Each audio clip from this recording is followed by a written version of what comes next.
Traveler, Paimon. It's been a while. As it happens, there is a letter here for you. One moment. Here. A letter? From who? Dear Diary, I'm Kale. I work as a trainee forest ranger under my master, Tainari. I'm also studying at the academia. I've been getting better and better at reading lately. Mr. Al-Haytham says that the written word is a crucial medium for exploring the world and understanding oneself. That's why I decided to start this diary. That said, what should I write about? Things are pretty quiet in Sumeru these days. Life is good. Every day is a fulfilling and happy one. When I think back to the days when I suffered from Elazar, or way back to when I was injected with God remains, I am in a much better place now. I hope it stays that way forever. I'll leave it there for now. Master said he'll take me shopping in Sumeru City today, which is great, because I've been meaning to visit the toy seller at the Grand Bazaar for a while now. Kale, time to go. Yes, Master! Huh?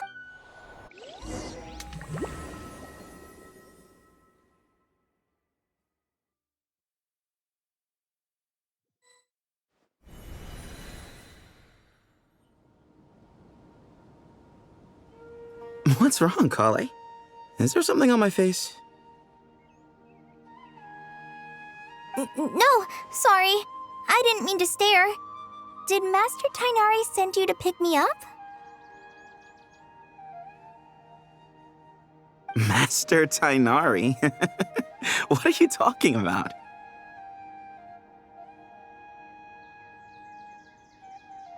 Tainari is the General Mahamatra. He's probably busy arresting criminals in Sumeru City. I mean, if that's what floats your boat, I can introduce you, but...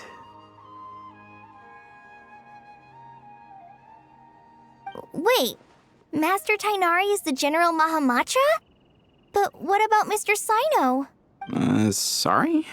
Oh, you mean that guy who just joined the Vahumana Darshan? Rumor has it he's the leader of the Temple of Silence. If that's true, it's pretty impressive. Sounds like you've been getting to know more and more people since you joined the academia. That's great, but don't let your forest ranger duties fall by the wayside, okay? What's going on? Sethos is acting like he's my master, and Master Tainari has taken over Mr. Sino's job. Is this some kind of prank? If so, it's a weird choice of prank. But anyway, Sethos doesn't look like he's joking. What is this all about? Hey, you're zoning out again. I'm gonna buy some tools for the rangers. Why don't you stretch your legs a bit? It's been a while since you last visited the city, right? Wait! He's right. It has been a while since I last visited Sumeru City. Was it always like this? I mean, it feels familiar, yet somehow... something seems different.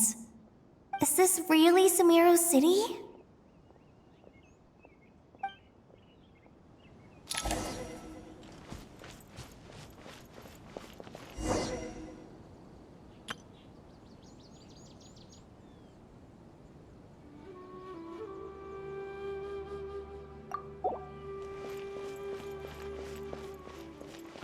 Hey, did you see who just walked by? I think she's that famous merc. Would you like some fruit? Would you like some fruit?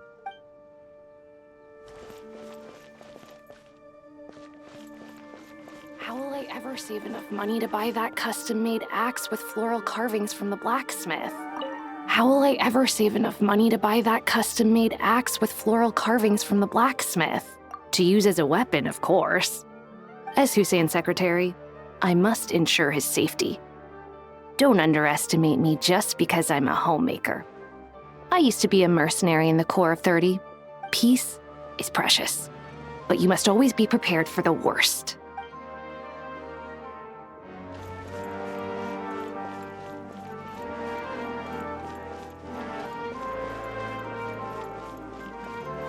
I heard that the sage disappears without a trace as soon as he gets off work. It's a little mysterious if you ask me.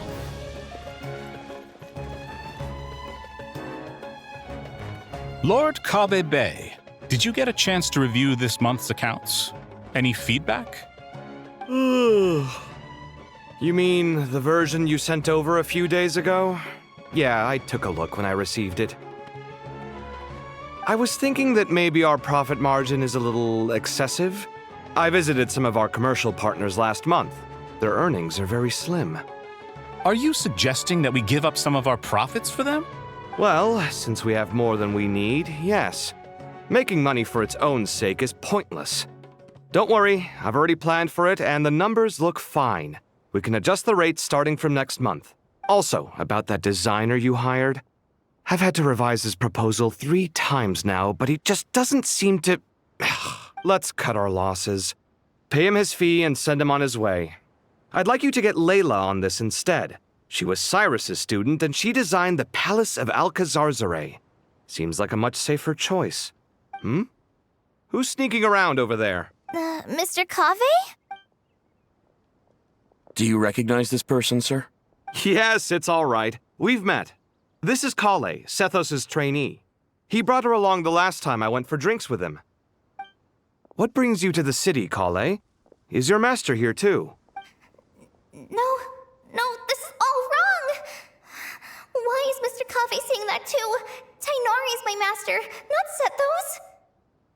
This can't be real. I have to ask someone else. There's gotta be someone else out there who still remembers the truth. Hey, wait! Don't run off! How strange. What's gotten into her today? It's like everyone switched places. I guess I'll keep looking around.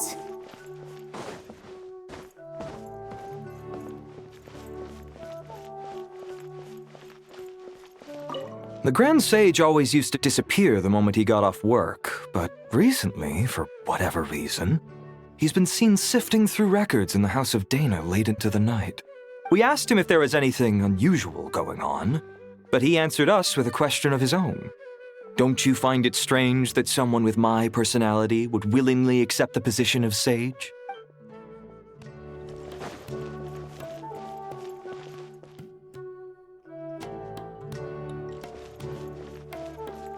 Hey, bud, can I ask you a favor?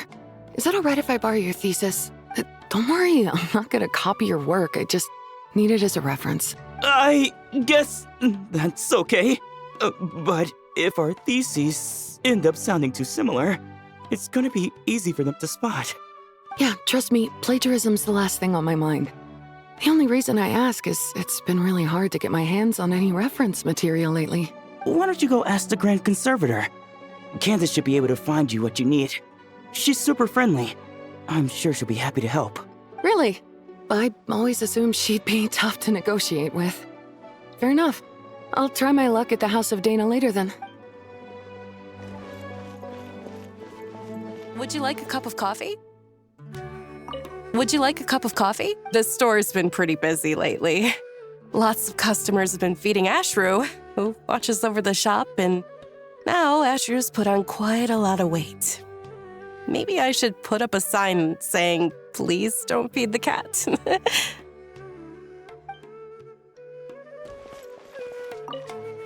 Would you like a cup of... The store's been...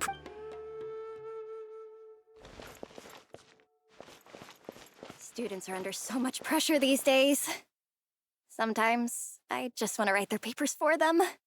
Students are under so much... Peculiar papers come to me for review every day. I really wish they were able to relax once in a while and not be constantly plagued by academic conundrums. It doesn't do a person any good to spend too long down the rabbit hole. Lots of visitors today, I see. Welcome all. It's been a while. Hey, Rahman. You know that guy who sells face powder on Treasure Street? I haven't seen him around in a while. Any idea what happened to him? Oh, you mean a Hongar? Yeah, he got into a brawl with Shavirme on Treasure Street. He's been banned from setting up shop there for now.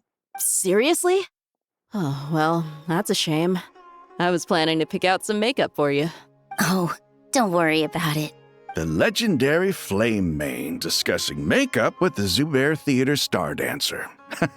Now there's something you don't see every day. Flame Mane?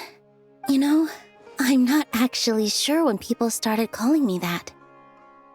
Maybe the other Eremites thought I needed a fiercer title to scare people off? To be completely honest, I think the title would fit you better than me, Dia. You think?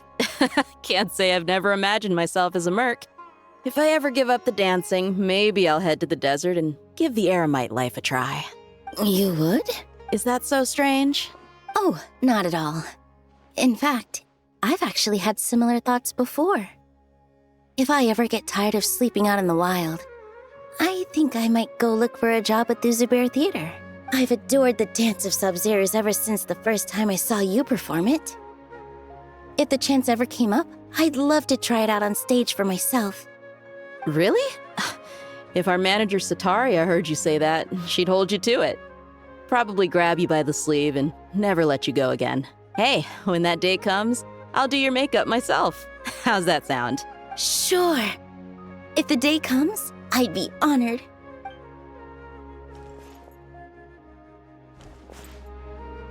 Everyone I know, everything I've ever known. Suddenly it's all a jumbled mess. The question is, who's right? Them or me? My head feels so heavy. I can't think straight. Hi, Mr. Sino. What are you thinking about? There's a chapter in King of Invocations where the spirit of someone who died long ago possesses a living man's body. To the outside world, it looks like he's developed a whole new personality. I was just thinking how terrifying that would be for his friends. Imagine waking up one day to find that a friend of yours has suddenly become a different person. Huh? So what got you thinking about that? I don't know, but something feels off. Everything looks fine on the surface, but can human perception really be trusted?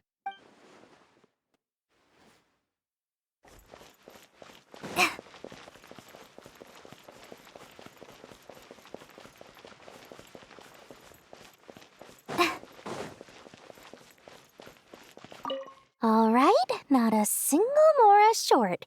That covers you for this month's rent. What a relief. I was worried the design fees I received this month wouldn't be enough. Well, next time, don't fret. Just let me know and I'll give you a few days' grace. We've known each other long enough for that. Anyway, how are you settling in? I couldn't help but notice that you're staying up late quite often. Yeah, I can't explain it. I just feel more inspired at night. Once I get in the zone, I can race through a whole bunch of drafts, no problem. But what about you? I keep hearing you sighing these days. Is everything okay? Well, it's just... Don't you think this house is a little small? I guess I should be used to it after living here for so many years. But for some reason, I've been feeling claustrophobic recently. I want to move somewhere bigger. Once I've made enough Mora, I'm gonna buy a huge new house. As big as... at least as big as the Palace of Alcazarzaray. That sounds really expensive. True. I'll never be able to afford it on a scribe's salary alone. I need to find another way.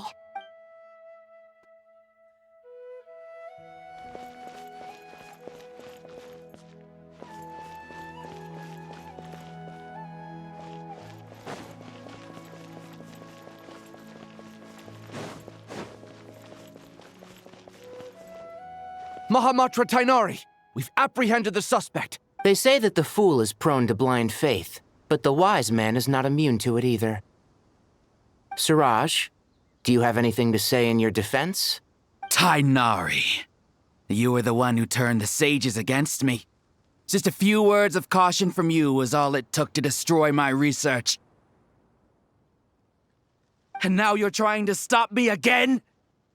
You should know that mechanical life is the future! We must cast aside our useless flesh! That's enough. I'm not in the mood to listen to your lunacy. Anyone could tell you how amateur your work is. Karina, Ilias, Put him somewhere safely out of the way. Yes, sir. Next on the agenda is... Master? What is it?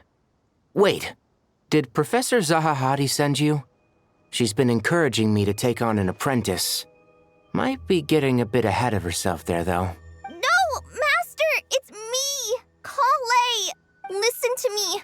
Something really weird is going on in Sumeru City. It's like everyone's identities have switched around. You're not the General Mahamatra. You're a Forest Watcher. Just yesterday, we agreed to come to Sumeru City today to go shopping together and... All right, there's no rush. Let's back up a little. Your name is Kale, correct? Although this is our first meeting, you do seem strangely familiar somehow.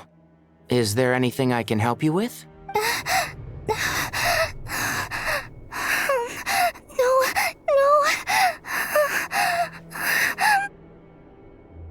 Master! What is it?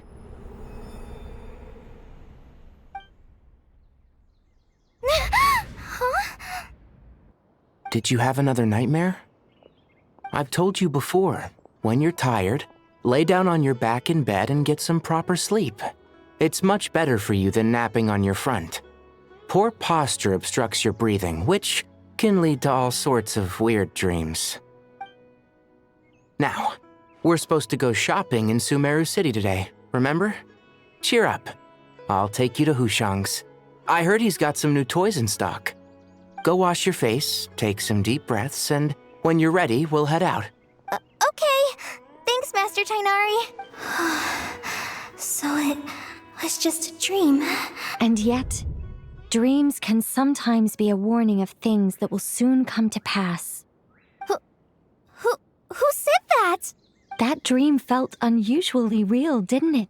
Here's my suggestion. Since you're heading into Sumeru City anyway, you may as well tell Lesser Lord Kusanali about everything that happened. And just to be on the safe side, I think you should also inform your 2 traveler friends who once helped save Sumeru. I'd write them a letter if I were you. Time is short. A storm is coming from beyond the bounds of fate.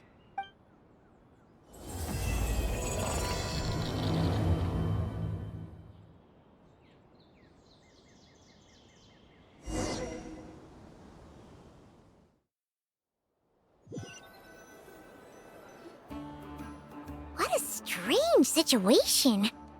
No wonder Kale was in such a rush to write us a letter. Imagine waking up one day to find that everything around you has changed. You might not even recognize Paimon anymore. Oh, that's a scary thought. Let's get to Sumeru and find out what the heck is going on.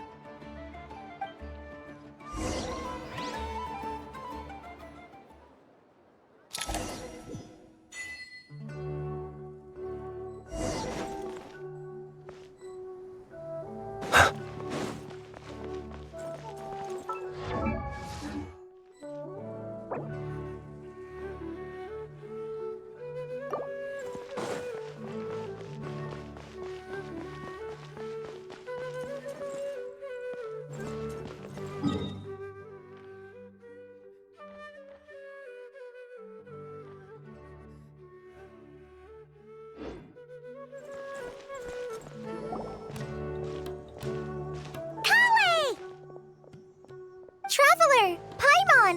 Thank goodness. I'm so glad you made it. Of course. We won't let anything happen to you, Kale. So, what's going on in Sumeru City? Looks like lots of people are moving or something. Yeah, I was just gonna say, after I wrote my letter, Master and I went to Sumeru City and told the Dendro Archon everything that I experienced, from start to finish. She was silent at first. It seemed like she was deep in thought. Then the next day, we got told that she was ordering everyone to leave Sumeru City immediately and move to Caravan Rebot. The entire population of the city has to move? Not just Sumeru City. The evacuation also includes Lokapala Jungle, Avidia Forest, Ashavan Realm, and Ardravi Valley.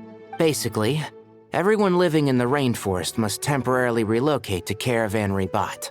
Holy smokes! That's crazy! Yes, it's quite an operation.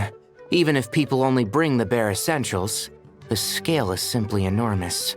They've requisitioned almost all the Sumpter Beasts in Sumeru for the task, including the entirety of Dori's Sumpter Beast Park.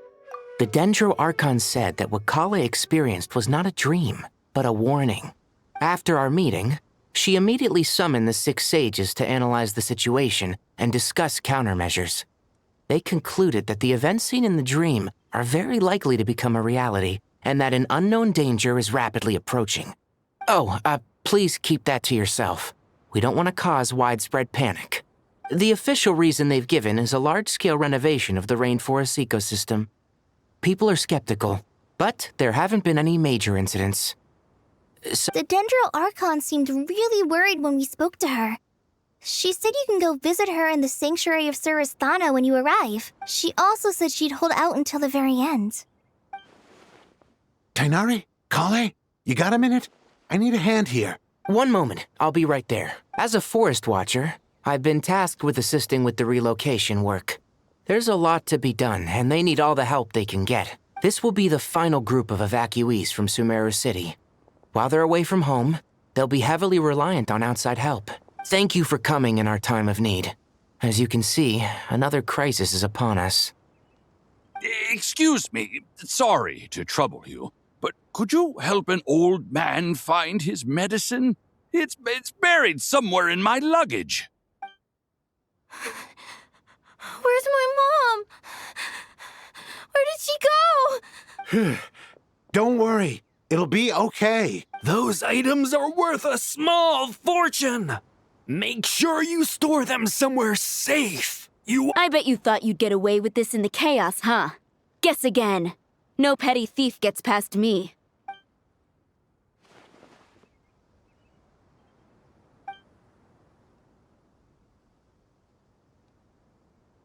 We should go help the evacuees.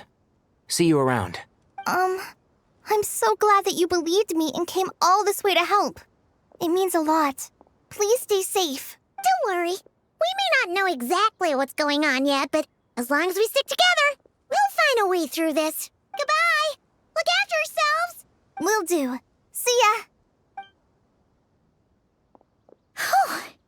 Paimon's not sure how she found the words to comfort Kale because, honestly, she's kind of nervous herself. Let's head to the Sanctuary of Surasthana and see Nahida.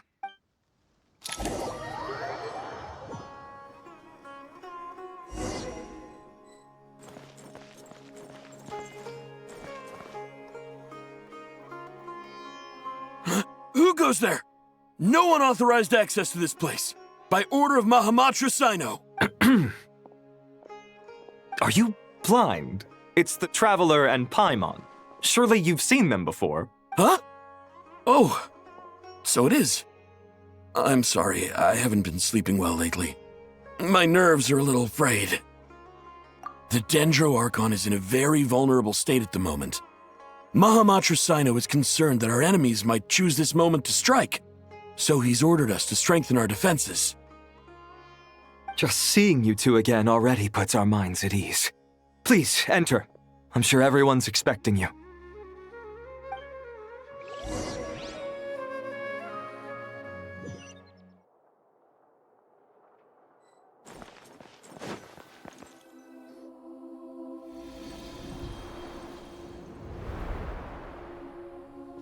Traveler, Paimon, you made it.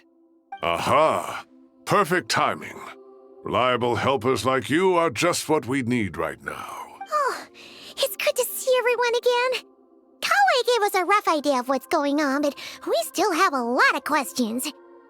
What kind of danger is Sumeru City in exactly? And how come everyone has to move to Caravan Rebot? At this stage, we can't be certain. We're investigating, but no definitive answers yet. I take it that Kale told you about her strange dream? Yeah. Apparently, everyone in Sumeru City was acting super weird. Even you guys.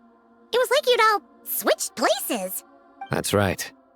Kale and Tighnari reported the situation to the Dendro Archon.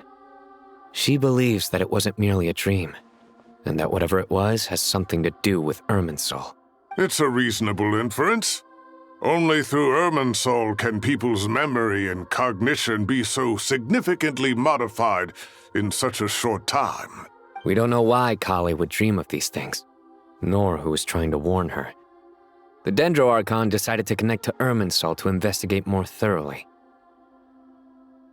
Irminsul is connected directly to the ley lines. The tree serves as a central hub where the ley lines converge, and its core function is to record and store the world's knowledge and memories. But something has gone awry, severely compromising the performance of this core function. Information is bottlenecking inside Irminsul, hampering the ley line's flow. If this continues, new information will languish unrecorded, with existing records thrown into disarray. In short, the souls of the dead will be stranded, while the living have their sense of reality warped. In the long run, Kale's dream could well become a reality. And that's just the beginning. There's no telling what other nightmares could end up coming true.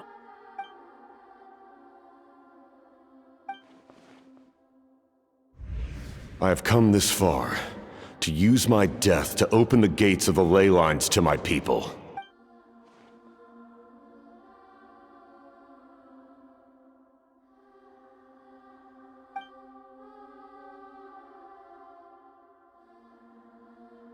Faced with a growing backlog of information, the Dendro Archon decided to connect herself directly to Irminsul and take over the recording and processing function herself. But it is an almost impossible task. Individual brains aren't equipped to deal with the sheer volume of knowledge and memories involved.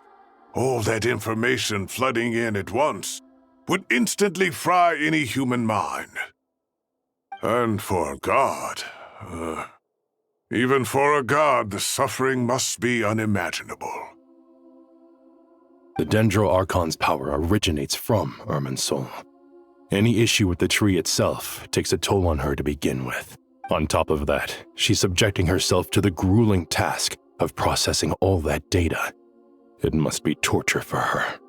And despite all of this, she is somehow finding the strength to investigate the Irminsul situation from within and send us her findings. I finished analyzing the latest data. Looks like our working theory was wrong. There's no signs of Irminsul having been attacked from the outside. So it's internal then? Some sort of disease, perhaps? No. I've spent half my life studying the ley lines. If Irminsul malfunctioned this easily, the world would have met its end long ago.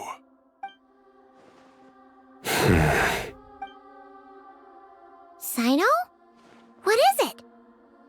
Not long ago, I got a tip from the Core of 30 that a large number of unidentified merchant caravans had recently been spotted entering Sumeru. At first, I suspected that they might have something to do with all this, so I sent some people to investigate. But if Irminsul wasn't attacked from the outside... Don't you think there are more important things to worry about right now than guessing who's behind all this? It's been over 12 hours with no new intel. If even the Keeper of Irminsul is this badly affected, you can imagine how bad things are in there.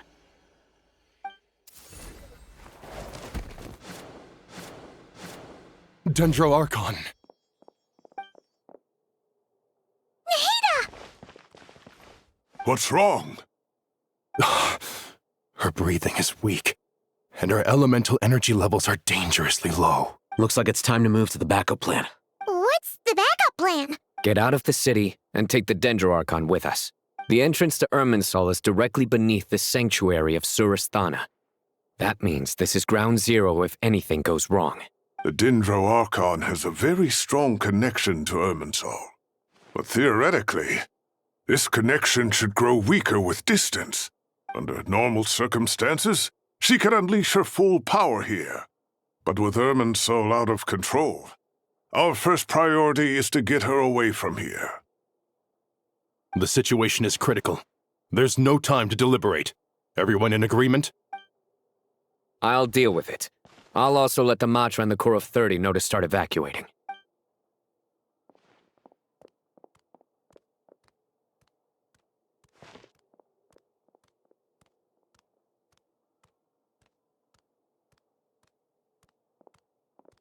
Let's go. No sense grieving when there's nothing more we can do. Agreed. We'll be back as soon as this is over.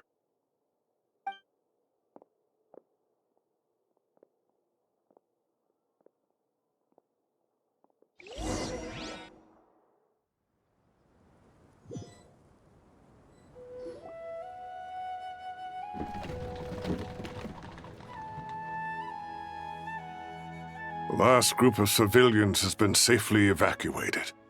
Dendro Archon's carriage will travel with them. Sino and Hat Guy will protect the convoy. With the Dendro Archon in a coma, we've lost our means of investigating the situation. And with Irminsul still deteriorating, we have no choice but to evacuate Sumeru City. Feels as though we're being pushed along by an invisible hand. Stop moaning, Cyrus. We're the teachers here. We should be showing a little more confidence, don't you think? A wise judgment. Let's move out to Caravan Rebot.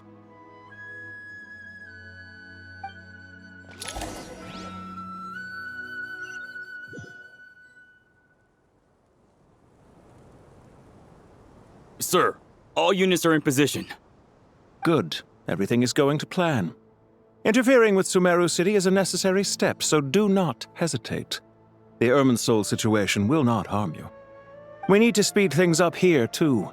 We don't want to keep our client waiting, do we? No, sir. You have my word. Everything will be completed on schedule. They say that fervent ambition attracts the favor of the gods, and with it, a vision. But we appear to be the exception. So, is our ambition not strong enough? Or does it threaten the very foundations of this world?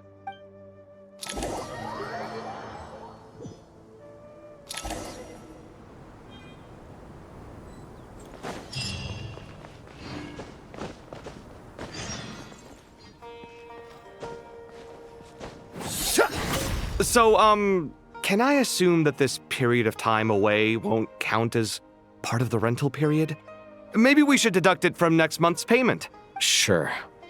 Great! Wait, why are you suddenly being so reasonable? What's the catch? I'm always reasonable with rental payments. Like the time I refused to let you use that wine you brought home as collateral. That was a perfectly fair request, and you know it! Everyone runs low on funds now and then, don't they? And that bottle of wine wasn't cheap. You ought to be thanking me. Anyway, Sumeru City should be empty by now, right? With no one at home, I've been worried about security. I'm worried about burglars. What would they steal? That new scroll you bought? Ah! I'd almost forgotten about that. Oh, I only went and hung it up in the most conspicuous spot in the house. If anyone breaks in, it'll be the first thing they see. Well, no one but you gave it a second look while it was on display in the shop. I doubt anyone would go out of their way to steal it. You say that? But what if there's a thief out there who shares my aesthetic tastes? Then you can only hope he shares your taste in expensive wine as well. Always worth having some collateral. You!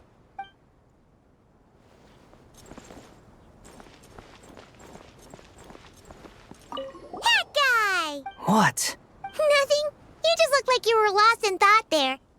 Do you have any ideas about what's going on? From what I know about Irminsul, the system doesn't break down that easily. I don't have the faintest idea who could have done this. Actually, one name did cross my mind. But, he's already dead.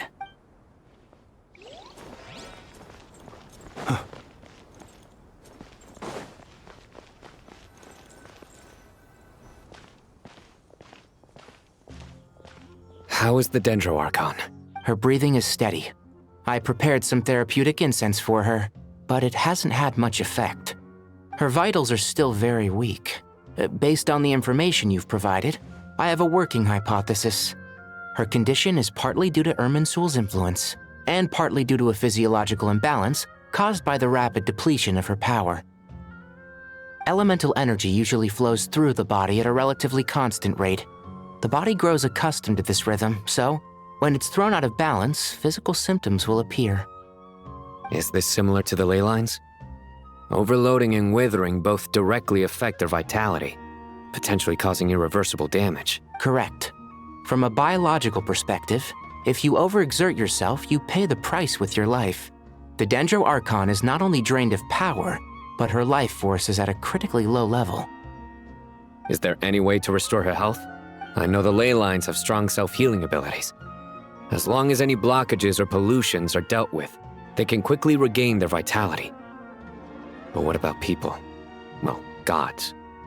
What's their capacity for self-healing? Before we think about that, there's a bigger predicament to resolve. Restoring the Dendro Archon's power requires us to heal Irminsul first. But that will be extremely difficult without the Dendro Archon's power. Paimon's already getting lost here. Master Tighnari and Sino look so serious. I've not heard Master speak in this tone for a long time. Tighnari. Master Nephis, sages. Tighnari, haven't seen you in ages. Have you gotten taller? Or did your ears get longer? Hopefully the former, Uncle Baladuri. Sino, where's Professor Cyrus? I thought he'd be with you. He went out into the wild to investigate the situation. He said that the Irminsul anomaly will likely start to affect the real world soon. He shouldn't be trotting around alone at his age. Which way did he go? I'll look for him later. Would someone mind introducing us? Ah yes, of course. Allow me to do the honors. I'm sure we're all familiar with the Traveler and Paimon. They're the heroes who helped foil Azar's conspiracy and save Sumeru. These gentlemen and I are the 6 current sages of the Academia. Balduri and I are part of the Old Guard, while the other 4 took office after Azar and his clique fell from power. We have Sage Alkindi of the Spantamad Darshan, Sage Furnas of Kasharawar, Rataoist Sage Shakir, and finally Harabatot Sage Rusht. Nice to meet you all! I've heard much about you. Delighted to finally meet you in person. You're younger than I imagined for someone with the power to stand up to fate itself. Once we're on the other side of this, could we get a photo together? My daughter has a friend named Isak. He's always talking about you two. Of course! No true hero would deny a child their wish. Back to business. So with the Dendro Archon currently in a coma, the people have taken temporary refuge at Caravan Rebot. But they cannot stay here forever. We need to come up with a plan as soon as possible. Furnas, any thoughts? Well, firstly, having reviewed the data, I'm inclined to agree with your assessment. This doesn't look like an attack on Irminsul from the outside. Rather, it resembles a malfunctioning machine. Calculations going haywire and sparks flying.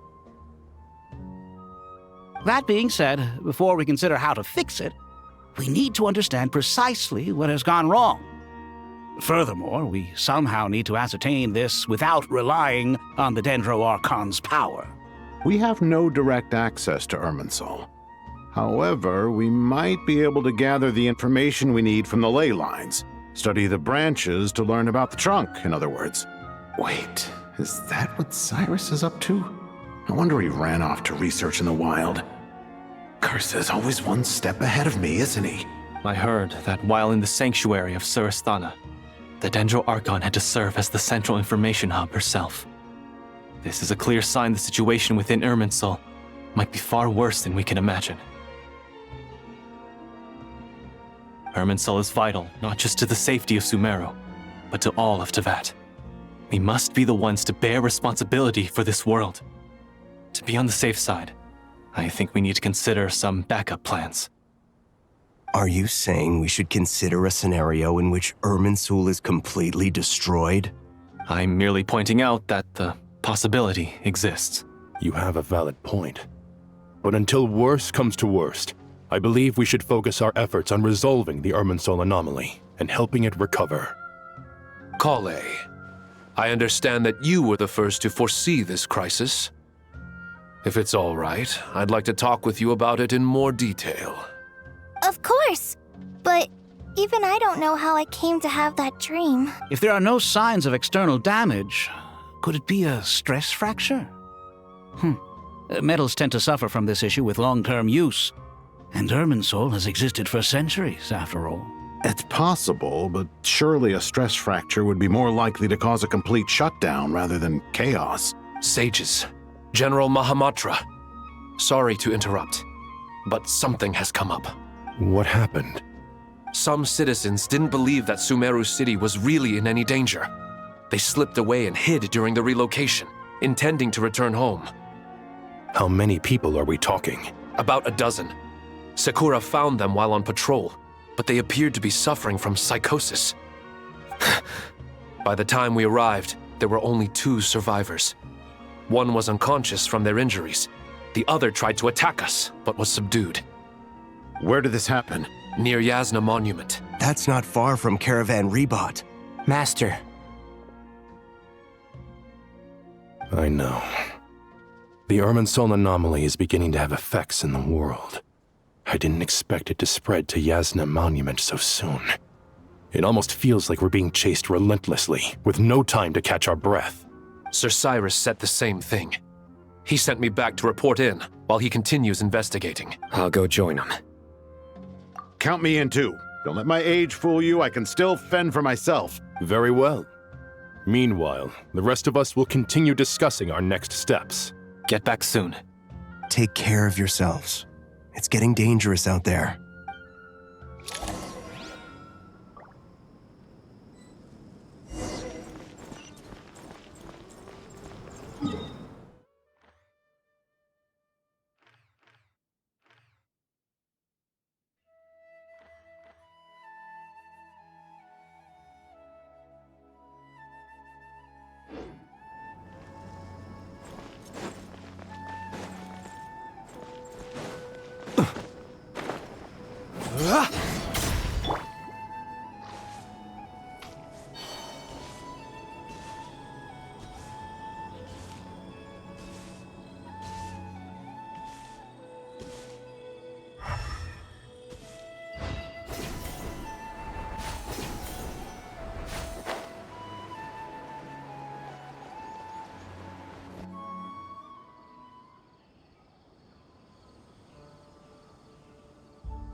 Please, don't go any further.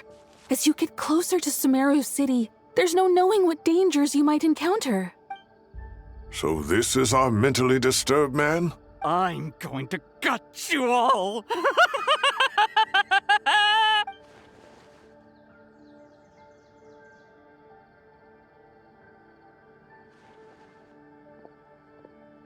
Cyrus, you didn't even bring a single guard?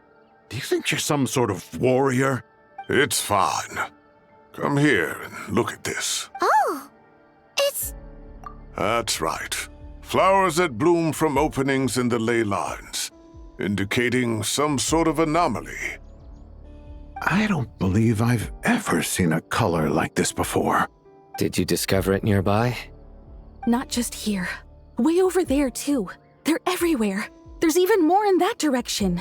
How did you ascertain the situation further ahead? Didn't you just say that we can't go beyond this point? Yes. This area is relatively safe so far, but if you continue forward, delusions will start afflicting your mind. However, some vision-bearing mercenaries were able to maintain their sanity a little better. They're the ones who brought back news from further afield. Sino, do you remember the class I taught on dissecting ley line blossoms? I do, Professor. I received full marks in that course. Good. After all these years, it's time to put that knowledge into practice. There must be anomalous information hidden within these blossoms. Alkindi, I'll need your help as well. Been a while since we worked on a project together, hasn't it? Sure has. Well, what are we waiting for? Let's get to work. Anything we can do to help?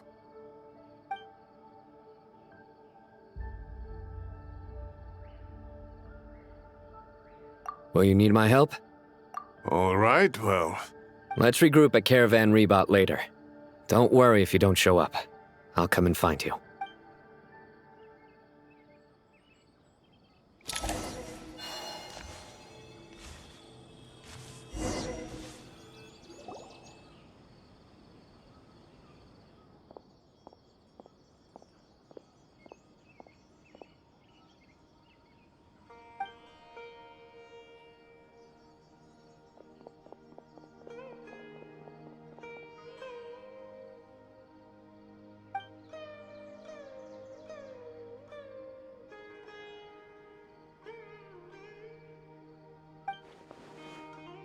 That should be the heart of Oasis. All we need to do is light it with the fire seed, and it'll restore a pep with elemental power. The damage it suffered internally will also slowly begin to heal.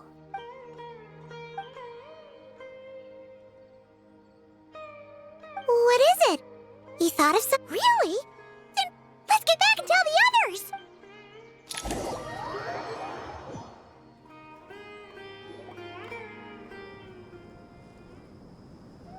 Whew. Glad to see you've returned safe and sound.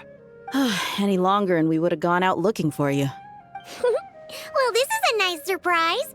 Paimon We've made some progress, so let's start by giving you and Paimon a quick update. By dissecting the ley line's blossoms, we've been able to deduce that although Irminsul is experiencing an anomaly, it has not completely rejected access from the outside.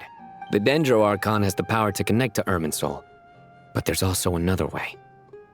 I assume you recall the devices everyone was wearing when you first arrived in Sumeru? Devices? Oh, wait.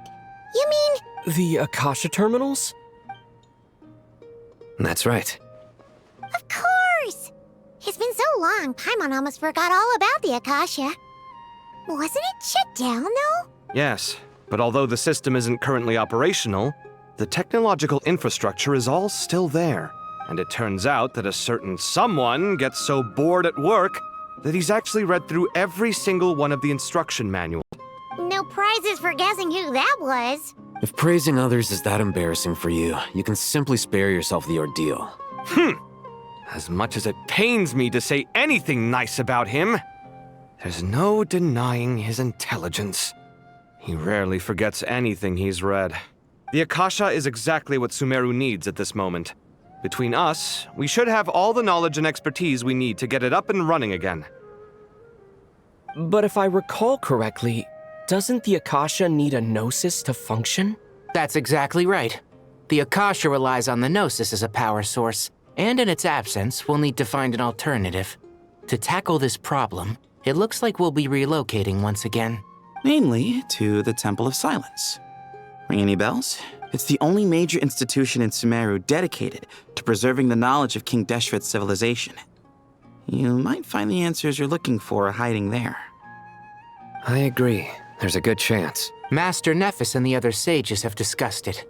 As the chaos from Irminsul continues to spread, Caravan Rebot won't be a safe haven for much longer. We have to move into the desert next. The scholars and sages will head to the Temple of Silence, while the civilian population seeks refuge in Aru village. The Eremites will keep everyone safe during the journey, and Candace will be there to receive us at the village. This leaves us just one thing to worry about. That Dendro Archon. She's very weak. We can't afford to wait until Irminsul is fixed. There has to be another way to help her. Huh. Wow. Luckily, the Traveler had a eureka moment while we were out investigating. Really? Wow, nice one, Traveler. Let's hear it. What say our Amorta experts? Theoretically, it's feasible. From what you're saying, although elemental life and elemental energy have their differences, the Dendro Archon has explicitly stated that she can imitate the power of the former. In which case, as long as a Pep is willing, she should be able to convert her own power into a form that the Archon can use. It wouldn't be difficult for her at all. The only problem is convincing her to help. Yeah! Even though she wasn't exactly friendly the last time we met, she didn't refuse to talk with us. When she realizes the danger that Nahida is in, surely she won't turn a blind eye to it. Well, hopefully not. Either way, we're not exactly spoiled for choice here. Hey, it's better than having no options at all. I agree. Without Irminsul's aid, the legendary Dendro dragon Apep may well be the only living thing in Sumeru who can help our Archon recover her power. There's no time to lose. I'll bring this proposal to Master right away. If he and the other sages agree, we'll split into 3 teams.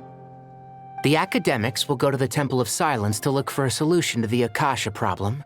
The Eremites will escort the civilians safely to Aru village, and the Traveler and Paimon will take the Dendro Archon to see Apep. There's still a long road ahead, and no knowing if we'll make it. But at least we have a direction now. I'll take it over floundering around in confusion. If there are no objections, then let's proceed. But before we adjourn, I would like to leave you all with some parting words. No matter the distance between us, there will always be an invisible force tying us together. May the bonds forged in the past shine bright like stars and open a new path before our feet. Huh. Is that from King of Invocations? No. This one's from King of Invocations, the sequel. What's the difference? The sequel's much cooler. Couldn't agree more. Well, it was very apropos. Once this is all over, I'll give everyone a copy of King of Invocations and the sequel to show my gratitude. Come on, let's get moving.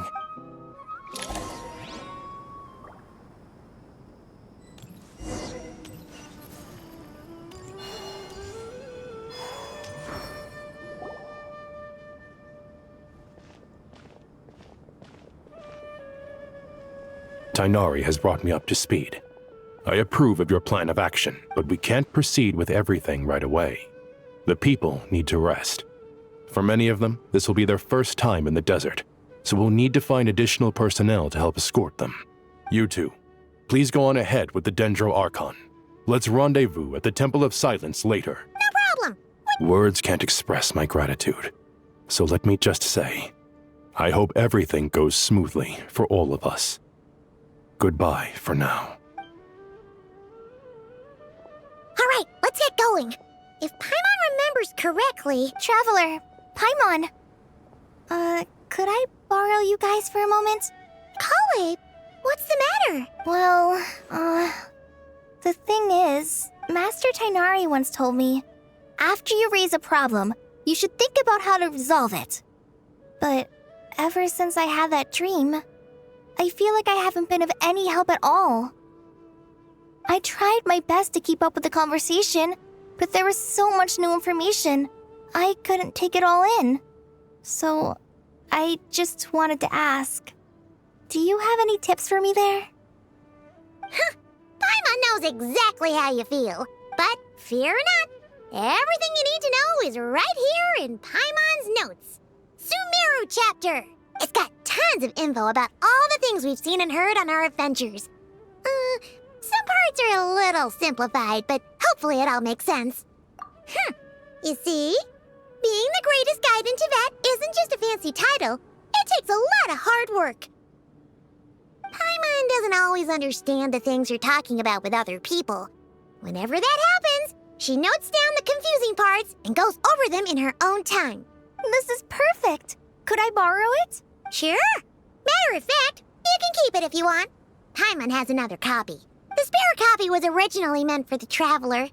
Paimon used to worry that one day he might not need a guide anymore, so she wanted to have a gift for him, in case we ever parted ways. But it doesn't seem so necessary nowadays. We have so many more places to see together. Thank you so much. But still, these are your treasured memories. I think I'll make my own copy and then return the original to you. Anyway, that was all. I won't keep you any longer. Have a safe trip. See ya! All right, time to bring the Hida to see Apep. Let's hope that old grouch is in a negotiating mood.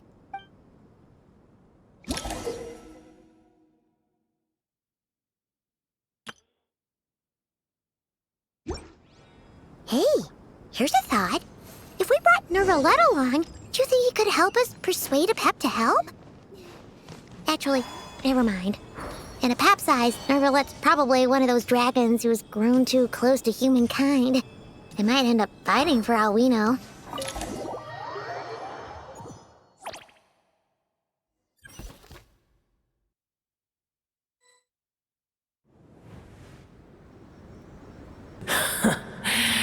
I had a feeling your kind might come calling. The ley lines are in disarray. Something has gone wrong with Irminsul, yes.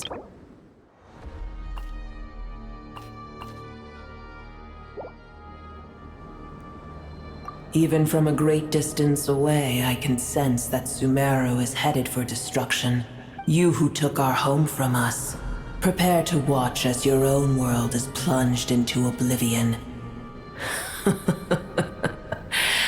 Oh, how the cycle of history comes to a poetic conclusion. This isn't a joke, Apep! Nahida's in grave danger! Can you please help her? Is she now? Then do explain.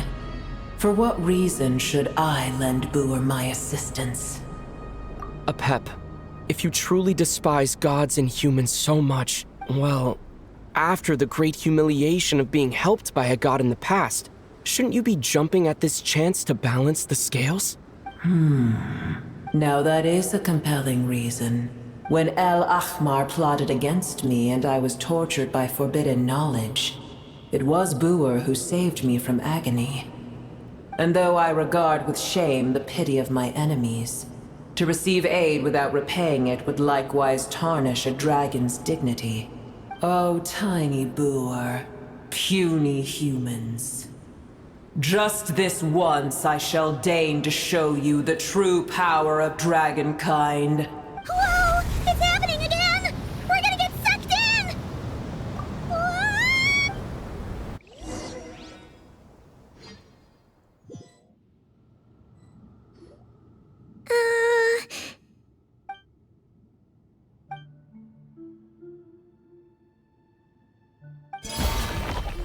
It is done. The heart of Oasis is supplying her with life force as we speak. It shall not be long before she recovers. But I should warn you, Booer's existence is closely intertwined with Irminsul. Unless the issues plaguing it are resolved, she will never completely recover her former strength. Thank you! Spare me your words of gratitude. You may also spare me your feigned concern. A dragon's sovereign's power is far greater than you can imagine. While I was indeed weakened when the heart of Oasis ran dry, providing Tiny Booer with a morsel of my life force shall have little consequence for me. Oh, good to hear!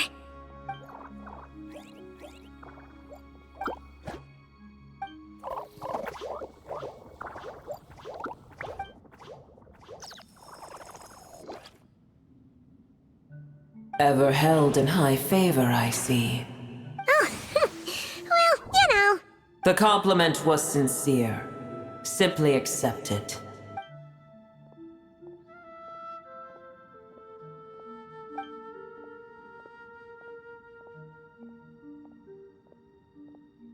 I did once. That tree was not planted by the heavenly principles. Irminsul existed before they ever arrived in Tevat. What? There was a time when it belonged to Tevat, to dragonkind. Its appearance and function then differed greatly from today. The ley lines flowed with an abundance of a familiar, primitive form of elemental energy. You may know it as the power of the Light Realm. The heavenly principles usurped and refashioned Irminsul, made it serve humanity, and used it to anchor the fate of the world.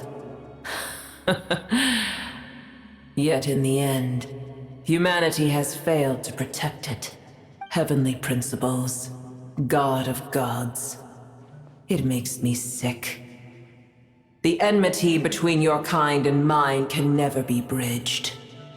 As things stand today, holding a grudge against you would serve no purpose.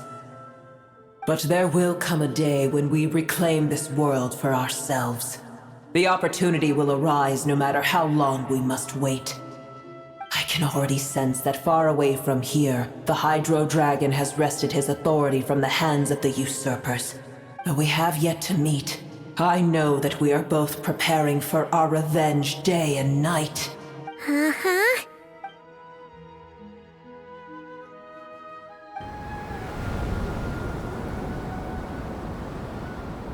I hear a great disturbance out there. Huh? What is it? Sandstorms come. The Jinn. I see. Another calamity approaches. You both seem restless. Let us part ways here. Booer is safe with me. Once she has recovered, I shall return her to your side. Oh, thanks again. Take care, all right? I told you already I have no need of your feigned concern.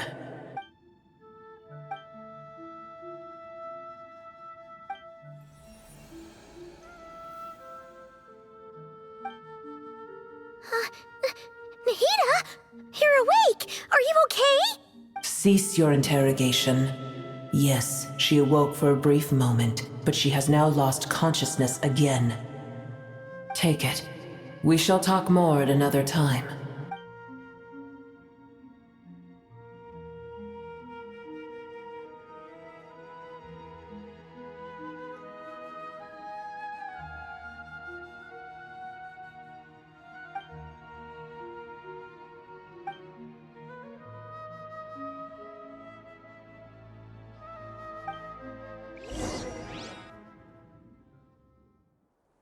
Where the heck are we? Did you just dump us in the middle of nowhere? Wait. No. Paimon remembers now. The Temple of Silence.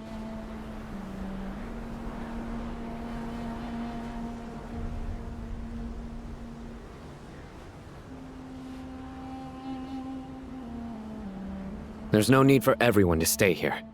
I'll protect the sages. The rest of you, return to Aru Village. Yes, Mahamatra Sino.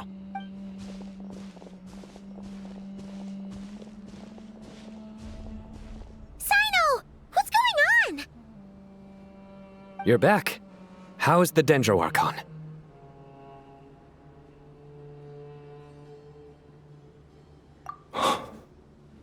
What a relief. It's the Jinn. Countless Jinn have stirred up violent sandstorms across the desert, blocking our path to the Temple of Silence. Tainari and Kale have returned to Aru Village to help. The Jinn are being highly aggressive, so both the village and the merchant caravans require protection. It's just one thing after another. Where did all of them come from anyway? In all my trips to the desert, I've never seen anything like this before. As I see it, the only possible candidate is Gurabad. Gurabad? Baladuri could explain in more detail if he were here. All I know is a rumor I've heard about from previous trips to the desert. Supposedly, a great number of dormant Jinn lie sealed beneath that city.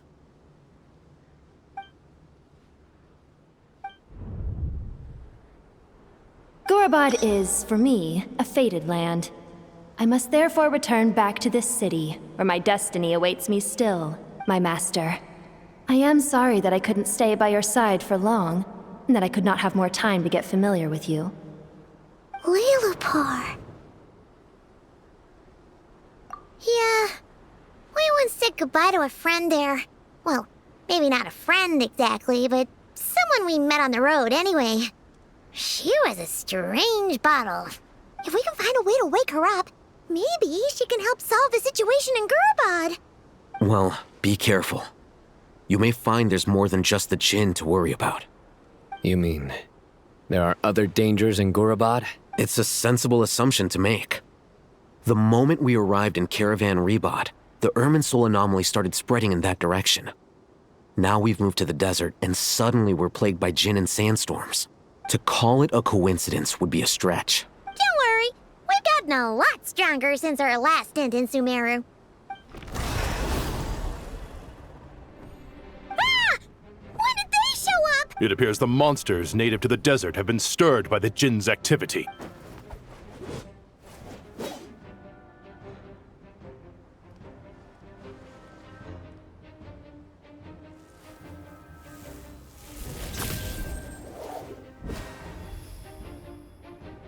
You should get going.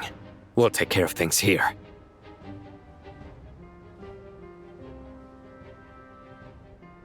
You too. Don't do anything too risky. You got it?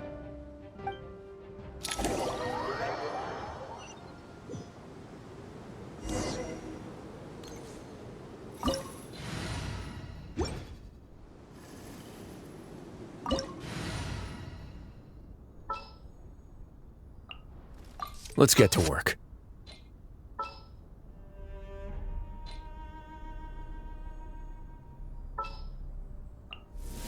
Stay close and you will live.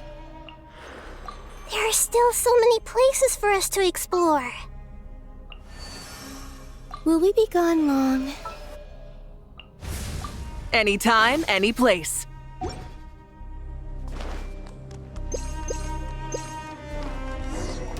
The Jinn are swarming out of Gurubad! Looks like Al-Haytham was right! Let's get inside and see what's going on! Not bad. Pyroclastic surge!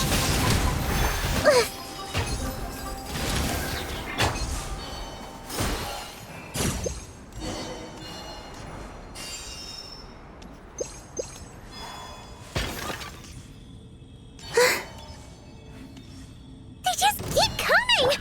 How many of these things are there? We'll never take them all round! Let's just head further inside for now!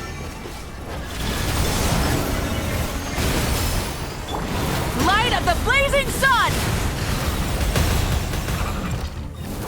Try and stop me! Shine down!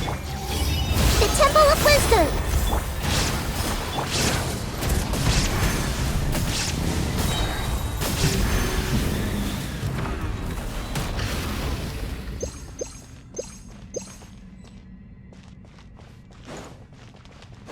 Target spotted!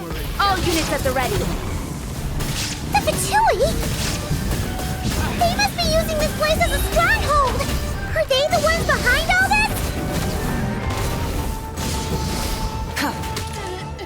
Takes too long. Hey! Illusion shattered! Wayne.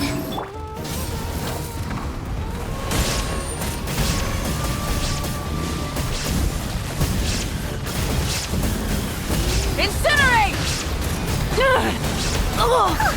Fighting Jinn with one hand and Fatui with the other? This is pure chaos! Now you shall perish! There is no escape! I see everything!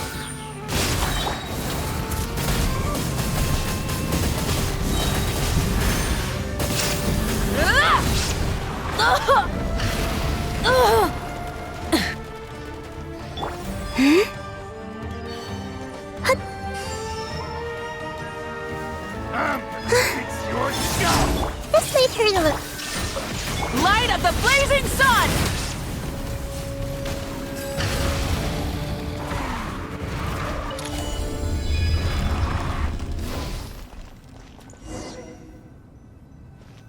Do you see that strange machine?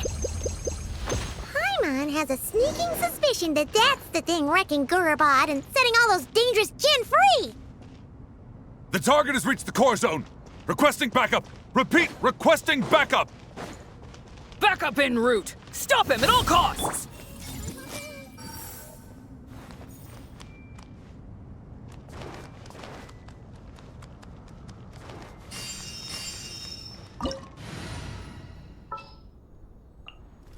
Let's get to work.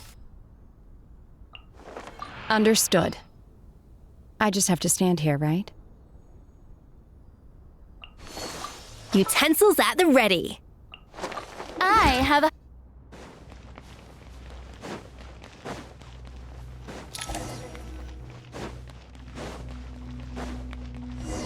Careful! They're back again! Way now. Cryo incarnate! Nice one, Traveler! Let's keep going! Pinnacle of excellence! transfiguration! Stay cool and face your guilt!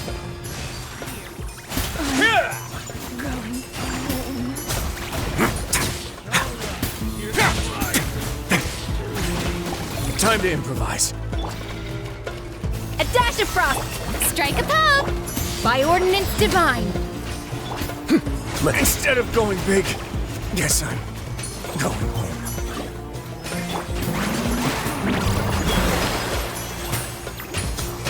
A little amuse-bouche!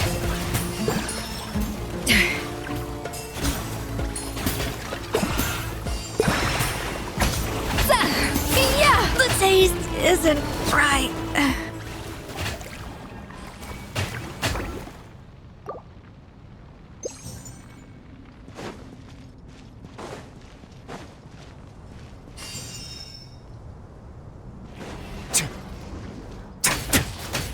This hunk of junk's gone kaput. Now we can finally... It seems my subordinates failed to stop you in your tracks. Apologies, sir. There is no need to apologize. You did well to hold your ground against such a powerful adversary for as long as you did. I must commend your courage and perseverance. So, you're in charge here, huh? First the problems with Irminsul, now this mess in Gurabad? Are you the ones responsible for all this? I'm afraid I cannot answer that. I assume you aren't naive enough to expect answers from an enemy. Oh, this guy is so snooty! However you want to spin it, you're clearly involved in this somehow. So you can either start talking, or we'll have to make you talk. Let's get him! Traveler, what's wrong?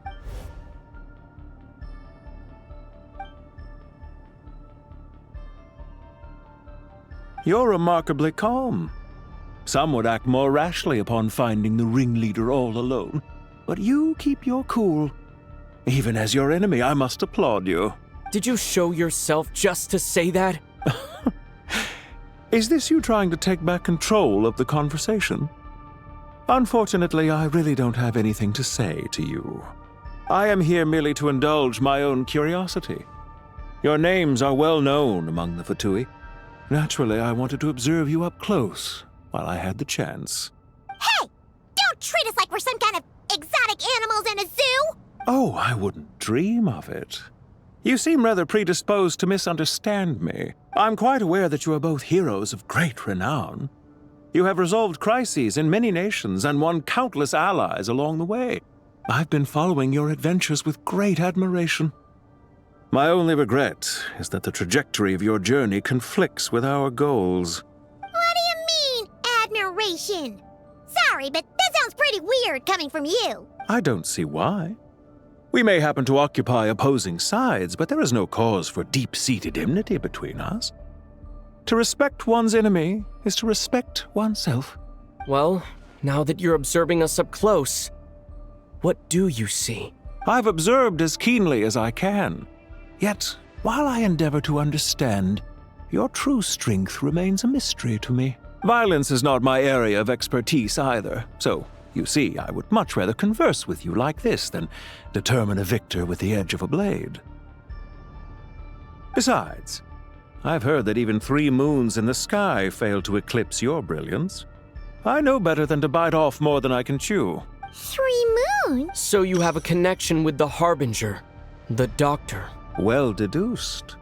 Our commander, Dottore, died in Nodcry, but there are things that do not end with his departure. We must... Look at me. I almost divulged more than I should have. What are you after? Revenge for Dottore?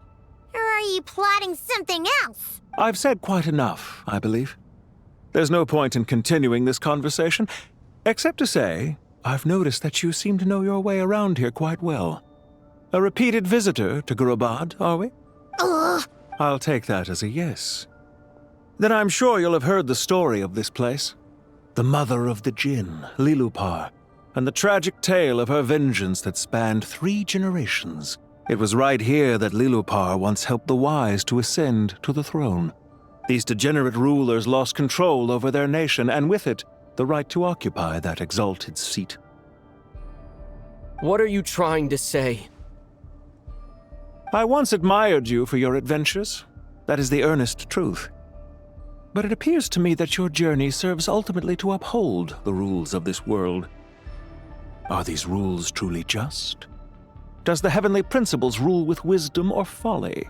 And how can we be sure that the Seven, who wield authority over the world, will not be corrupted? Do you seriously think you're gonna convince us of anything? Convince you? I'm sure my commander already tried that. Why would I waste my breath doing the same? If a few words from a stranger were enough to make someone completely change their stance, it would only prove that they never had a firm will to begin with. I am merely stating my position, so that we might understand each other better. One's enemy in the present may not necessarily be an enemy for life. As for what game I'm playing here, I'm simply buying some time. But now I must bid you farewell. It was a wise decision not to attack me immediately. Since you did not fall for my ambush, I will now have to ask those in hiding to reveal themselves. Leave this to us, sir. Very well. I trust you to do what is necessary. Stall him while I execute the next step of the plan. Sumeru City, Irminsul. Hey!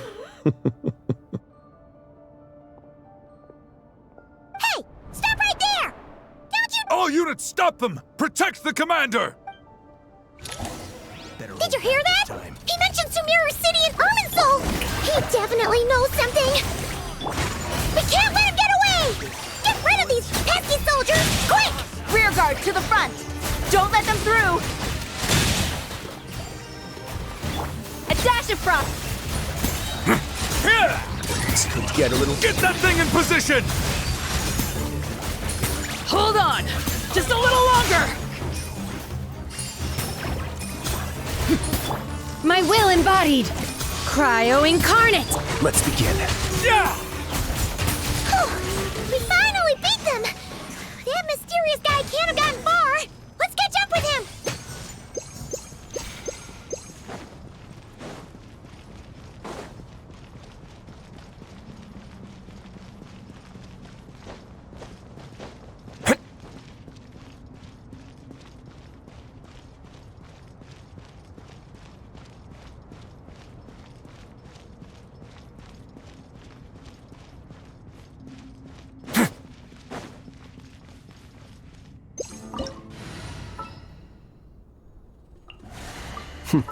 Happy to oblige. Warm-up complete. I will follow where you lead. I can do— Found him! You're very persistent. Hey, you! Stop running and—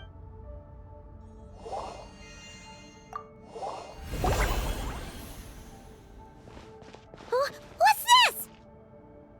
Relax. The sandstorms from Gurabad will die down soon enough, but... Don't be discouraged. I knew that someone would come here eventually, so I planned ahead. Where to chat with you, which door to exit from, even which mechanism to wait by for you. I thought through every detail. You, meanwhile, know nothing of who I am. So far, you've only heard my voice, and for all you know, it may not even be real. But not to worry. This is only our first meeting. It shan't be our last. Just answer me one last question. Why do you continue to follow Dottore? He has conducted countless cruel experiments, even on his subordinates. Follow isn't quite the right word. Let's just say even those you see as villains have their friends, even if they aren't the most sincere of friendships. When any set of rules is established, there will be those who benefit and those who lose out. People will do anything to justify what they have gained or escape from the hardship imposed upon them. Neither he nor I are tolerated by the rules of this world. We were both searching for a new order. Our ideas of the final form that should take may have differed, but our journeys took a shared path. Goodbye, Traveler and Paimon. I wish you a timely escape, albeit not too soon. I will need a little more time to prepare, after all. Hey! Come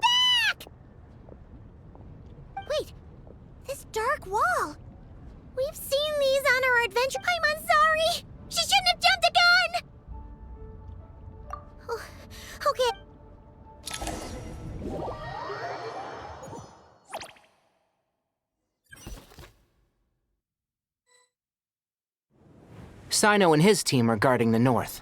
We'll take this side. There's so many Jin. We can't let. Don't fret. I am well prepared for this situation. Huh. So you have a solution? Perhaps you're unaware that I have a trusty genie partner of my own, Plumpy. If I send her to negotiate with the others, this whole thing will be resolved before you can say Mora. Off you go, Plumpy.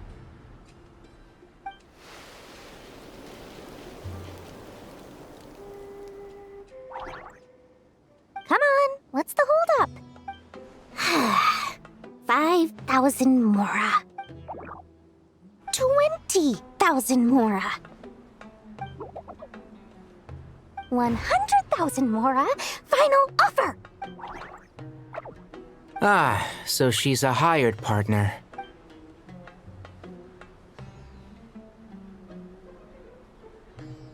Hired partners are reliable too. Plumpy here is a highly skilled negotiator. You'll see. Just a few words from her and...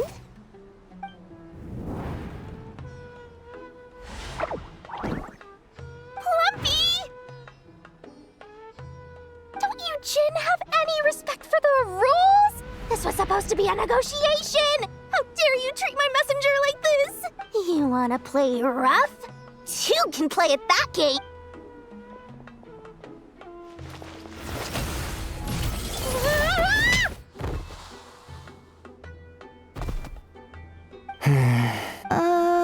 Looks like it's up to us now. Be careful, Kala. Yes, Master. What happened? How did I pass out? Never mind. Plumpy, it's time for revenge. You know, this reminds me of when you first arrived in Avidia Forest.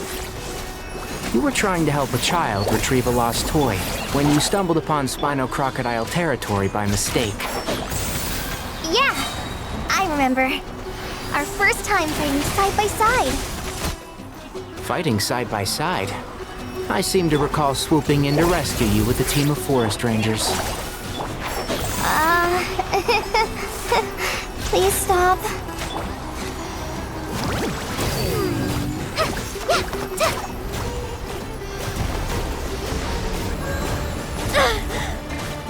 Here's the goods! You... Oh! Hi! I'll uproot you! How the...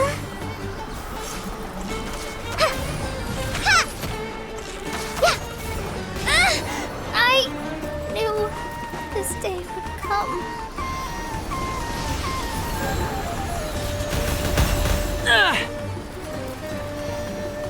What's this? Can't see? Keep up.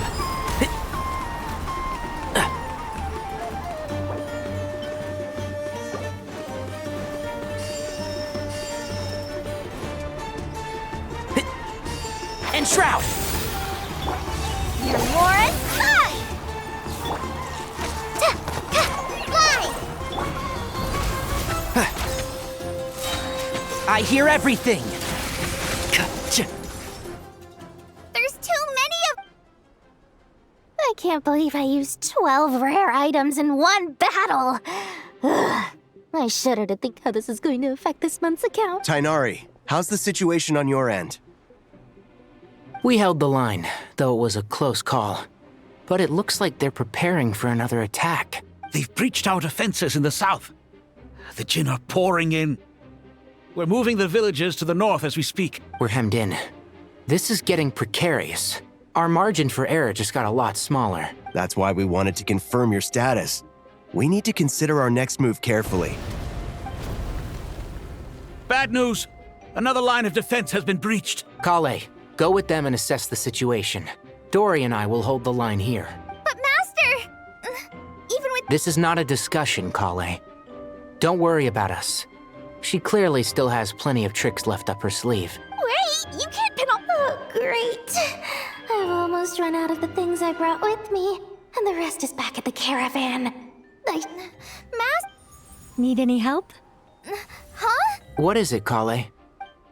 If things continue like this, it won't be long before Aru village is overrun by Jinn, and the sandstorms are sure to follow in their wake. I do have a plan, but I can't guarantee it will work. I don't care. Whoever you are, please just help us. The only one who can help is you. I am merely here to guide you along the correct path. I am a spirit created at the beginning. I am a flickering illusion. I am the shimmering light that flows from the eyes of the Creator. What do you mean? It doesn't matter. You don't need to understand it. Just repeat after me, one line at a time. Watch out! Jinn! I am a spirit created at the beginning. Here goes nothing. I am a spirit created at the beginning.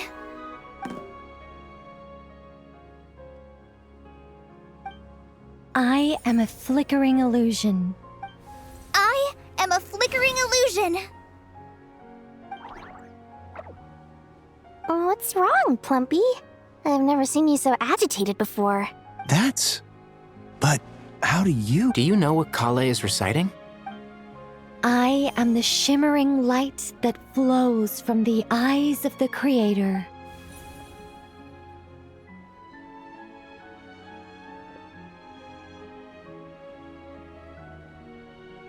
I am the shimmering light that flows from the eyes of the Creator.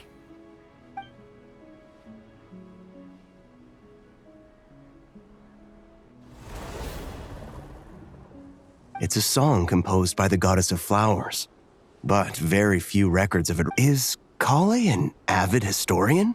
Not to my knowledge. The Jinn have actually quieted down. Although... no. Clearly the songs left by the goddess of flowers have a soothing effect on them. At the very least, they're much calmer now. Really? Let me try. I am a spirit created at the beginning. Stay away! I'll stop! I'll stop! It seems like the song only works when Kale recites it. But what?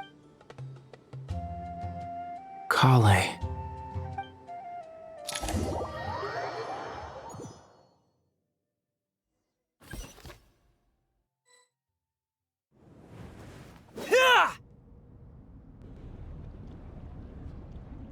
Any luck?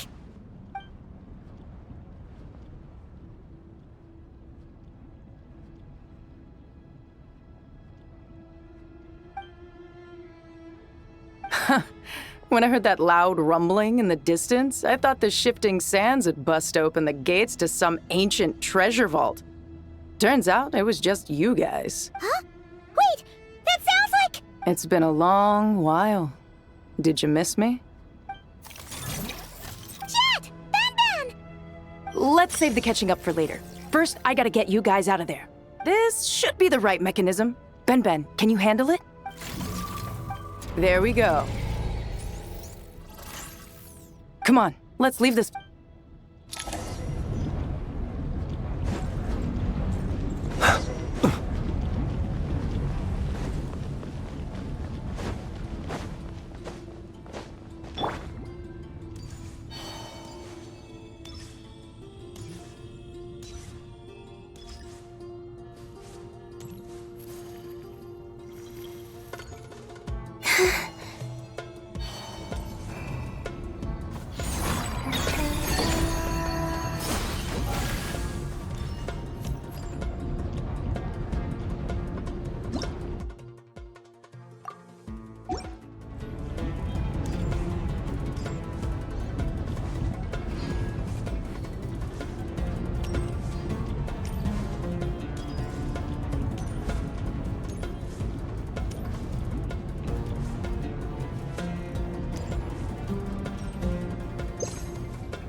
Fatui sure made themselves scarce.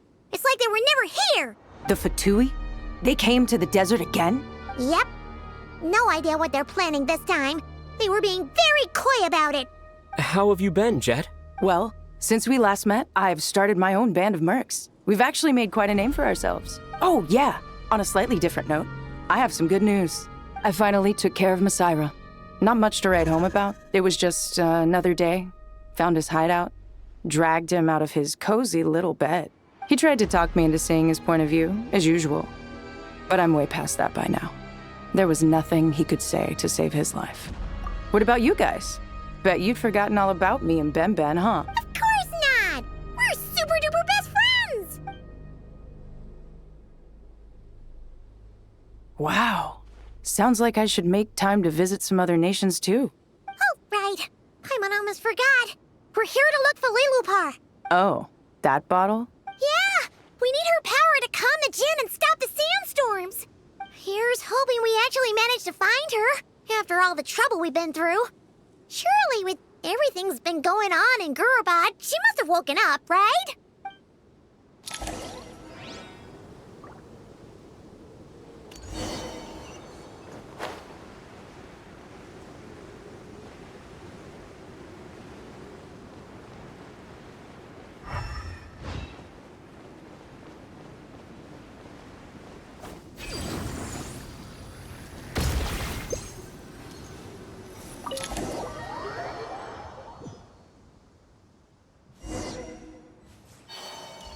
Let's see.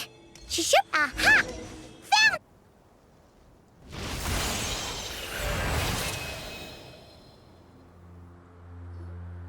Lilupar! What a long dream that was.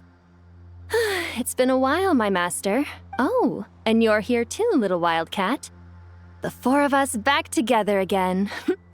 Imagine that. After we last parted ways, I merged with the land beneath Gurubad to suppress the dark calamity stirring in the depths. It rekindled the flame of vengeance within the Jinn, depriving Gurubad of any hope of peace. I fought against it for a long, long time, until one day I sensed a change in a foreign land to the west. Suddenly, the pitch-black abyss fell silent.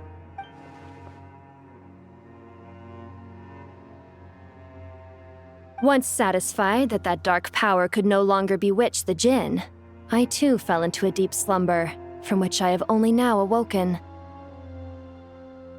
Why have you returned to Gurubad, my master? And why is my sand-swept homeland in disarray once more? Well, basically, Sumeru's in danger and a lot of our friends are affected.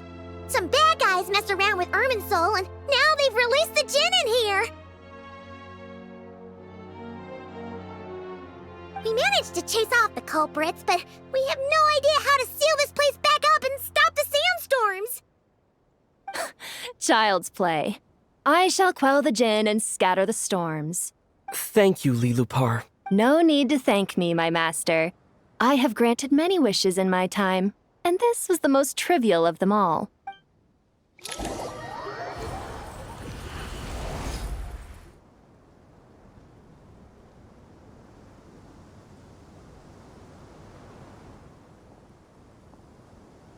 The sandstorm's gone. The sun shines bright again.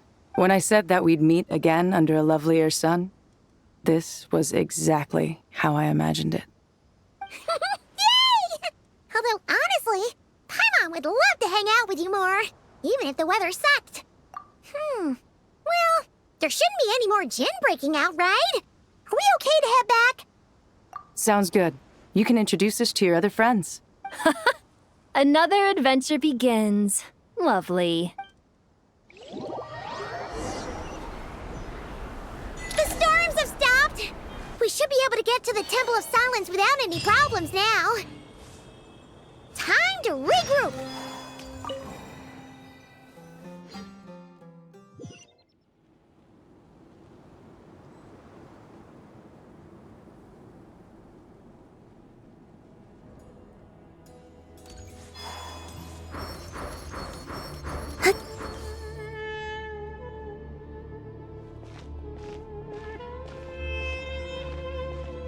So, this is the Temple of Silence.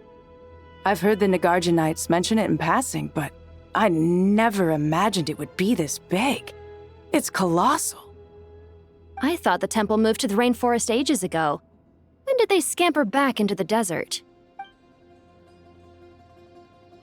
I don't know. This plan sounds a little too risky for my liking. Even in King Deshret's day, this was experimental technology. We have no idea what could happen if we activate it. Well, unless you know of another viable alternative for the Akasha terminal, I'm afraid this is our only option. The plan is sound, and the risks are manageable. However, if we are to proceed, we must act quickly. The scale of this project is enormous. Even with Kave, Faruzan, and every other scholar of mechanics working on it full-time, the proposed modifications won't happen overnight.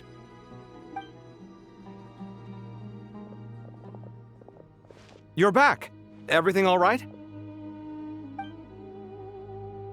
And who are they? Friends of yours? Pretty much everyone in the Temple of Silence is. This guy's Kave, and the one next to him is Alhaitham. Hello, I'm Jet, and this is Lilupar. Oh, a famous name from the history books. Pleased to meet you. A friend of a friend is a friend of mine, as they say. Who's they? Huh? Do people not say that? Not in the desert. Friends you can trust, but friends of friends? Gotta keep an eye on them. Still, I do trust the Traveler's judgment. I'm sure you're good people. The sandstorms have calmed down. I take it the Gurabad problem is resolved? What did you find? And after getting all smarmy with us, he trapped us there. Luckily, Jet used the mechanism outside to free us, and then we got Lilupar to put a stop to the chaos. Wow. Thanks for being there to help them. So, this mystery man openly admitted that he was merely a Harbinger subordinate. Yeah? Is there something weird about that? I assume you aren't naive enough to expect answers from an enemy. Well deduced.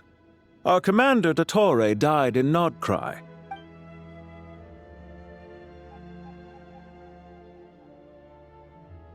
Are you wondering about his true identity? Or do you think there's a big conspiracy behind all this? I wouldn't go as far as to call it a conspiracy. Just the simple fact that having someone to shift the blame on tends to prove useful should trouble come knocking later. The most important thing for now is to solve the immediate problem. Perhaps that man knew you wouldn't have the resources to investigate his background and so didn't put much effort into disguising himself. This is all getting a little cryptic for me. I'll let you guys talk while I take a walk with Lilupar. Jet? Aren't you with the Blazing Beasts? What a coincidence. Didn't expect to run into you here. We're mercs. You can run into us anywhere. Who's this with you? So, did you find the solution you were looking for in the Temple of Silence? You bet we did. This place is incredible. It has everything. So far, we've discussed a plan and verified its feasibility. Building a new system from scratch is out of the question. So our only option is to modify the Akasha using certain resources we hope to find in the mausoleum of King Deshret. According to certain sources in the Temple of Silence, there is a core device in King Deshret's mausoleum known as Aru. Little is known about this device in academic circles, which suggests it was hidden quite effectively. If these sources prove correct, the energy contained within Aru may be sufficient to power our Akasha renovation plan. However, this raises difficult questions regarding technological integration. The sages are still debating it. Yeah, but I'm sure they'll reach a compromise once they've argued it out. The people of the rainforest are always cautious when it comes to desert technology. But times of crisis like this leave us with little choice. Wait, Paimon has a question. Is this the same Aru we've heard of before? It's sealed off, right? Some sort of prison where the Goat King, Ibis King, and Crocodile King are locked up. Well remembered. Yes, that's exactly right.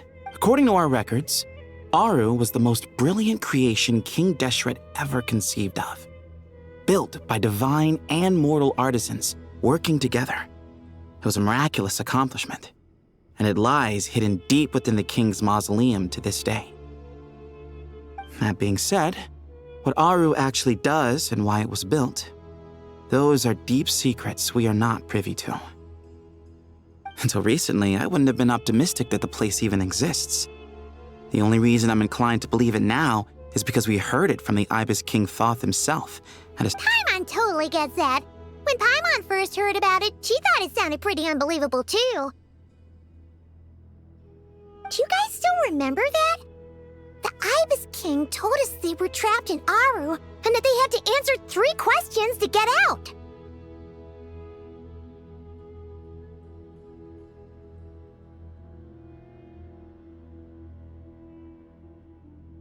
I think I remember. What causes our rise and fall? What obliterates love and hate? And what determines truth and falsehood? Those were the 3 questions, right? Yeah. If only Nefer were here. She's dealt with the Ibis King before, so she might know more. Oh, Nefer's a friend we met in Nodcry. Nodcry? Funny. She showed up here earlier. Huh? Yeah. Had another lady with her, too. Both said they knew you. They contacted the sages, claiming they might be able to offer some assistance.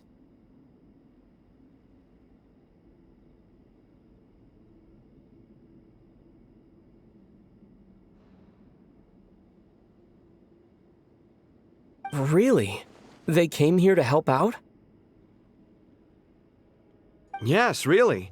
It was just before you got back. One of them said she's made Nodcry her home. If she's the person you were talking about, that— Looks like betting on Aru was the right choice. See? They're right over there. Nicole! Nefer! Why, hello! We're here to help.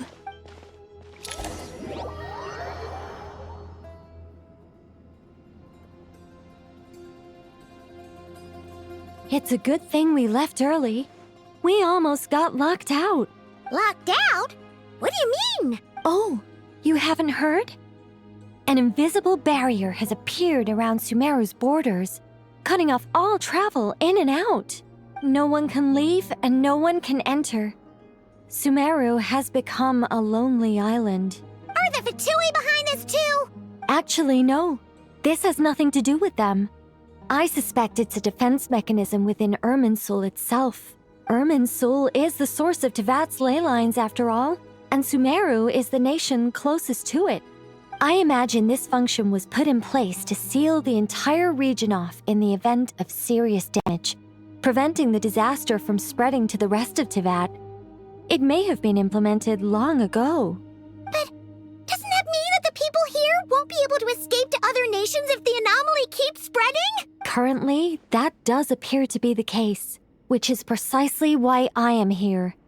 This is a critical moment for the world, and Sumeru is the eye of the storm. Paimon's surprised you managed to convince her to come back to Sumeru. Indeed. Even for someone of my wisdom and eloquence, this tested my skills to the limit. And why should it concern me that Sumeru's in trouble? Surely you don't think I still have feelings for that place? Judging by your tone, I suppose you don't. Sounds like you don't know much about my past. And here I thought you knew everything. All I know is that the Ibis King is the source of your power. He was quite a prominent moon envoy once upon a time, so I do know a thing or two about him. As for your past, I have ways to learn the full story if I wish to. But everyone has secrets they'd rather keep to themselves, wouldn't you say? I'm glad you see it that way, Miss Nicole. I've chosen to call Nodcry home, which is why I did my part in its hour of need. That doesn't mean world savings become a habit with me. I have no particular desire to play hero in Sumeru, thank you. I understand. Human emotions do not appear and disappear without cause. There is always a reason to be found behind both salvation and destruction. Still, if time has taught me anything, it's that human emotions are often complex and in conflict. That's why people change their minds about things all the time. But that's where we angels come in. Our duty, ultimately, is to guide people towards their deepest, truest desires and help bring them to fruition. So I wish to hear about your past, because I do not believe you are motivated by hatred alone. And if we still arrive at different conclusions in the end, that's okay. I refuse. Wait, what? But I set the atmosphere and everything. Isn't this supposed to be the moment when we finally open up to one another? Is it? Maybe I'm not so good at reading the atmosphere. You're right, Nicole. There's more to me than just hatred. Had it consumed me, I'd be left stuck in the past forever, never living in the present. But I don't think that your guidance can change my mind. The all-consuming sands, the bloodshed, both deserved and undeserved. Those old emotions cling to me like a shadow. Do you wish to shake them off? No.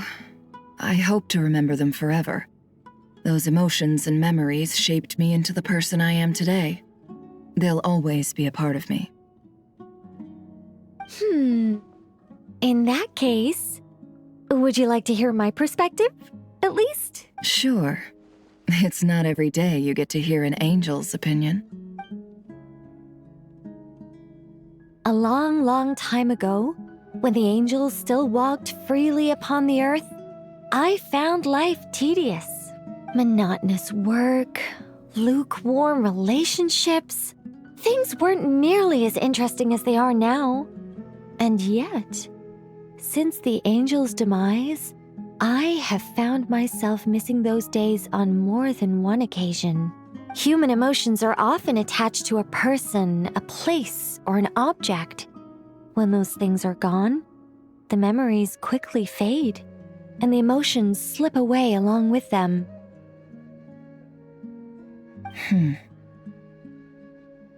If Sumeru were destroyed, both rainforest and desert would be no more.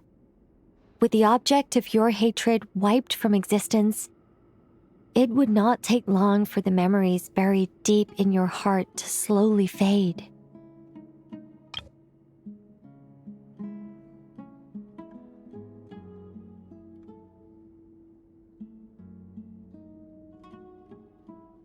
Both love and hate are intense emotions, but they are nothing compared to the void left behind when they disappear. Most sophisticated, Miss Nicole. But anyone focused on the future could only ever applaud the destruction of the things they hate. Still, I'm a special case. Someone once told me that human memory is as much as I dislike Sumeru, this is no way for it to perish. All right, you win. I'll help you out a little, but I won't work for free. How much will you need? You're not gonna milk this for all it's worth, are you? What do you think? I'll be upfront with you. I don't have much more on me. If that's what you need, I could borrow some from Alice. Or perhaps I could pay in sculptures. The ones I carve are actually worth quite a lot. Just cover my travel expenses. Huh? Is that all? That's all. Given all the people I owe favors to, I can just about justify a trip to Sumeru.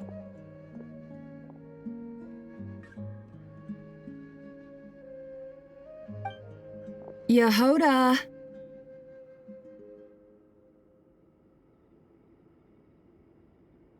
Here, boss!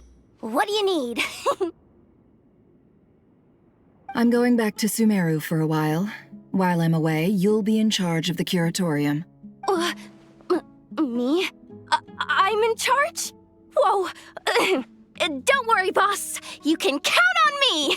And that was how the ingenious Angel Nicole brought you the perfect person for the job in your hour of need. Hip hip hooray! That was far more detailed than necessary. Not lacking in embellishment either. I never thought I'd return. Especially not the desert. But life doesn't always go as planned, I suppose. What's Candace up to? I don't think I've seen her yet. She is still taking care of things in our village. Should be joining us before too long.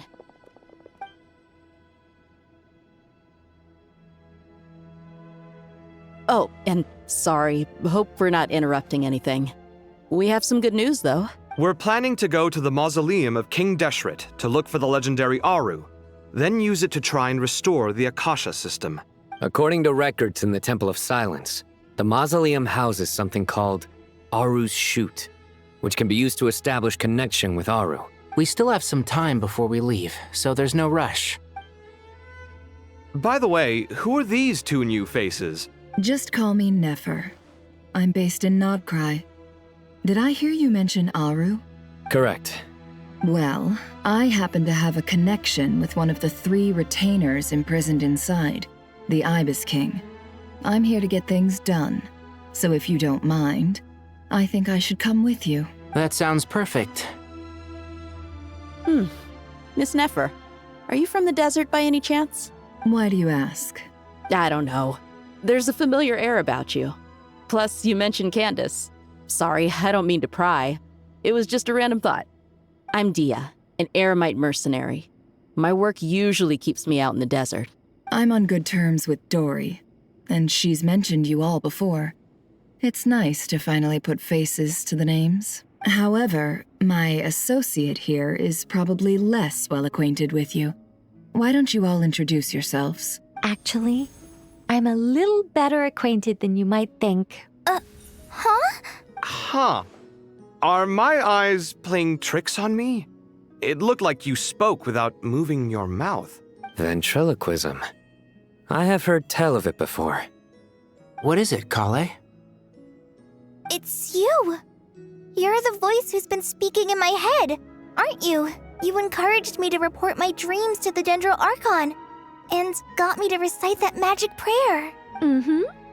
I have many titles, but let's go with the most pertinent one. I am Nicole Rain, an angel who has lived since ancient times. An angel? Sounds like a big deal, but, what exactly is an angel? Oh, Well, we're a rather long-living race of beings. Not gods, technically, but we can still tell you a lot of stories from ancient history. Yep, and she's also an amazing sculptor. You could say she's a real creative type. Well, ma'am, if both the Traveler and Paimon give you rave reviews, you must be pretty impressive. Oh, please don't call me ma'am. I find it so awkward when people get too formal with me. Just relax and be yourselves. No need to be nervous. Miss Nicole, if it's okay, could I ask you a few questions? Yes, you may. I can see your heart is filled with confusion, and you are desperate for answers. I also know which questions you want to ask me. Why did you dream of Sumeru City in disarray? Why did those verses soothe the djinn only when recited by you?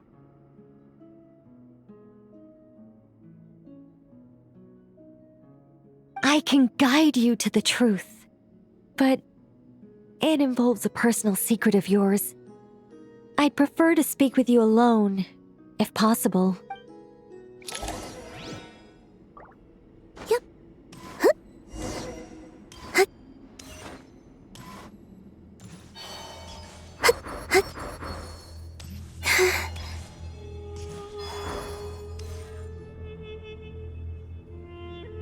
I thought we were going to speak alone. This is a lot more people than I was expecting. What's wrong with it? Even the doctors at Dar al-Shifa allow patients to be accompanied by family members. Well, if Kale doesn't mind her secret being revealed, I have no problem with it. Thanks for being so considerate, Miss Nicole. I don't know what secret you mean, but whatever it is, there's no need for me to hide it from my closest friends. Closest friends? It's so nice to hear that. All right. In that case, I'll get right to it. Kale, are you aware that there are god remains inside your body? I am. When I was young, I got sick with Elazar. Nothing could cure it.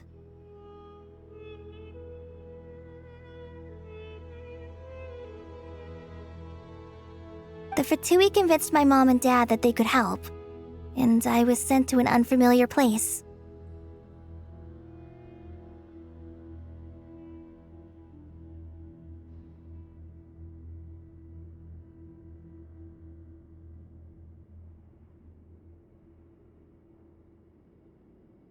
There were a lot of other kids just like me there. This creepy guy injected us with some strange medicine, which I heard contained god remains. I can still remember the pain like it was yesterday. But thanks to the friends who've stuck by me all this time, I've gradually been able to overcome those memories. Anyway, so you're saying that what happened to me has something to do with the god remains they injected me with? Yes. Those were the remains of Nabu Malikata, the goddess of flowers. What? Huh. Fascinating. You don't seem surprised like the rest of us. Why?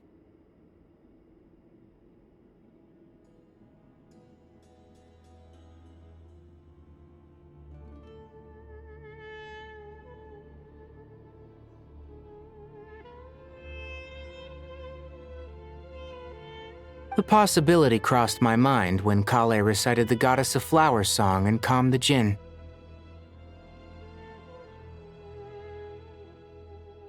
You made Paimon jump! What are you doing here, Lilupar? I was merely passing through when I heard the name of the Goddess of Flowers. Be assured that I share your surprise.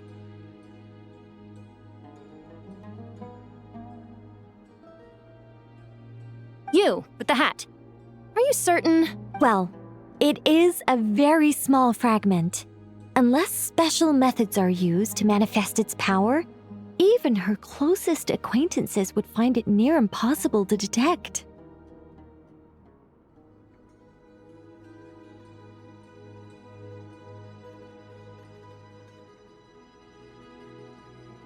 After the goddess passed away, her remains were scattered across the desert. King Deshret gathered all the pieces he could find and buried them in the eternal oasis. But some fragments remained unaccounted for. Eventually, the Fatui must have found a way to track some of them down. Presumably for use in some experiment. It's not an uncommon occurrence.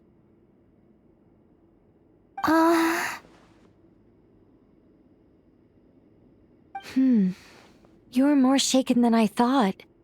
In one sense, you've been extraordinarily lucky.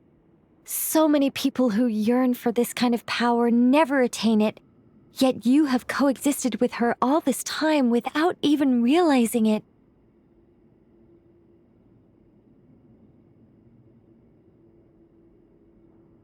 I don't know what to say. I'm glad that I could help everyone with this power, really. But knowing that a fragment of the Goddess of Flowers is inside my body is... it's a strange feeling. Well, people value their autonomy very highly. Even a well-intentioned intruder can shake one's sense of self. I understand how you feel, Kale. But once you... I guess you of all people have a good reason to speak on this. 2 good reasons, in fact. Incidentally, 3 is the maximum number of Hermanubis' Ba fragments that I could bear. Let me guess. Because 2's company but 3's a crowd? Thanks for helping to explain the joke, Tainari. Not my intention. Goddess preserve me. I should take my leave. This boy in his wolf's head hat speaks much too differently from the Hermanubis I remember. Kale, all I'm trying to say is, no matter how many Hermanubis fragments there are within me, you wouldn't think of me as Hermanubis. In the same way, you are simply you. Yeah, I know what you mean. So about that dream I had, was it a warning from the goddess of flowers? Yes. Just like me, she was an angel created by the primordial humans, born with the instinct to guide living beings. Though her body and soul have perished, her essence retains its natural instincts. Even her smallest remaining fragments would do their utmost to send you that warning. The mother of dreams? Lord of flowers and oases? She must have had a premonition. That is why she gave that dream to you. We won't let our efforts go to waste, but I still don't understand. Why me? Yes. Why indeed? You weren't the only one injected with god remains, but only in you have her fragments persisted. I suspect it may be because of the firm will you showed in the face of suffering. She was likely assimilated by that will. Of course, this doesn't mean you have to shoulder any extra responsibility. As this young man said, you are who you are, and that will not change. All right, any further questions from the family members of the patient? If not, we should head to the mausoleum of King Deshret. Let's move out. Time to put our plan into action. We all hope it'll work. But will we really be able to open Aru? And even if all 7 pillars of King Deshret agree to let us proceed,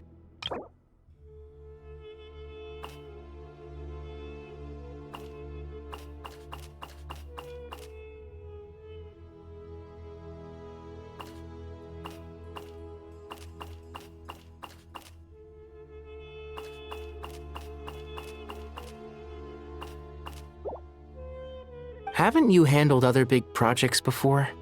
I mean, the biggest project I've worked on to date is probably the Palace of Alcazarzaray, I guess? But this is orders of magnitude beyond that. It's a total nightmare. Look on the bright side. At least this time you're actually here when Sumeru needs you most. You won't have to come asking me for details after the fact. Mock me all you want. But now that I'm here, things will be resolved far more quickly and smoothly than last time. Kave's self-doubt disappeared in an instant. Like magic. Well, this confidence is most gladdening. Now, go and pack your things. We'll head to the mausoleum as soon as you're ready.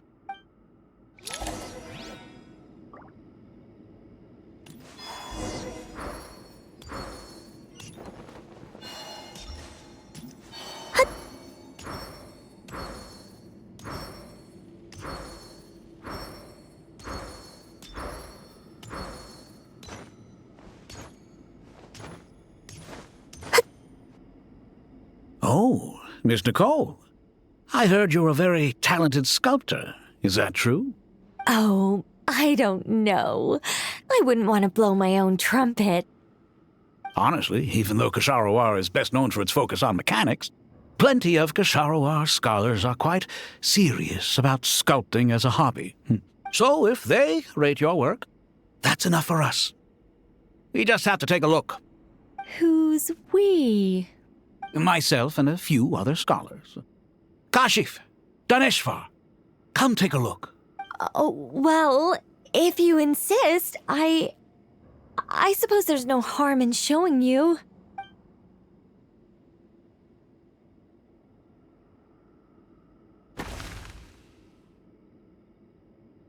Whoa! Where did that come from? Look at the level of detail. It's so lifelike. The squirrel descends from the heavens like a champion, and the earth trembles beneath its feet. What do you think? Striking, isn't it? Kaveh? Kaveh, come here for a sec. Oh, and Madam Farazan, didn't you used to study in our darshan? Come take a look. All right, but hang on a moment. I have to finish reviewing this proposal first. You called? What is it, youngster? This squirrel statue. Isn't it cute? Oh, a squirrel. I wouldn't say cute per se. The realism is what stands out to me. Were you trying to carve a statue of a hero, young lady? Oh, a hero? I suppose so. Actually, I didn't really have a specific theme in mind. I just started working on it, and this is how it turned out. I see. Well, do you tend to read novels about heroes in your spare time? As a matter of fact, I do quite enjoy those. Everyone loves a good tale of daring do, right? Then perhaps the statue represents the heroic tale you long to see deep down inside. Also on the subject of heroism, I feel that if the subject posed with a finger raised towards the heavens, it would lend a greater gravitas to the overall image. I'm sure some would call it cliché or old-fashioned, but not me. I think it would be a perfect fit. Kaveh! Sorry, Madame Faruzan, I'm a little busy right now. Don't wait up for me. What a pity. That young man has excellent aesthetic tastes. I was hoping to ask him for his opinion. What a genius idea! Why didn't I think of that? Classical beauty is a great direction to explore. That's it. Once I get back, I'm going to sculpt a heroic squirrel pointing its finger towards the sky. Precisely. A declaration of victory. You understand my vision. Then place the two statues face to face. Yes! That's exactly what I was thinking. It'll be a masterpiece. Miss... I'm sorry. I didn't catch your name. Just call me Nicole. Madame Faruzan? Was it? What? No. That wouldn't be right. Why ever not? Madam is a state of mind cultivated from within. Anyone may call me Madam if they so desire. My dear Miss Nicole, once we make it through these trying times, should we have the pleasure of meeting again, I shall look forward to seeing your new work. In this day of age, it's rare to find people with an appreciation for classical aesthetics. Meeting you was truly a pleasant surprise. Honestly, I feel the same way. It's been a long time since I met anyone interested in this style of statue. Clearly, they don't call you Madam for nothing. Also, I have to say, you're a very good judge of character. Because when I think about it, I really am someone who likes stories about heroes. That must be why I've quietly kept watch over generation after generation of them. Sorry, keeping watch over heroes? What exactly do you do for a living? Oh, never mind that. Let's not tell Madame Faruzan about Miss Nicole's true identity for now. Good idea. Let's limit the conversation to aesthetics.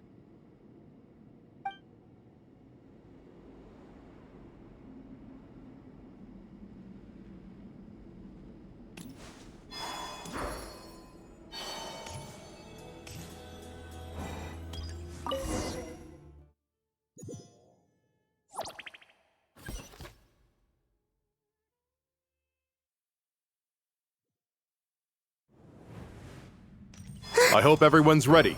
We'll be arriving at our destination very shortly.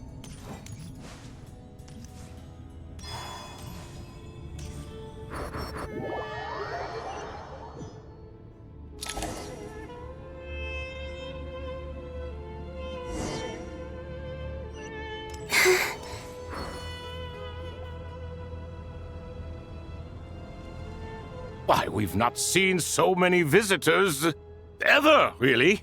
What is this place now, a tourist attraction? Closer inspection reveals many familiar faces. To what do we dusty old fellows owe the honor? Surely you're not just here to chat. You surmise correctly. We are here to carry out a rather enormous project. Ho, enormous, you say? How large, then? Larger than the gaping void in our lives? Why, you've even put a smile on Goatee and Crocco's faces.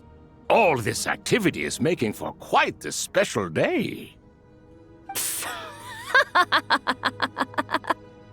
I know that laugh. Lilapar, what on earth are you doing here? Oh, This is hilarious. Turns out good things really do come to those who wait, as long as you stay alive long enough.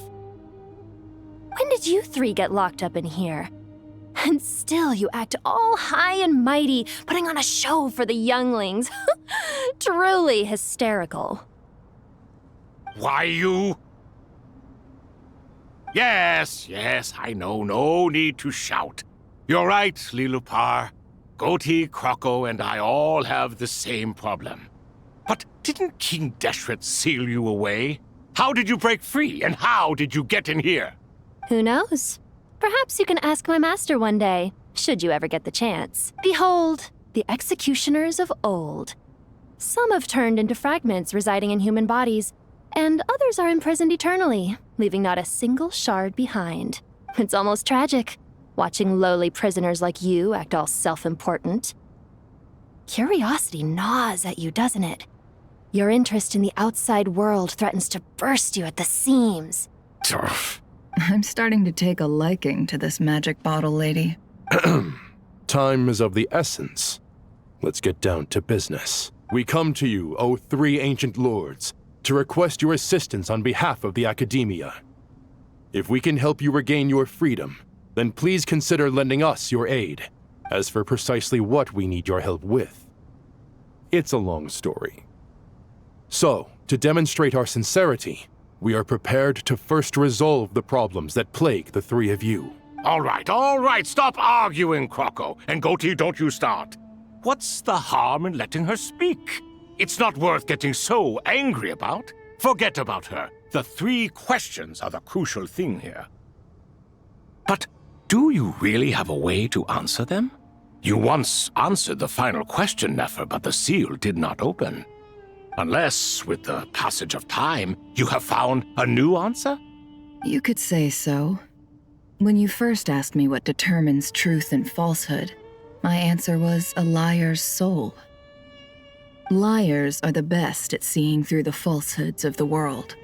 But if you want them to tell you the truth, you have to reach their soul. I think that makes sense. I found it quite compelling myself, and I told Nefer so. Unfortunately, it brought us no closer to liberation. Well, that's simply because it was my answer, not the one King Deshret was looking for. Can you guess which answer Al-Ahmar wanted then? Time. And that's not only the answer to the final question. It's the answer to all three of them.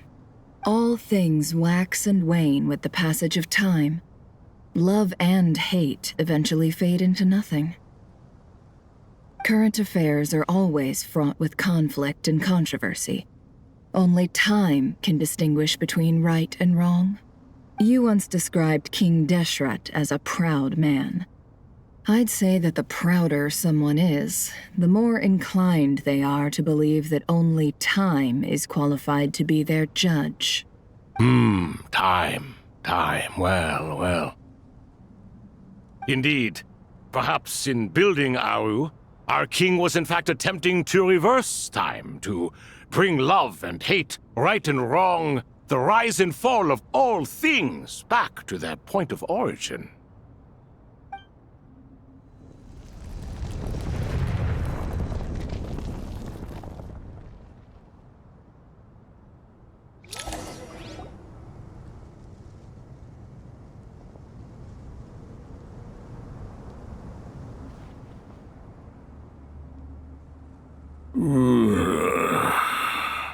This is the most eventful day I have experienced in a long time. You have my sincere gratitude. Are those 3 of the 7 pillars? Turns out the statues were quite faithful to the source. You 3 seem to be in good spirits. Prison can help a person grow and learn to cherish what they have. Nevertheless, after everything you've done for me, I sincerely hope you never have to experience it for yourself. Hello, Nefer. It's good to see you, Thoth the Ibis King. Nice. Definitely puts my mind at ease, seeing you two getting along so well. Should we maybe introduce ourselves, or... Sure. I'm Sethos, the current leader of the Temple of Silence. This is General Mahamatra Sino, and this is the former Spantamot sage, Cyrus. But I'm guessing none of that means a whole lot to you.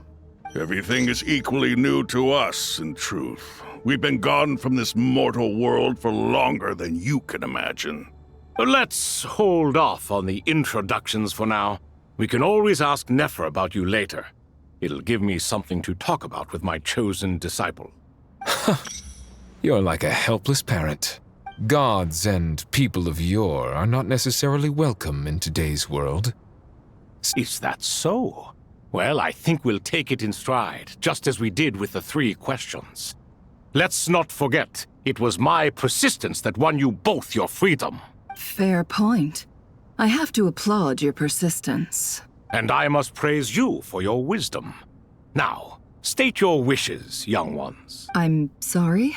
Why, your tremendous accomplishments deserve a reward, do they not? You must let us do something for you in return.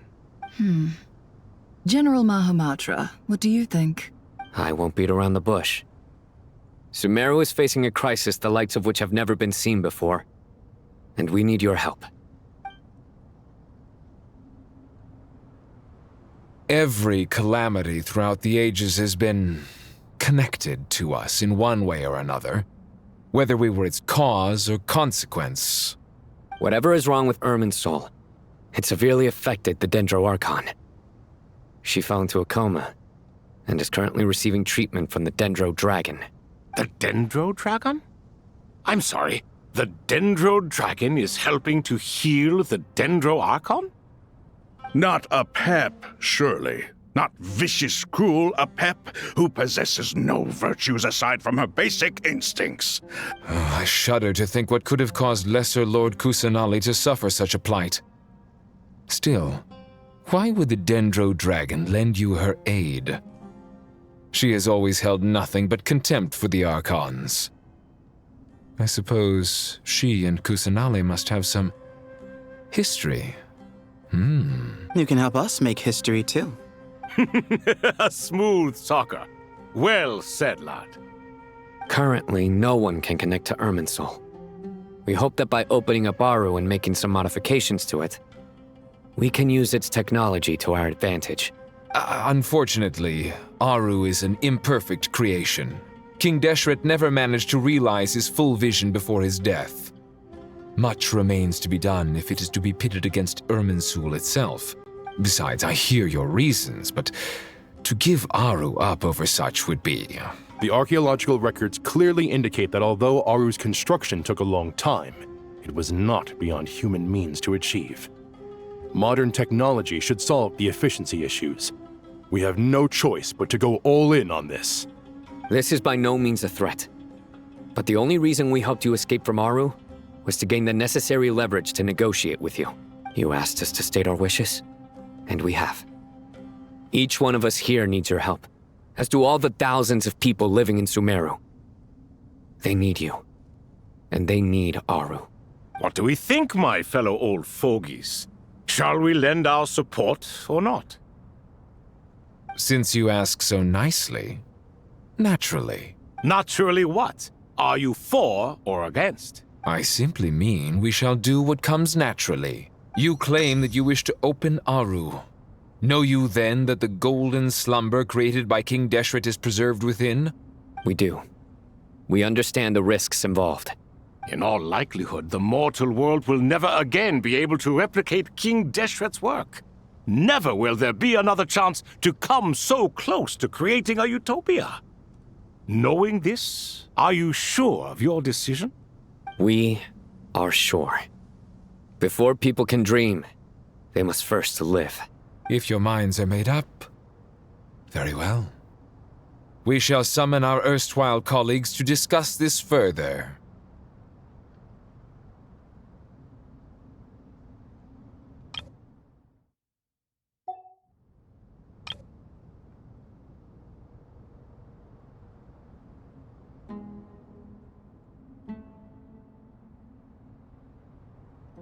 Saint Shezepank, Saint Bennu, once you surrendered to silence and were buried with King Deshret. But now, we invoke the right to awaken you with our voices.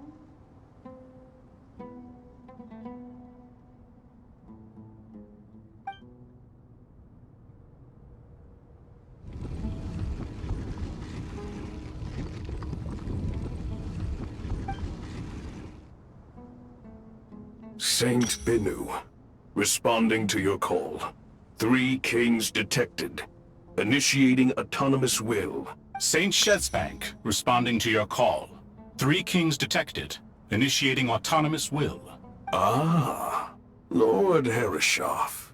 What a long time it has been. I trust you are keeping well. Then your trust in my well-being has long outlived your physical body.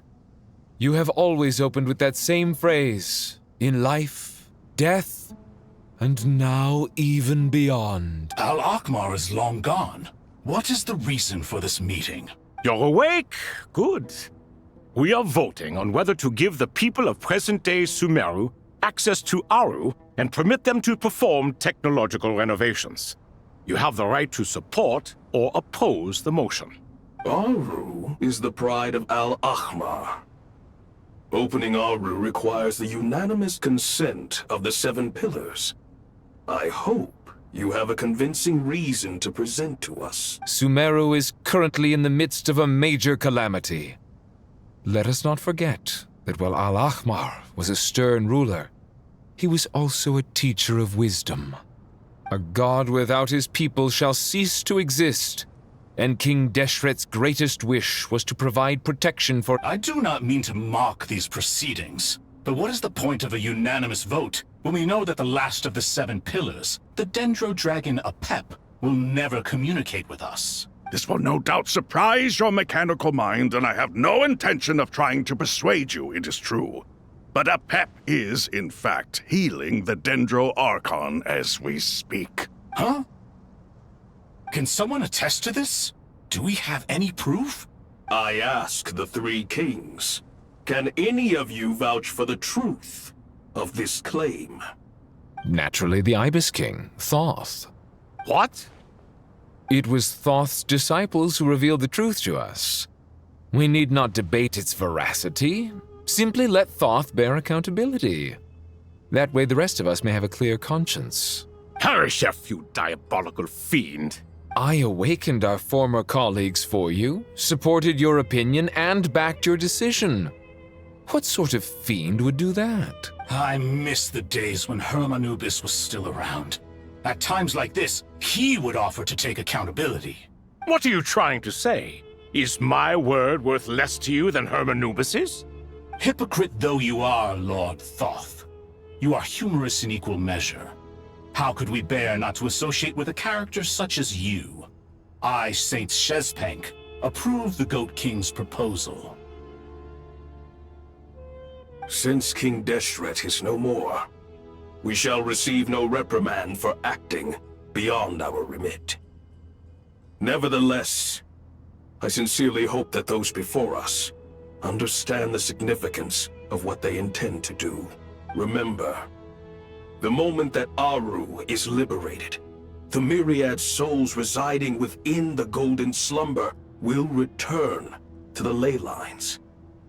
And once the ley lines flow again, these souls shall in turn be received by Irminsul. To take this step is to bring the perfect afterlife created by our king to a permanent end. We understand that well, and we have decided to proceed regardless. Furthermore, the contemporary human perspective would contend that confining souls in this way is no act of benevolence. The deceased have a right to rest in peace.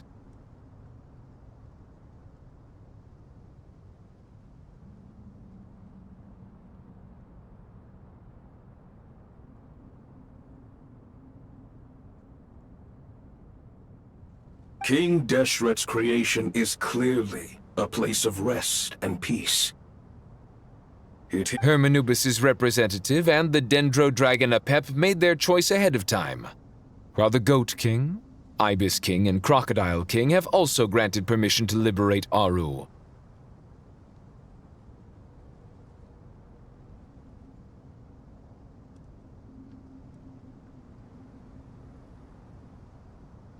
By the grace of His Majesty, guided by His wisdom and will, let the gates of Aru be reopened.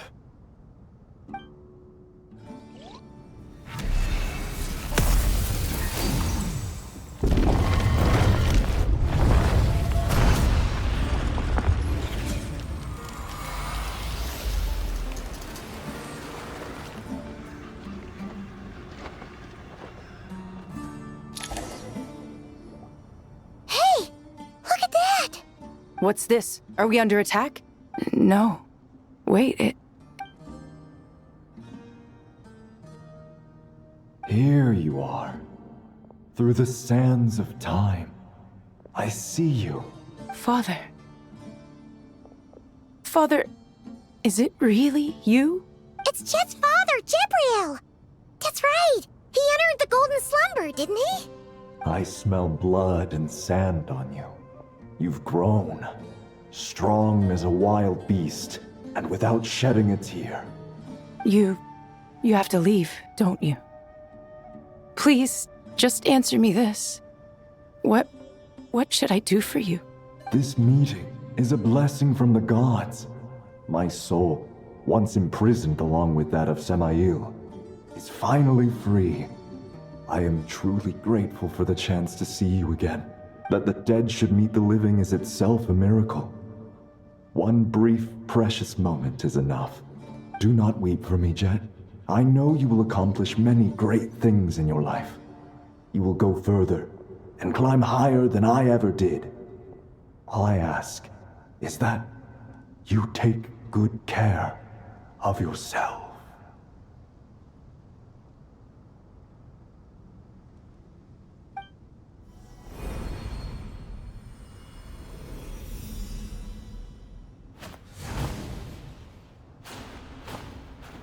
Father! Father!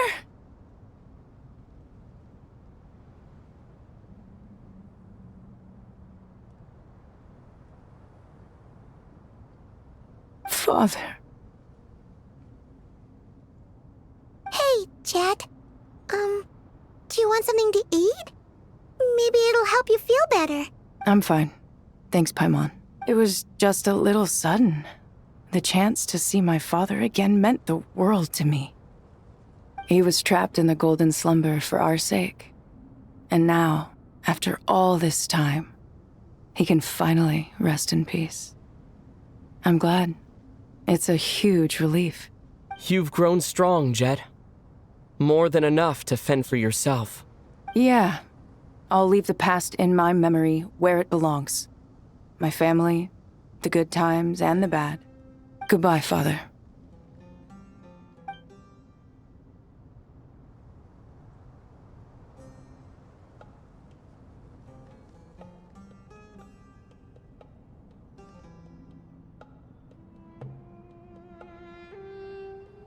Ah, me, what a touching reunion that was. It seems we did a good deed today.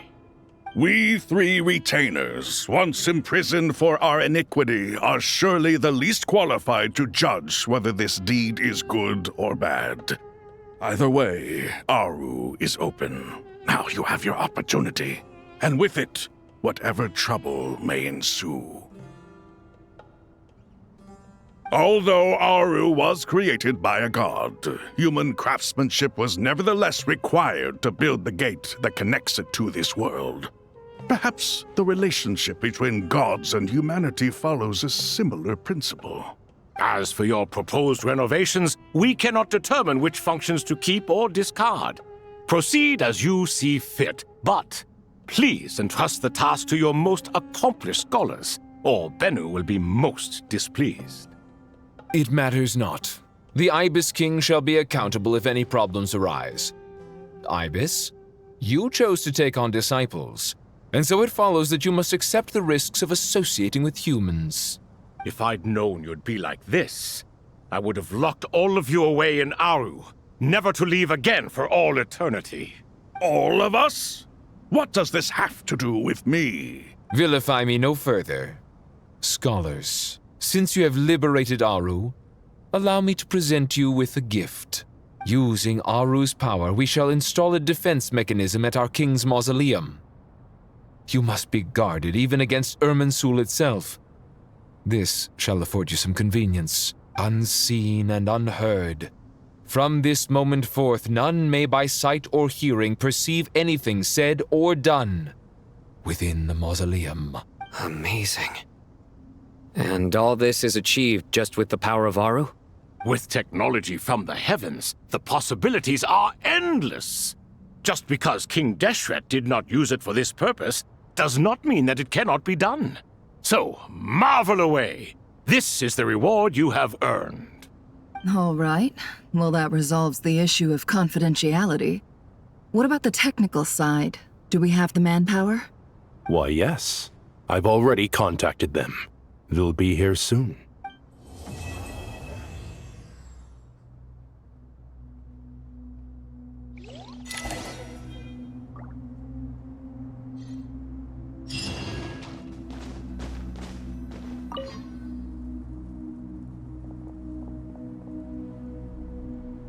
You must be the ones tasked by the Academia with renovating Aru?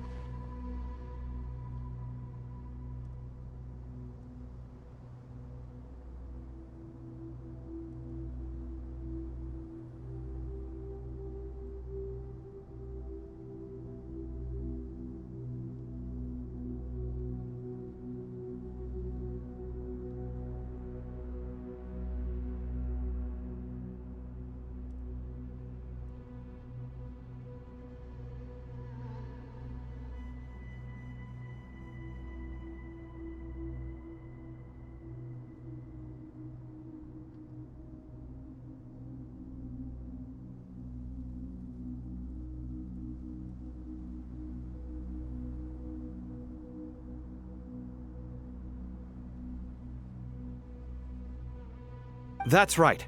Good afternoon. I'm Kaveh, and these two are Termezi and Naisaburi. Hey, I'll hate them! Come and introduce yourself!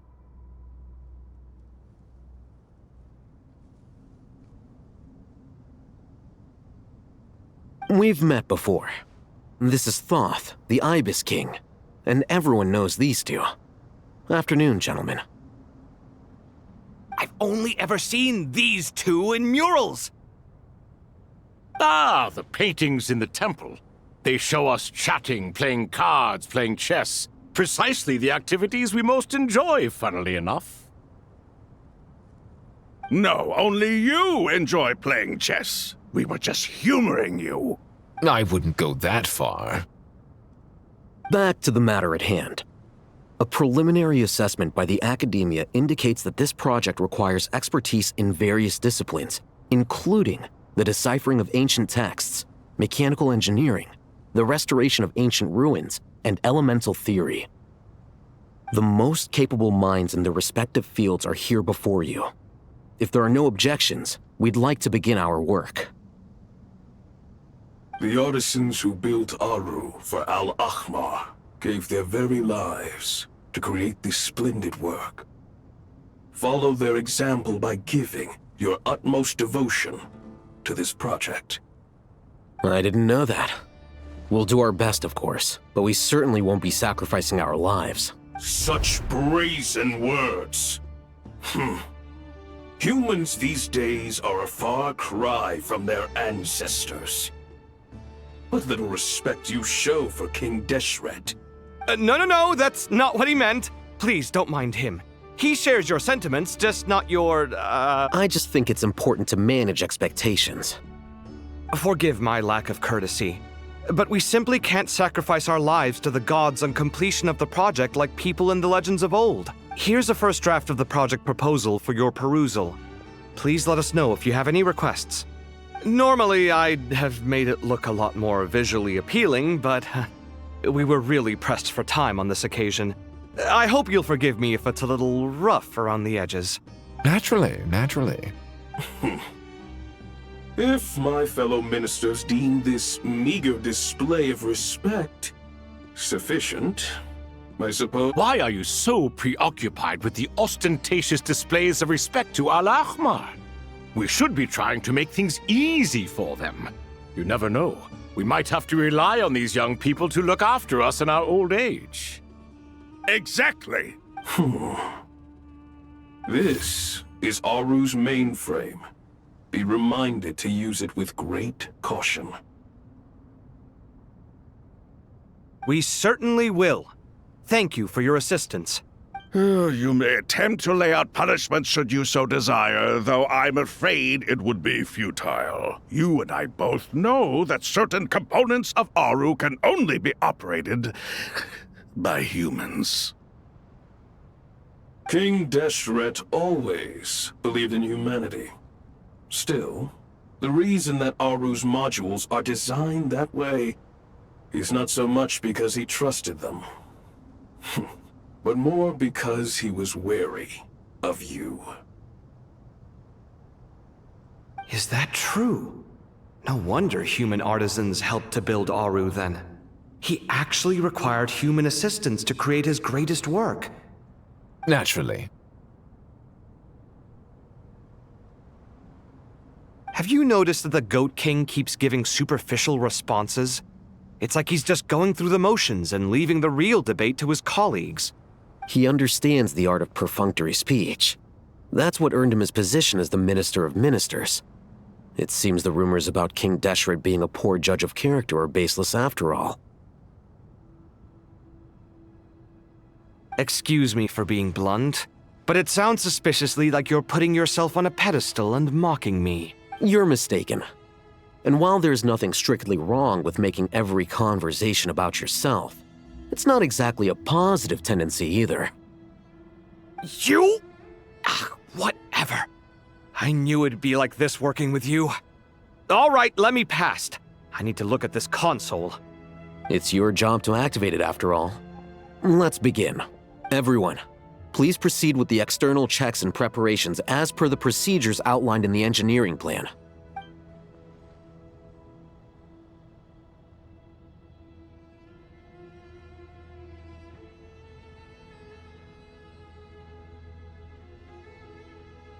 Hello there, youngsters. Whoa, the Ibis King came to life. What do you mean, came to life? I've been alive the whole time. You did say we could start our research, right?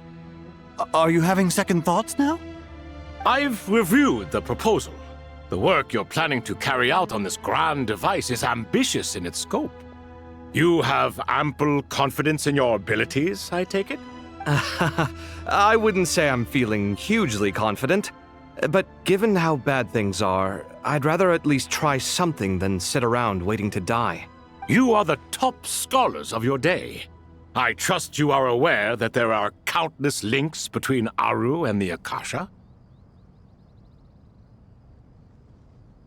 Aru and the Akasha? But I thought the Akasha was the Academia's greatest technological accomplishment, created years ago by the Dendro Archon to help her people access knowledge. And you too? Do you not know either? You've read the instruction manual, right? You tell them. An instruction manual? The Akasha has an instruction manual? The Dendro Archon is a kind and thoughtful god indeed. It used to sit on a shelf in the corner at the House of Dana. Not the most popular read. If the manual is to be believed, Aru was in fact the original inspiration for the Akasha system.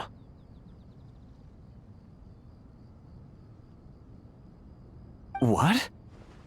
But there are so few records about Aru anywhere. And practically none of the scientific expeditions into the desert had anything to do with it.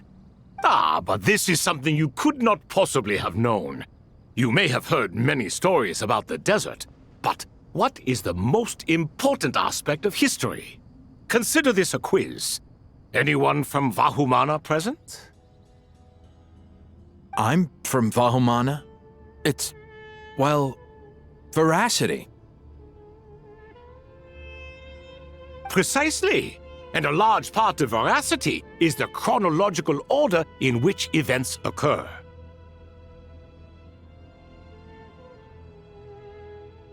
I may as well tell you. In the beginning, Nabu Malikata, the goddess of flowers, descended upon Sumeru. The glory of the heaven was within her. She brought life, oases, and knowledge to this land. Then she created the Jinn, enlightened them, and ordered them to serve her. 2 other gods also walked upon this land where wisdom flowed in abundance, and the 3 met beneath the great green trees. It was the first and greatest alliance. We should speak with reverence of this covenant between the 3, which transcended both time and life. For they promised that in Sumeru, wisdom would be shared with all. All the great changes in Sumeru's history began with the goddess of flowers. For King Deshret's sake, she pried into the secrets of Celestia, and for this was burned to ashes by the flames of wrath. So grieved was King Deshret by her passing that he lost all interest in state affairs and devoted himself instead to the knowledge that she had brought back. It was after learning of the technology from that floating island in the sky that he first conceived of Aru.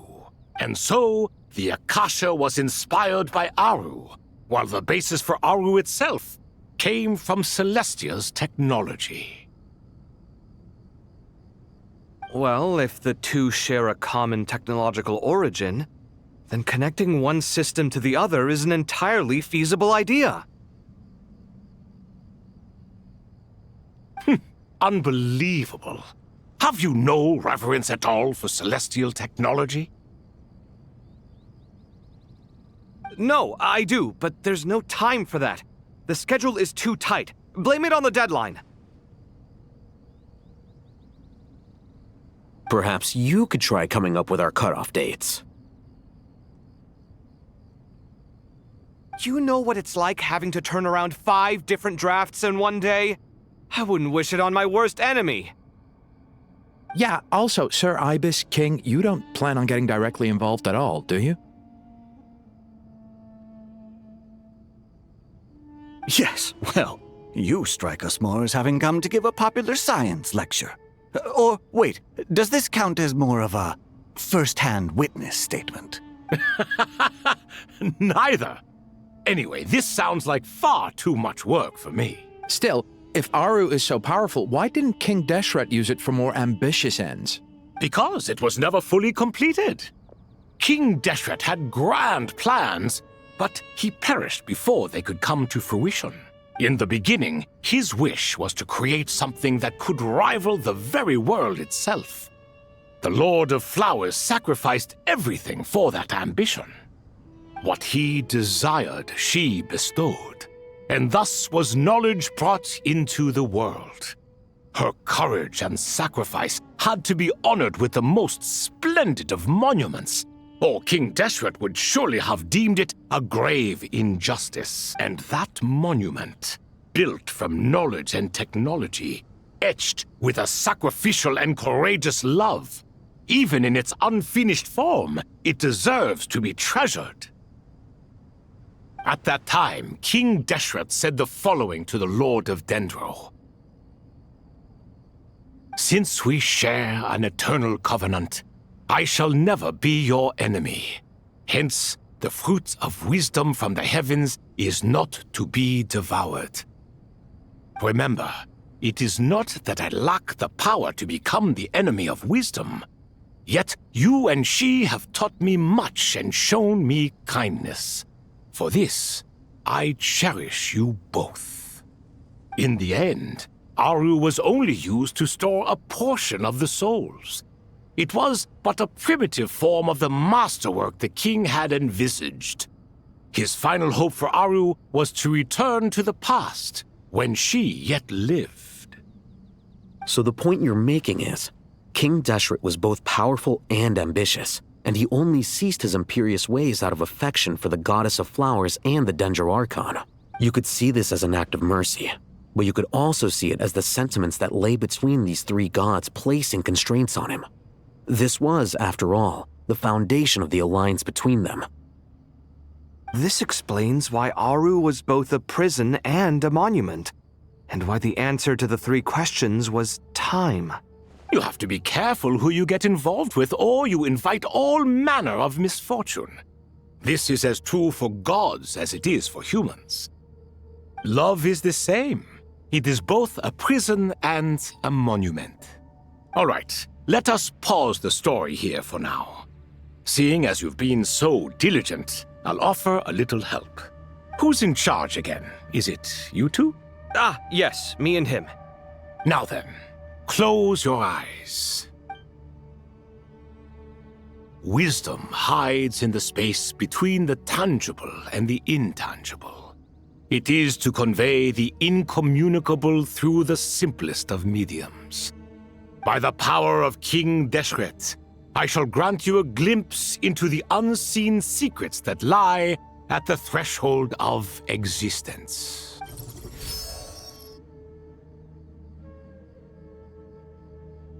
Where did this come from? Is it a new mechanism? It looks more like some form of externalized information. You've rendered it visible? Just as the Akasha allows you to access a greater range of knowledge, the power of our king permits one to perceive ingenuities that do not belong to this world. This is no ordinary mechanism. It reflects the internal structure of Aru. Whether you choose to increase or decrease, keep or discard. Come, use these to achieve the outcome you desire. Looks mechanical to me. Better let me handle it, just in case. But wait, how do I get up there? Turn around. So that's where the elevator is.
Obelisks were used to record important information in the ancient desert civilization. Hey, Al-Haytham, there's some writing here I'll need you to decipher. I've sent it to your screen. Do you see it? Got it. It's a little blurry, but I should manage. Take a look and tell me what it says. Oh, and I'll send any other similar text directly to you from now on. Let's start with this one. It's a variant of an older script. Herein lie verses written for the Yellow Sands. Looks like cultural information from the age of King Deshret. If so, I suggest you delete it. Words thrown together merely for fun. I had no idea Aru kept a record of this. Well, as long as you're certain that this is strictly private information, that's fine. It is unimportant. All right, well, I guess I'll start now.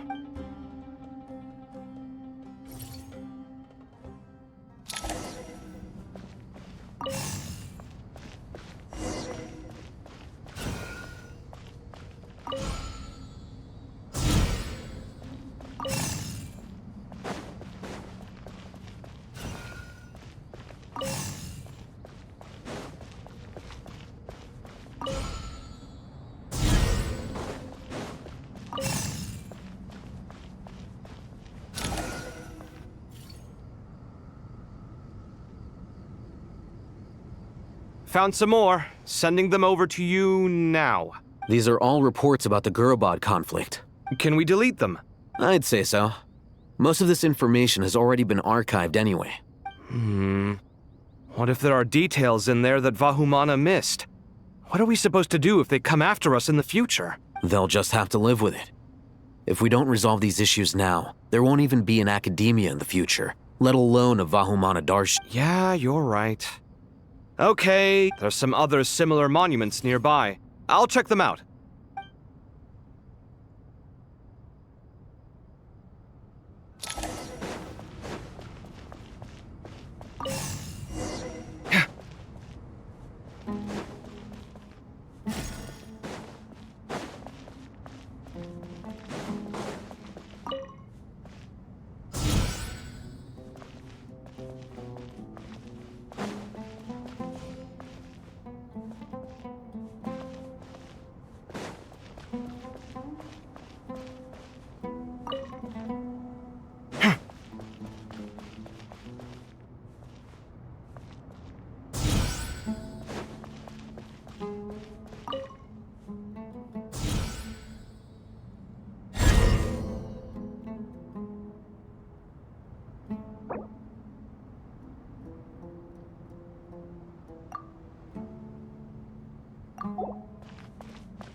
Another monument.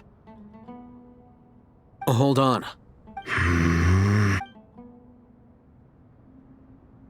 You're still reading it? How long is it? It records the development and governance of the Oasis civilization. Most of it concerns the Jinn, but it also contains records left by the artisans who built Aru. Is it important? Some of it. There was no way for me to read the whole thing in its entirety, so I had to rely on my intuition to pick the parts worth keeping. What about the artisans' records? What do they mention? They're speculations, mostly. For instance, they were wondering how to protect themselves if King Deshret decided to silence them after the construction of Aru was complete. Sounds like pure mythology to me. Surely that kind of thing didn't really happen. The records do emphasize that this was merely their conjecture based on various myths. Still, the artisans did leave details of their plans to survive, including blueprints for their escape route. Even that got recorded? Okay, well, I'll make a copy of this first before I delete it. Is that truly necessary? You won't be needing those. No, the blueprints are important. I want to keep them as a memento.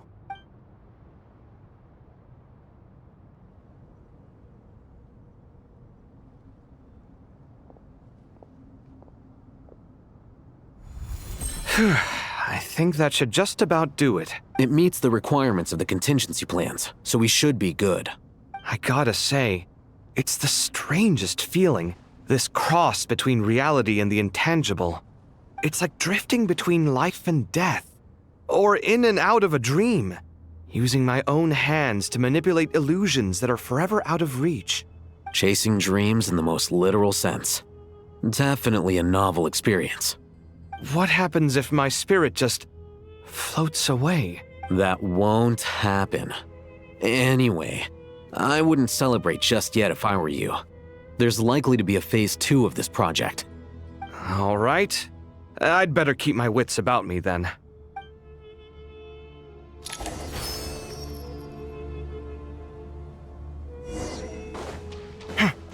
Hip.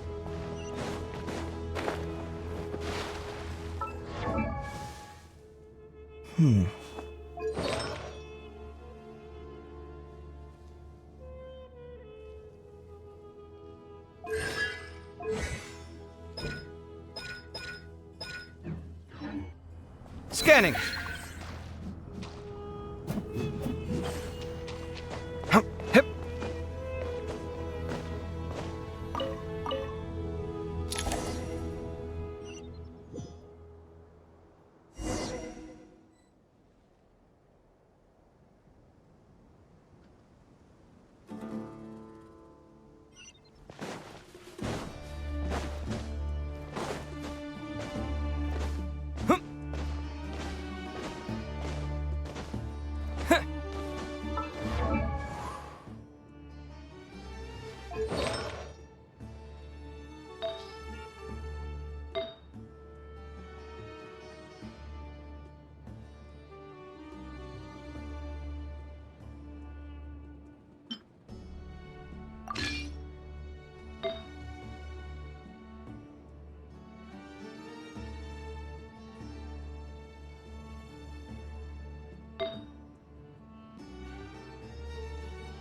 Traveler from afar, do you worry for the fate of Sumeru as well?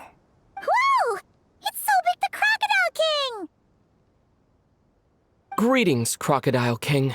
Please be at ease. I'm just here to chat with you about Lesser Lord Kusanali. Sounds like you really care about her.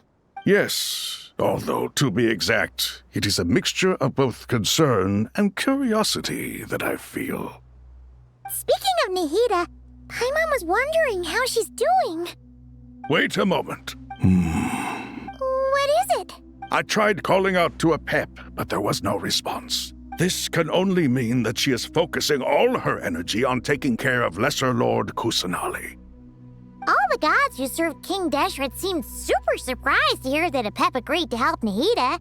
Guessing she made a bad impression on you or something. Are you aware of the history between her and our king? Then you are learned indeed. I'm glad to know that Sumeru has the support of someone like you. At the end of his life, King Deshret tricked the Dendro Dragon into swallowing him whole, leaving her to bear the torment of his sins. The Dendro Dragon despised King Deshret, yet he outwitted her. Rather than bringing disaster to the land, he chose to deceive her and thereby ensure his annihilation. An act that surely displays his love for humanity. The Dendro Dragon stands for the glory of a bygone era. She hated Al-Ahmar and what he represented. All the gods, all the power they wielded. And so, her willingness to help the Dendro Archon through this crisis comes as a great surprise indeed. It makes one wonder whether, perhaps, the Dendro Archon assisted her in the past. Yep, Nahida did her a huge favor.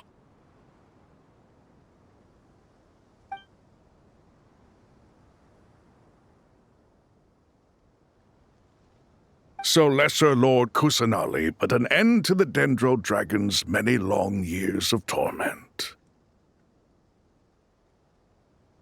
As much as she loathes the Seven, Apep knows kindness when she sees it. No wonder she was willing to make an exception. Yeah, that's the sense we got from dealing with her, too. She is not incapable of coexisting with other living things. Rather, she actively chooses to avoid coexistence. And this despite the fact that she symbolizes life itself. How ironic. All of this being said, I wouldn't expect too much from her if I were you. Nothing will change her hatred towards humanity and gods. We'll keep that in mind. Anyway, how much longer do you think Nahida needs to stay with Apep? For all we know, the Fatui might still be in the desert. Just to be on the safe side. I'm alright, Paimon. Huh? Was that Nahida's voice? It seems the treatment was effective. Since when do my deeds require your evaluation? Here will do just fine. I had no intention of taking you any further. One ought not expect greater generosity than they have earned. You always hide your kindness away like an oasis within a sandstorm. Only those who make it through the swirling winds can know just how beautiful that oasis is, and how much hope it brings. You dare appraise my being? No, I'm expressing my gratitude. I want to thank you for sharing your precious life force with me. Awake already? You are more resilient than I thought. Pep, I feel much better. Thank you. Gods and their gratitude mean little to me. I would rather you give me your assurance that the situation with Irminsul and Sumeru's ley lines will be competently managed. If I suffer any ill effects from the ley lines, you, as the god of this land, will be held responsible. And you would not enjoy being held to account by me. I understand what you require, but I would assume this task even if you did not demand it. Sumeru is my responsibility. I must resume my duties as soon as possible. A farcical notion. God of Sumeru, I hope you realize how unextraordinary your strength is. And yet, maybe it is precisely what defines me. A god of wisdom is not meant to rule by force. Then hold steady. We go forth. Well, I'll be. Is that a pep? Do my eyes deceive me? Of all places, the Dendro Dragon has decided to visit the mausoleum of King Deshret? I see that after all this time, El Ahmar's menagerie of ministers remain as vile as ever. It's a pleasure, Dendro Dragon. Had you arrived but a little sooner, you might have attended a meeting of the Seven Pillars. What a nauseating thought. You are not the first insects I have had the displeasure of dealing with today. A swarm of them tugged on my tail on my way over. Goodness knows what hovels they crawled from. Why do all the creatures of this world remain so lowly after all this time? What did you do with them? I cast them away. What would you have me do? Keep them as trinkets? Boer, this is where we shall part ways. To be clear, I do not wish to see you or anyone else here ever again, unless absolutely necessary. Then I wish you peace as you return to your dwelling place. It matters not to me. Simply refrain from bothering me again. A force to be reckoned with. At times like this, I feel glad that she has no interest in any of this. Hold on, just hold on, okay? We're almost there. We made it. Huh? Wait, that voice! Uh-oh, I'm gonna fall.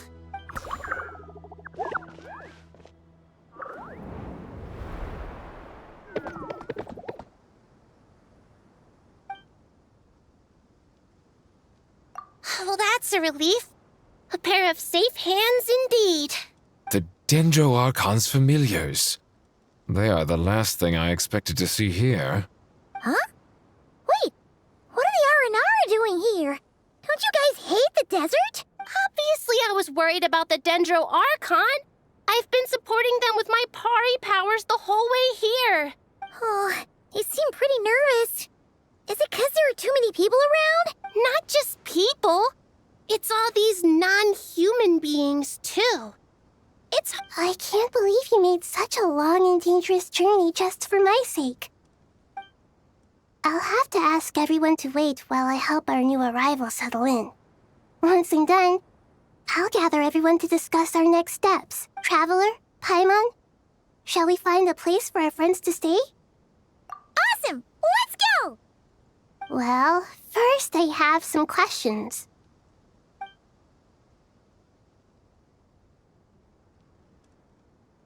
Okay, I think that covers everything. Thank you. We can get going now.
everyone. It's only us.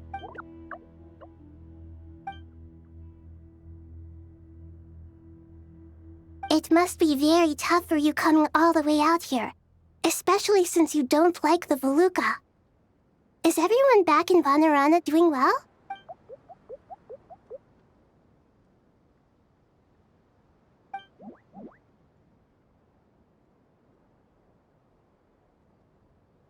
Ah, everyone's here. Good. Are you okay? You look like you were about to pass out back there. Then you're forgetting who I am. Don't underestimate me. Oh, excuse me! Are you comparing me to Paimon? I suppose everyone is gathered here because of me. As we can see, the situation is critical, and everyone is very busy with their various tasks, so...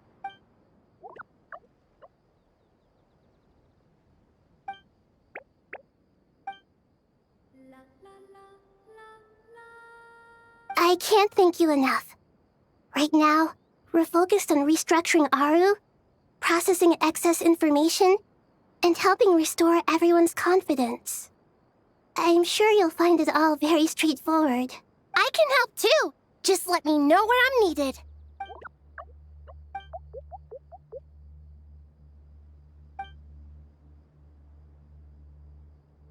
Up to no good?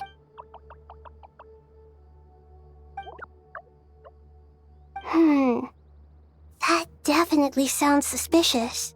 Traveler, Paimon, I have other work to attend to here that needs to take priority. Could I trouble you to investigate the situation Arabalika spoke of? No problem. Leave it to us. Thank you. I'm counting on you. There's one other thing. If you are to work alongside the people of Sumeru, you will need to make yourselves visible to them. Is that acceptable to everyone?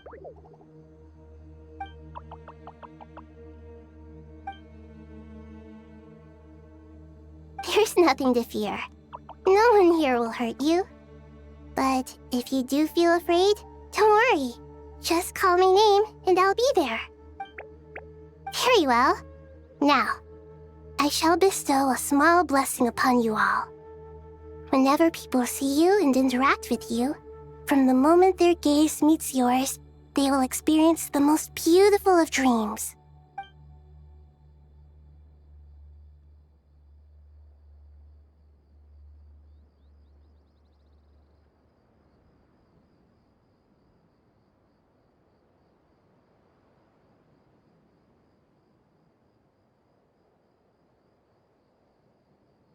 Do not fear. We will face it together.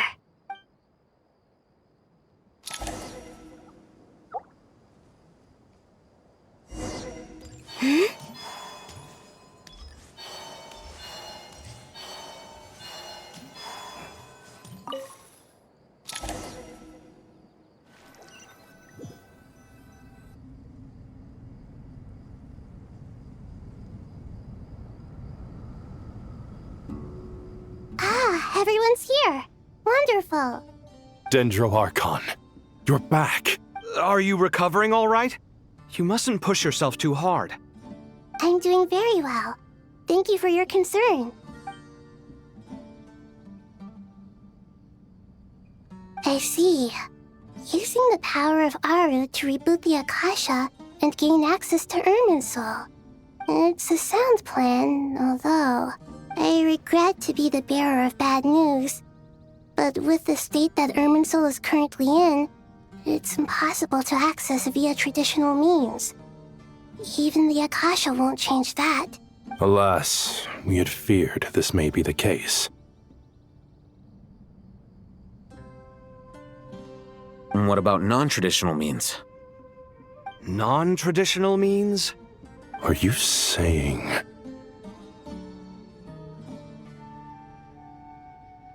Desperate times call for new measures.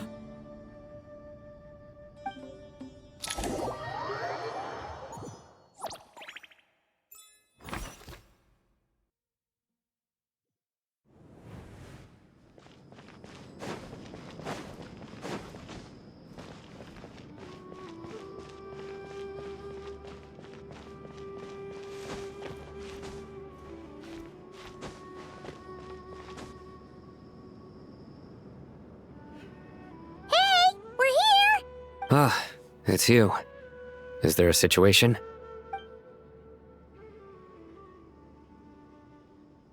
The Aranara have good intuition when it comes to people. In other words, there may well be a traitor among us. Given everything that's going on, I'd be more surprised if there wasn't. Miss Nefer, as a professional intelligence broker, I trust you have a solution? Not one that I'm willing to volunteer. What's in it for me? Let's say I'll treat this as a pilot project aimed at expanding your intelligence operations. Whatever business you're in, an avenue to demonstrate your abilities could never hurt. I like the sound of that. Glad we're on the same page. Given that you rarely set foot in Sumeru, practically no one at Caravan Rebot knows who you are. I take it you've read the files on everyone in the area? Yes. I also skimmed the list of evacuees, and am more or less up to date on where everyone stands. Any initial suspects? Limiting the scopes to males whose recent activity could be viewed as suspicious, I've identified 3 names. The Aranara saw 2 people talking, but currently we only have 1 suspect. The other person was probably just a messenger, and in all likelihood has already left Caravan Rebot. Everyone is heading for the desert per the evacuation order. Anyone willing to turn back at this stage is almost certainly with the Fatui. There's no way it was a spur-of-the-moment decision to act at a time like this. This spy must have been planted long ago. We need to smoke him out from wherever he's hiding. Sounds like you have the beginnings of a plan.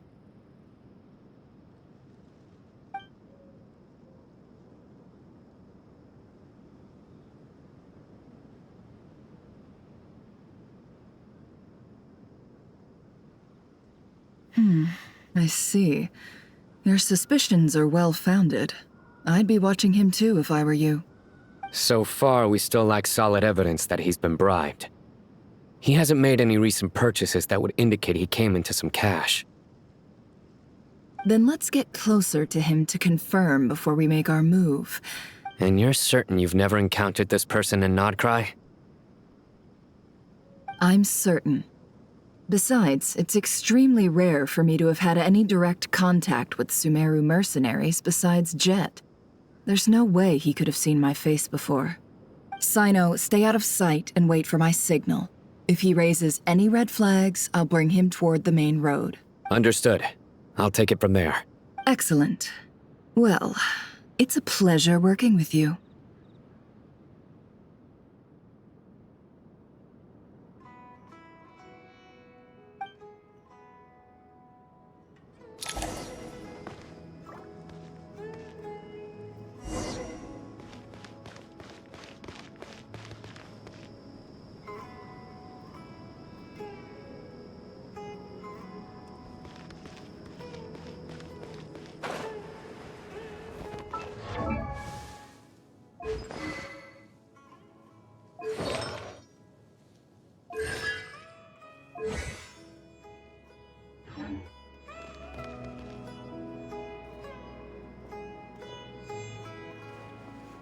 Darker skin, scars, frequents the desert and has ample combat experience.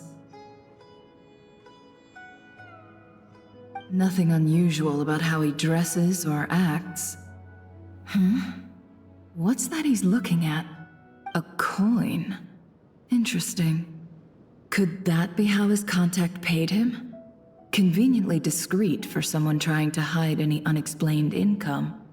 And yet it could be highly valuable. Sorry to bother you. Has everyone here already left? I don't suppose you happen to see a lady wearing a hat? Ma'am, what are you doing in Caravan Rebot all by yourself? The main group evacuated some time ago. Didn't you pass them on the road? My friend and I lost some of our cargo along the way. I didn't want to miss out on potential business, so I told her to go on ahead and meet the client while I retraced our steps. I didn't think it would be so late by the time I found it. And then there was a terrible sandstorm. I guess I must have taken a wrong turn, because I didn't see any large groups on my way here. Forgive me for asking, but just to be on the safe side, could you describe this friend of yours? Sure. She has blonde hair, and she was wearing a hat and a white dress. You'd definitely know if you'd seen her. Yes, I think that does ring a bell. Ah, my apologies. During this exceptional time, the Corps of 30 are under orders to be extra cautious when dealing with unknown people, whoever they might be. I understand. Well, sir, is there anything else you need to know? Hey, wait! They left a good while ago now. You'll never catch up with them on your own. Why don't I give you a ride? I'm here to collect the last few people anyway. We have plenty of carts, so one more won't be a problem. That would be amazing. Traveling with a group will be much safer. I'll have to pay you for your trouble. Hey, let's not worry about the money for now. Wait here a moment. Once I'm done packing up, I'll take you to join the rest of the group. All right, thanks. Let me know if you need a hand carrying anything. No need for that. I'm strong enough for both of us. Okay. Well, I wish there was some way I could repay you. Guess it's my lucky day, running into someone who knows what they're doing here. You might have just saved my life, you know? You're not wrong there. I mean, what kind of cargo is so important that it's worth risking your life to get back? I hope for your sake that it's priceless.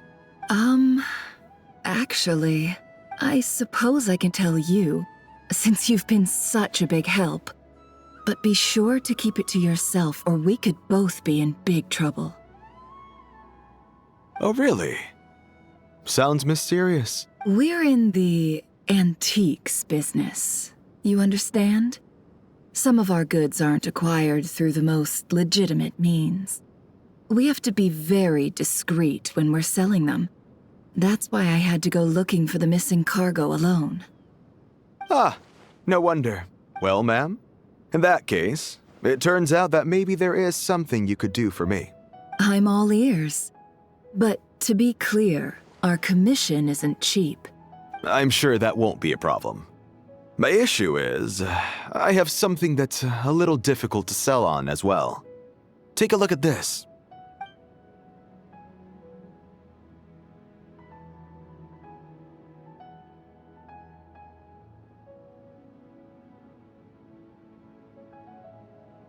Pure gold. That's quite something. How'd you come across it? Dig it out of some ancient tomb? If you look hard enough, there are many treasures to be found in the mausoleum of King Deshret. It has no distinct Snezhnayan markings. That'll be why he's going with that story. And he clearly doesn't want to arouse suspicion, so he's on the lookout for an opportunity to make a quiet trade. Surely you have an existing business partner. Won't they take it off your hands? I hope I won't be attracting the wrath of my competitors by helping you sell this. The shop I used to work with is having cash flow issues at the moment after losing some money. I'm under enough pressure as it is without having to deal with them. On the off chance anything went wrong, I'd never get my money back. I understand.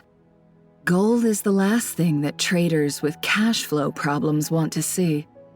Well, in that case, I think we can work something out. As it happens, I'm just about done packing. Shall we make a move? Sure. Let's walk and talk. This evacuation was a huge operation. They needed a few people to stay behind and tie up loose ends. And I ended up being one of them. You're lucky you ran into us in time.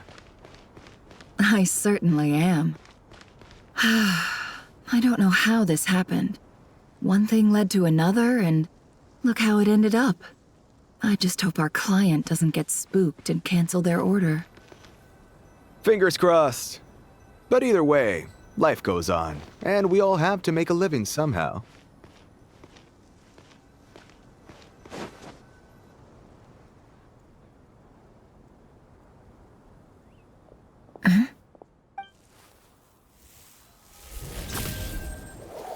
Hands where I can see them. General Mahamatra! No, wait! What are you doing? This is the coin? Good. Sadly, you won't have the chance to spend it. Nicely done. Looks like Sumeru's Matra are a well-oiled machine nowadays. Unmarked gold coins are quite difficult to trace. Thanks to you, we have secured the evidence. Here's what's gonna happen.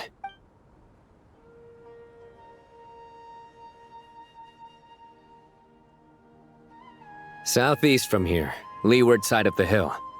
That's where he's meeting his contact. Great work. Candace tells me your interrogation skills are highly effective. Hers are quickly catching up. She's improved a lot in recent years. Looks like it's over to you for the next step. Because I'm quickest on my feet? Because you know how to trail a target. Plus, it'll be easier to monitor their activity from the air. Fine. I'll be quick. One more thing. The Traveler just brought a message from the Dendro Archon. Once you're done with this, we're to meet up at the mausoleum of King Deshret. Got it. Will do. Are you sure you'll be okay on your own? Gee, I don't know. Maybe you should come with... Okay. Then Paimon's coming with you. Really? You do know this is a stealth operation, right? Meaning...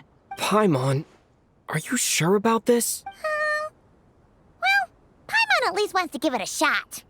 Like everyone says, if you never try, you'll never know.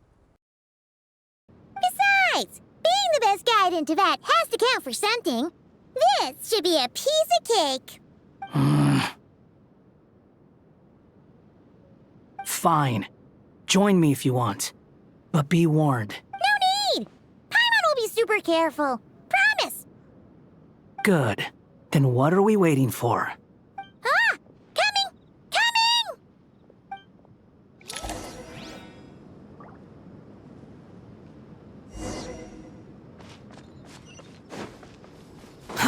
Too slow.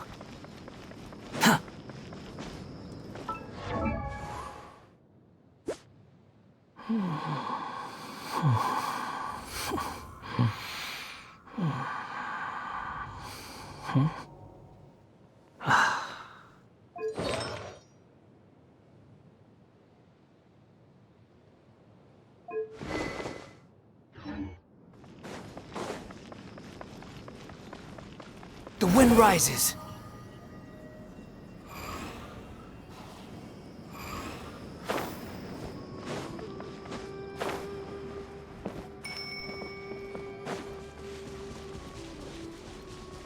Behold!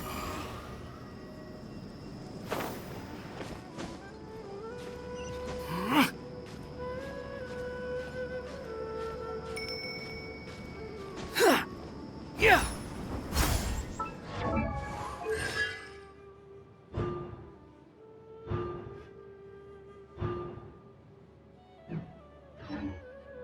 Squall Fury.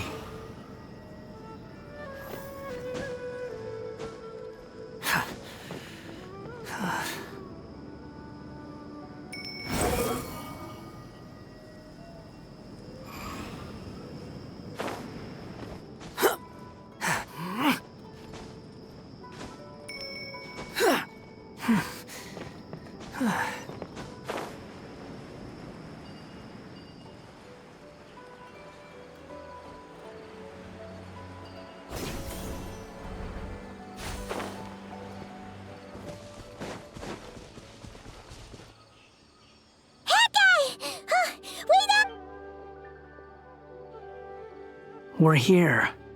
Now we wait. Okay, yeah, cool. Cool. What's on your mind, Paimon? Huh? Oh, nothing? I thought all you cared about besides being a guide was food and sleep.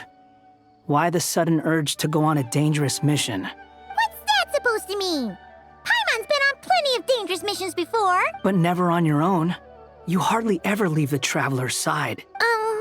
Just saying, I'm kind of at loose ends right now. So if you did want to share, I suppose I'd have to listen. If not, suit yourself. Makes no difference to me.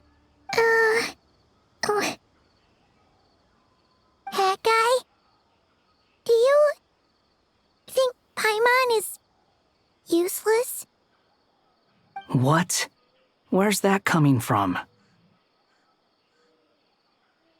When we were in Nodcry, Paimon suddenly realized something. Even though Paimon's with a traveler every single day, whenever we face real danger, she can't do anything to help. Paimon doesn't get like this very often. She just got really scared when the traveler got kidnapped that time. What if he never came back? What would Paimon do then?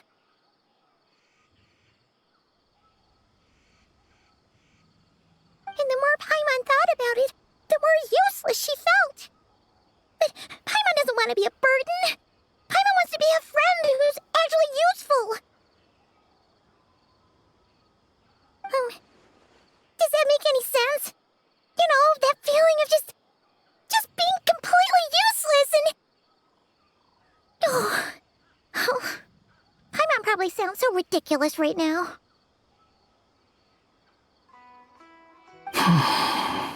You asked the right person. Boy, do I know that feeling. Oh, that guy. I'm not gonna try and encourage you. What I will say is this. When you start doubting yourself, you have two choices. Give up or change.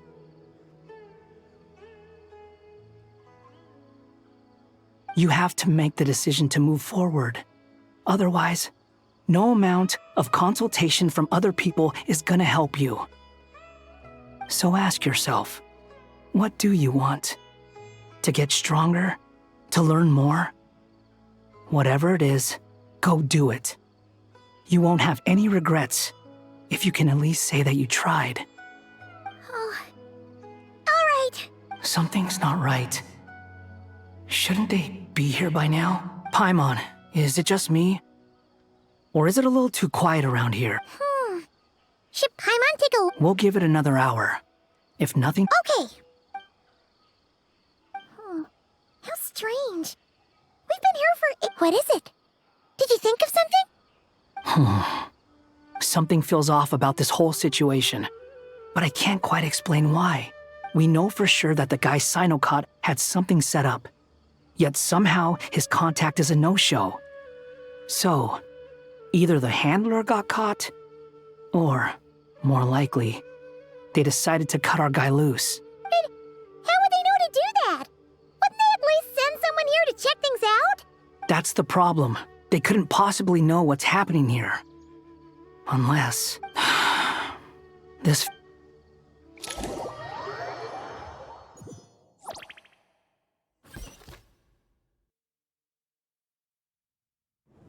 Even though this isn't a formal meeting, I'd still like to start by saying how grateful I am to each and every one of you.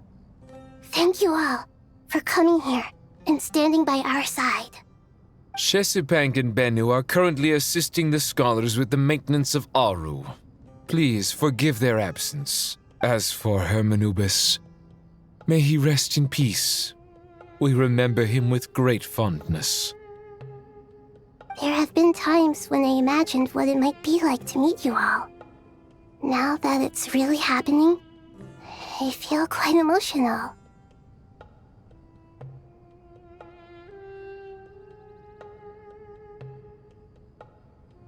Time has taken many things away, but that which remains is all the more resilient.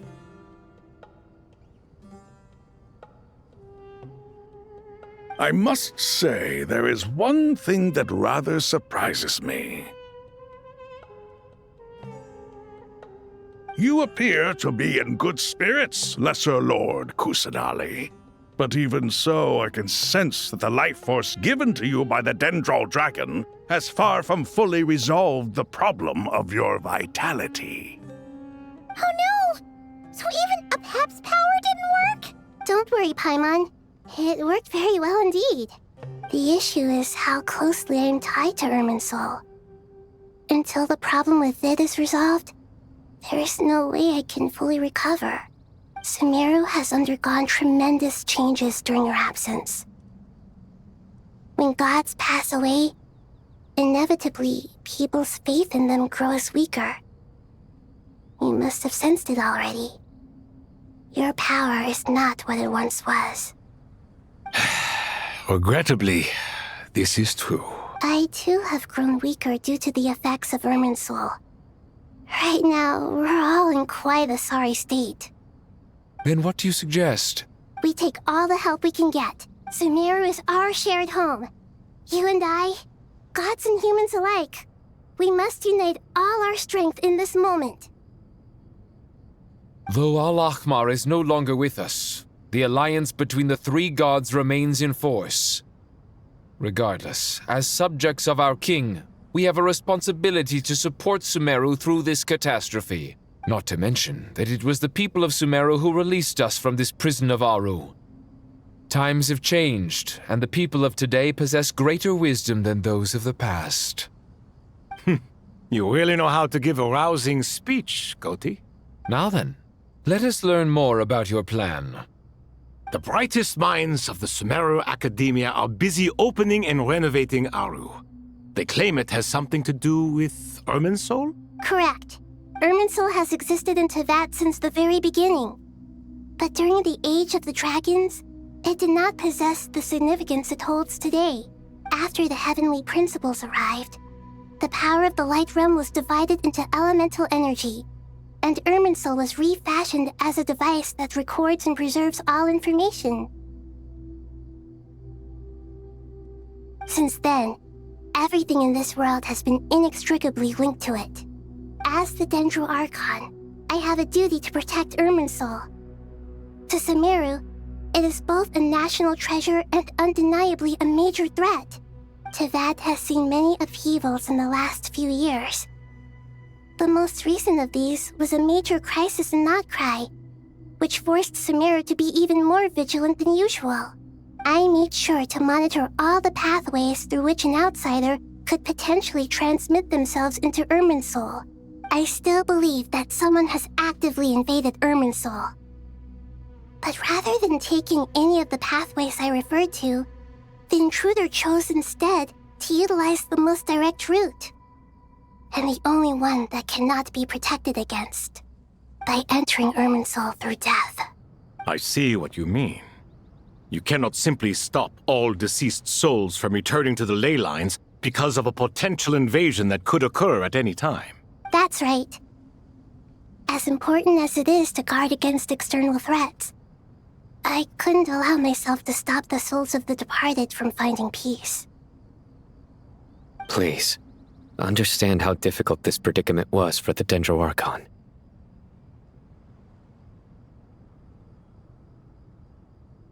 Defense has never been an easy task.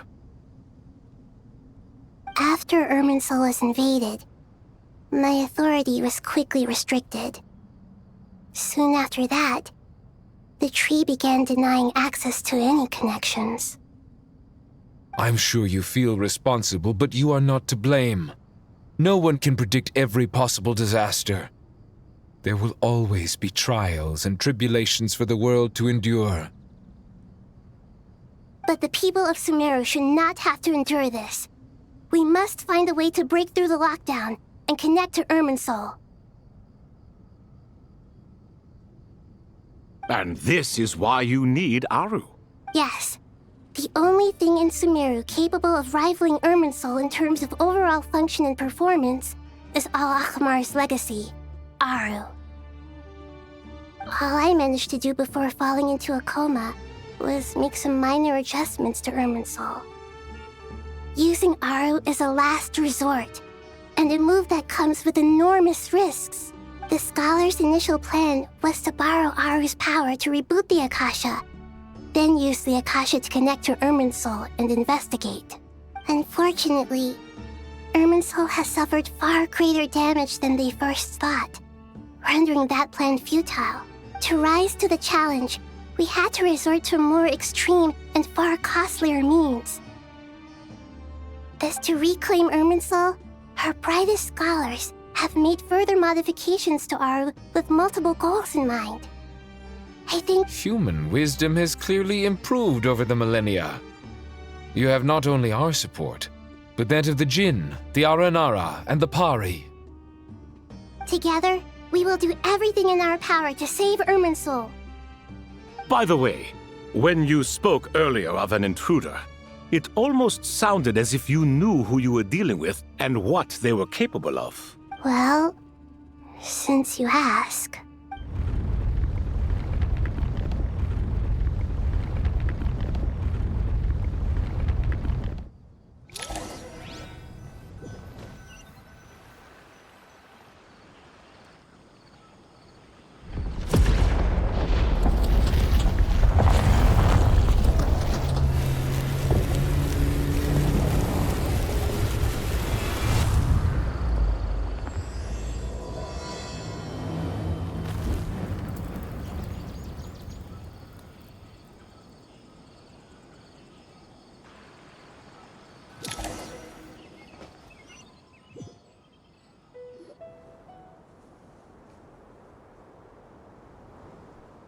Master Tainari!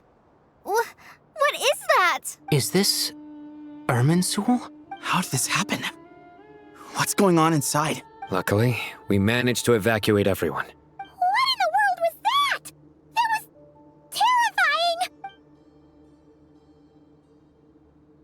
Oh my. I understand now, Dendro Archon.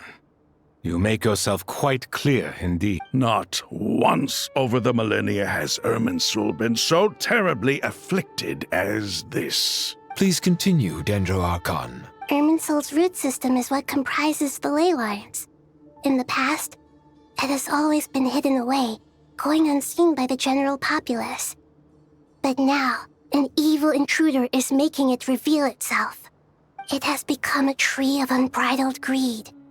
A clear sign that a deranged experiment has advanced to a new stage.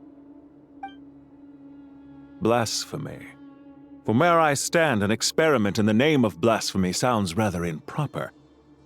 But, if we are to honor Dottores' will, this is what we must do.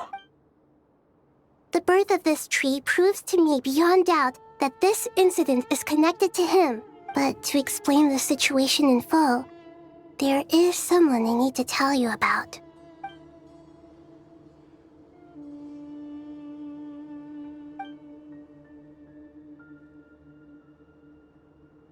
Zandik. So it was him. I saw him in the desert once. A man of supreme arrogance. So this is where it has taken him.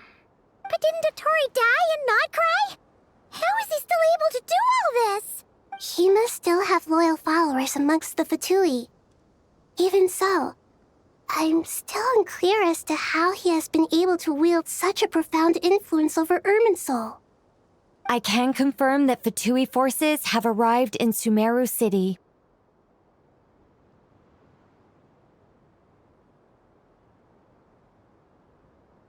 Furthermore, Irminsul seems to be undergoing some kind of mutation. Evil branches are beginning to grow. Things that do not belong to this world are slowly but surely materializing. Sorry, I couldn't think of any other word to describe it. They don't seem to be fully formed physical entities yet, after all, but they are gradually becoming real. A baleful tree climbing up into the heavens.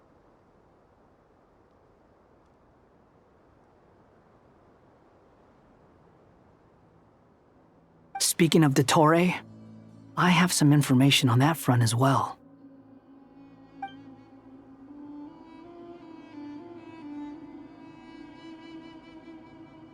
I didn't think it was wise to state this out in the open.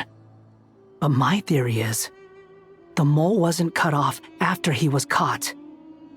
They wrote him off from the beginning. You mean, the Fatui never intended to follow through with him? Then why plant a mole at all? It's hardly a conventional strategy, and the rationale behind it is pretty twisted.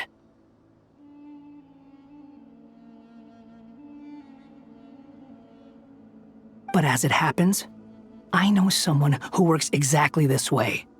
And when it comes down to it, his goals are very simple. He just wants to confuse people, so they can't figure out what he's up to. He's been a collaborator of Dottores from the outset. That fact alone confirms that Dottore is involved with this somehow.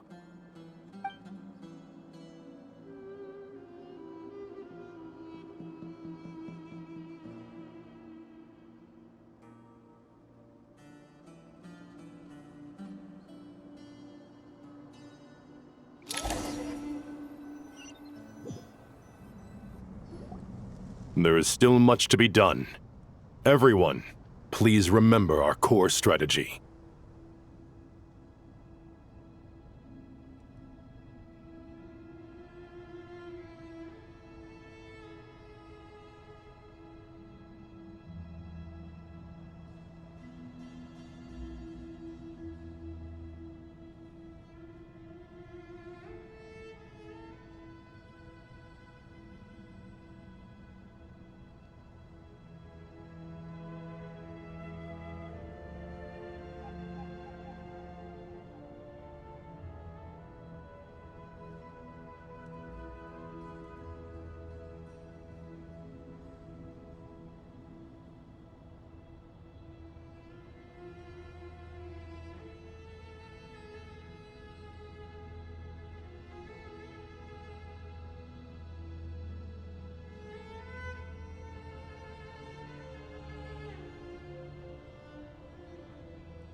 As per the discussions, the following groups must act immediately.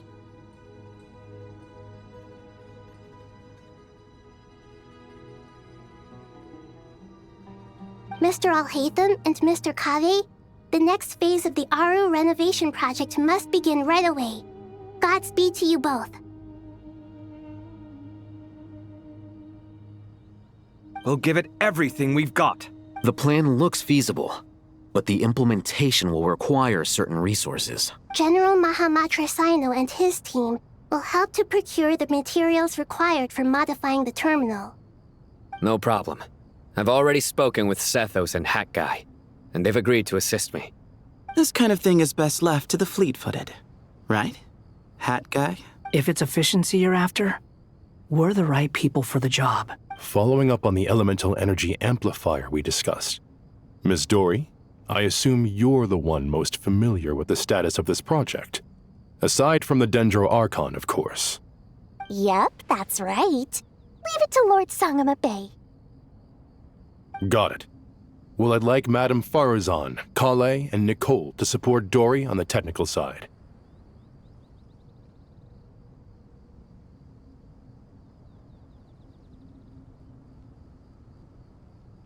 You can count on us. Will do. Rest assured, I'll take good care of Kale.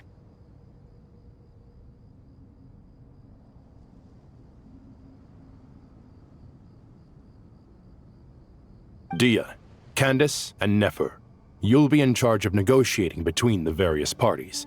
I trust— You bet. We can handle it. Good. I believe that covers everything. Tainari will provide ad hoc support as needed, if that's okay. Poor Tainari. Must be tough being Nephis' student. Getting bossed around all day, every day. Hey, don't try and drive a wedge between us, you old rascal.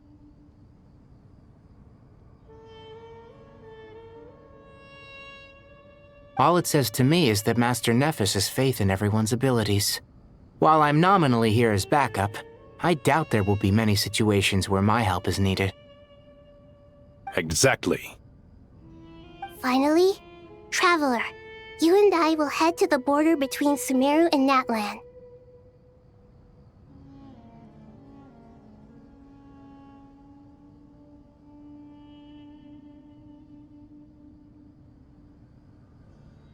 Once that task is complete, I'll be asking some of you to The Eternal Oasis? I thought that was just a legend. So it does exist after all. Regarding your trip to Natlan, under normal circumstances, a meeting between our two nations would be a far more formal affair. Unfortunately, Sumeru is all but completely cut off from the outside world at present. So regretfully, we won't be able to give the Pyro Archon Mawika the grand reception that she deserves. My apologies. No point putting too much pressure on yourselves. That goes for everyone. Right. Especially you, Dendro Archon. I'm sure you're still feeling quite weak. Don't worry about me. The Dendro Dragon's life force will sustain me. Plus, we'll be there every step of the way. Nahida will be just fine. Yes. I believe in myself. And I believe in every one of you. Well, time to get going.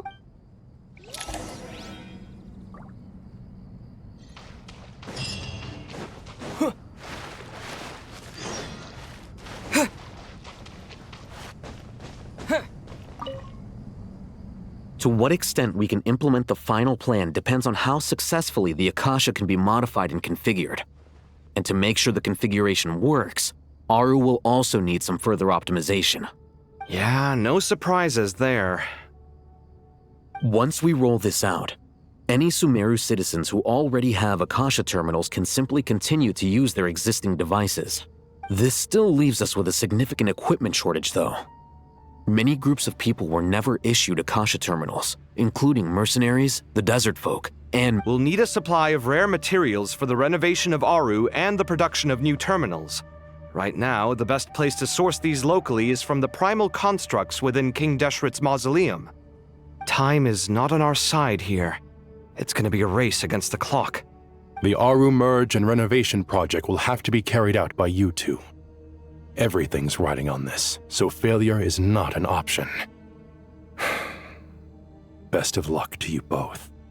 As discussed, General Mahamatra Sino and Mr. Hat Guy will source the required materials. Mr. Sethos is quite familiar with the layout of King Deshret's mausoleum. With him accompanying them, things should go quite smoothly. I have every confidence. In the meantime, we may as well take a breather. Makes sense.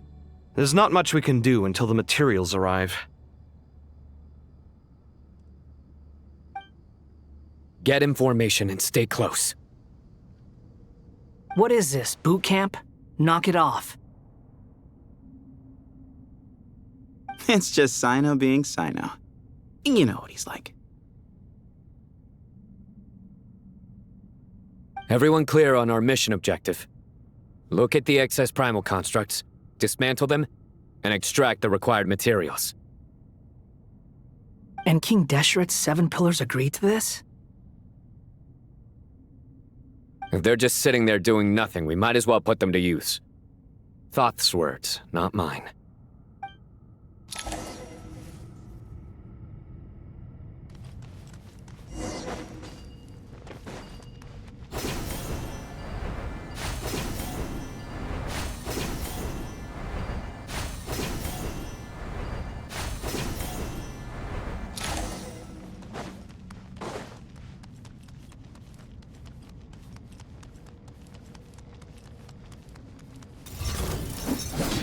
The wind rises. Bow your head. Excuse me? Surrender! Judgment is upon you.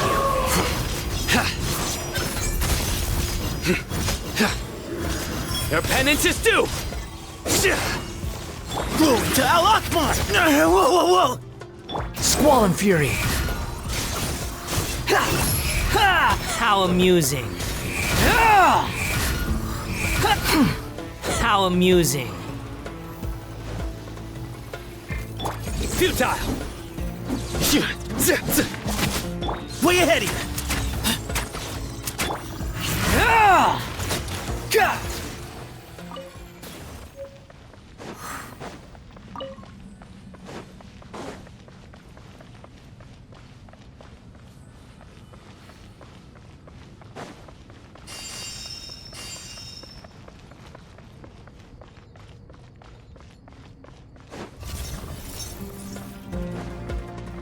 Give me some space. Surrender!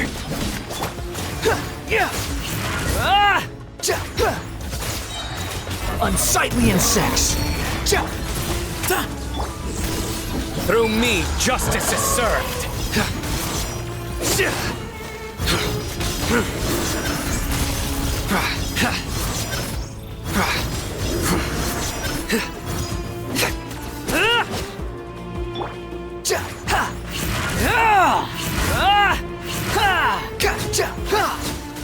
By the sage's wisdom! The wind rises.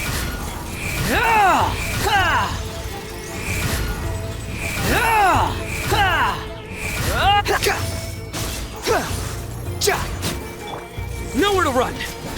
Way ahead of you! Wretched vermin.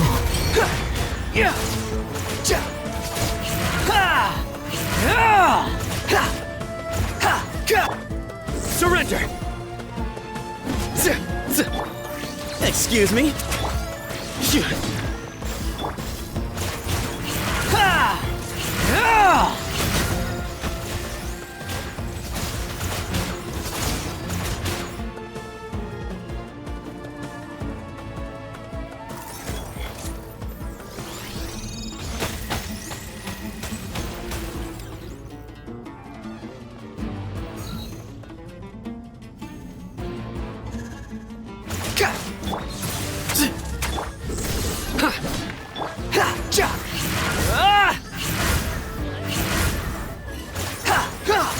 Move or be moved! Your sins weigh upon your soul!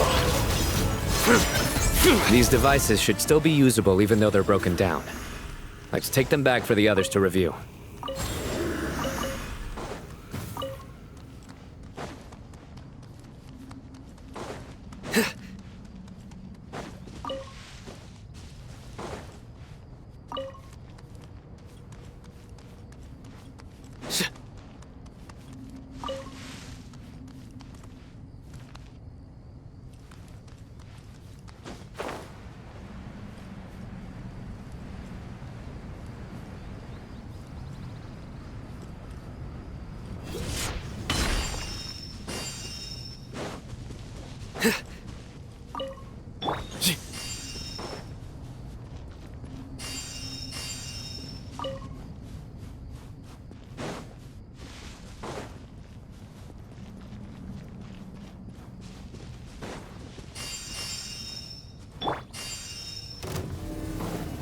Quit following me.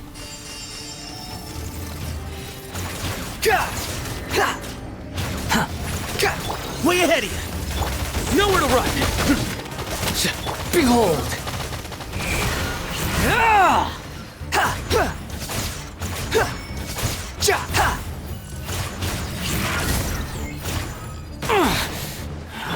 Excuse me.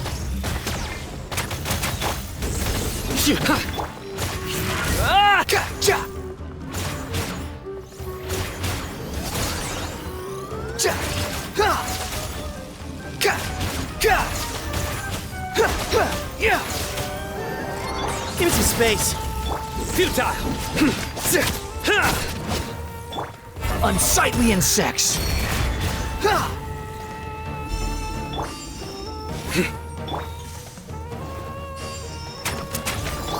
Nowhere to run.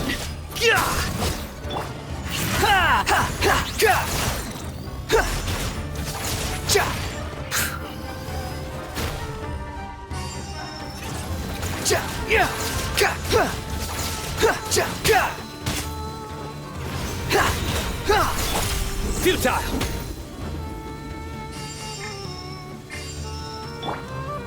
Quit following me. That's a price for my sins. Surrender. The sage's wisdom.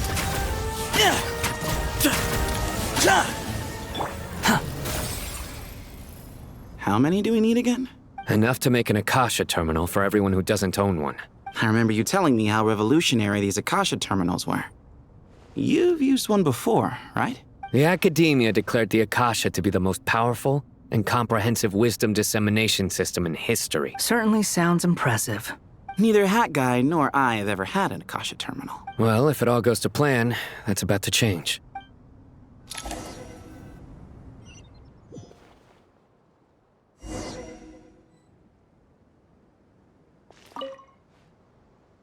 Oh, goody! Thank you so much for handling the delivery. What a long way it was. You've really outdone yourselves. I'm well aware what a bumpy, dangerous journey it must have been. Now, I would have loved to oversee the process myself, but of course, those of us who know the plan can't leave the mausoleum. Oh, trust me, I'm patting myself on the back for my assembly work here. Simple, but will you really be needing all of this? According to our plan, yes, this is the quantity required. I have no complaints about the quality either. Only the price.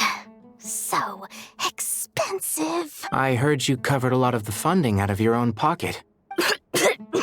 Oh, that's an exaggeration. Of course, the real tragedy is how little profit I'm making on this. You know, it's a serious crisis when you can't even make money out of it. It's really quite a beautiful design. And I'm intrigued by how such a diminutive device is able to output the power of the Light Realm. Did you attend the lecture on Light Realm energy, Madame Farzan? I don't believe I saw you there. Of course I attended. I was just a little late, so I had to listen to the whole thing from outside the back door. Anyway, I have a perfectly good understanding of Light Realm, elemental and abyssal energy, as well as the relationship between the three. Good to know. Master told me in private that the conversion process between Light Realm energy and elemental energy involves highly classified knowledge that shouldn't be disseminated too widely. But even so, the scholars still shared said information. Well, you can't enforce a rule that everyone breaks. At first, the Dendro Archon was reluctant to explain it in great depth for safety reasons. Later, she came to terms with it and simply informed my master that we would all have to face the question of survival together. To protect someone from such dangers means keeping them in the dark. But for someone to know and embody the wisdom within, it's an information hazard. We're exposed to danger just by knowing the facts. And just like bait, it lures us in by offering us the solution to our problems. But if you're not careful, you'll end up pursuing it down a dark path. A tricky problem. But today, this big problem has been broken down into many smaller, more trivial ones. What do you mean?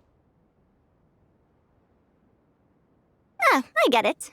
For instance, you and I share secret knowledge, while she and I take on the risks of life, death, and fate. Something like that? Hey, what? That is not what I call a trivial problem.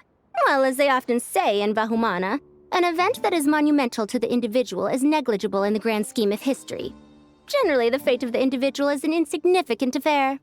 Being from Amorta, where the subject of our research tends to be a lot more personal, I have to disagree.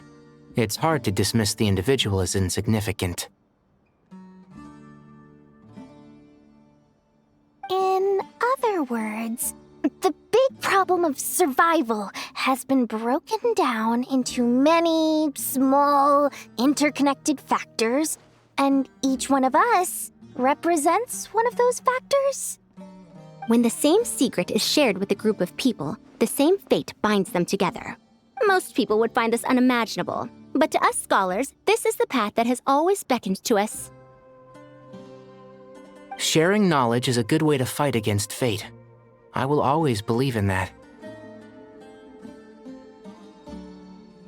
All right, I think that's everything. Thanks a lot. But don't go anywhere just yet. I'll still be needing you to calibrate the equipment.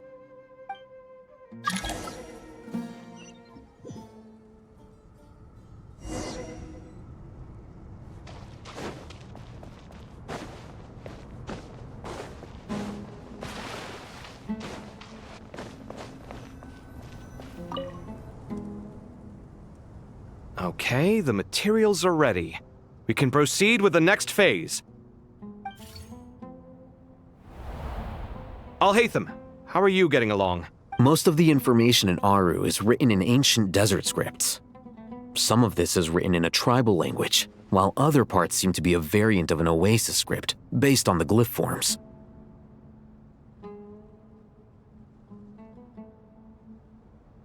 Oh, not lost to history, I hope. Some are. All we can do is infer the meaning based on the rules of related languages. Although, this section actually fills in some of the missing historical record. I'm transcribing it so we can bring it back to the academia. After Aru started up, 2 more lines of text appeared here. Can you read them? Humans may not read what is written by the gods, except by not reading. Victory should not be easy to attain, for it symbolizes divine wisdom. Knowledge must not waver, for it has... Is this a clue to solving a puzzle? Or is it being symbolic? You can't read it unless you don't read it. Victory is wisdom. Knowledge is confined by borders. Wait, I think I've got it. It's a chessboard.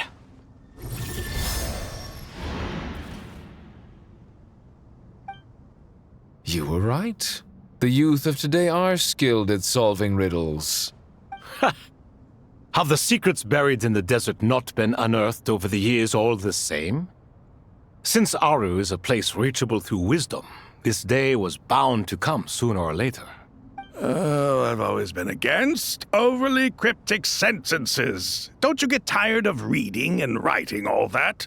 Ah, it's you 3. Just in time. We've been delving deep into Aru, and now this board has appeared. I've heard this was how you'd while away your free hours.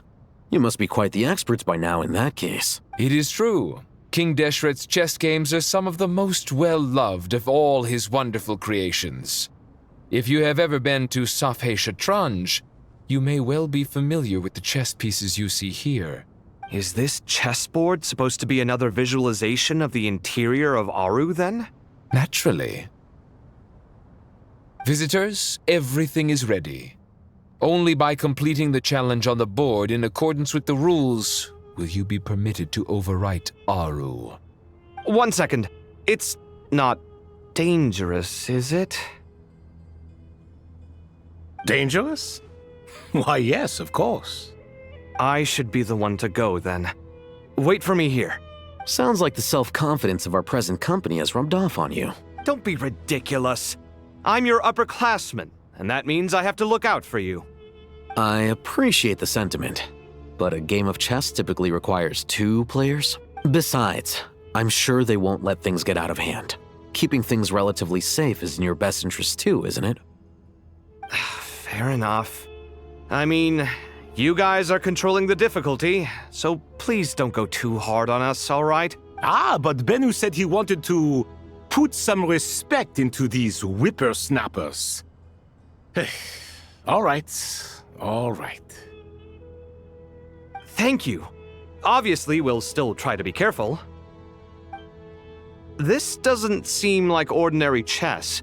Is the goal? No, you must enter the board and pass the trials we have placed there. Ready? Let's do it.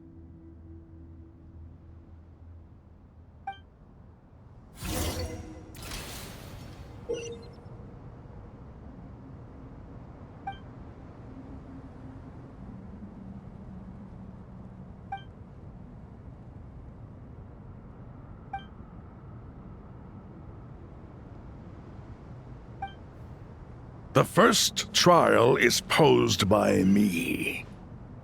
I don't think this is gonna stop us. Ah, but the key to this game lies in working together. Otherwise, you will be deemed to have broken the rules. Looks like it's up to me. Marak, can you open it? King Deshret's favorite primal construct. Living on in suitcase form, of all things. Amusing. Ho ho! Excellent work.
Now is the time for my trial. Now, don't be nervous. I'll make it nice and easy for you. Really? Thanks in advance. We appreciate it.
Ibis King, don't you think this all rather inappropriate? You may as well be handing them victory on a silver platter. Do not expect me to follow your lead. Ha! Suit yourself.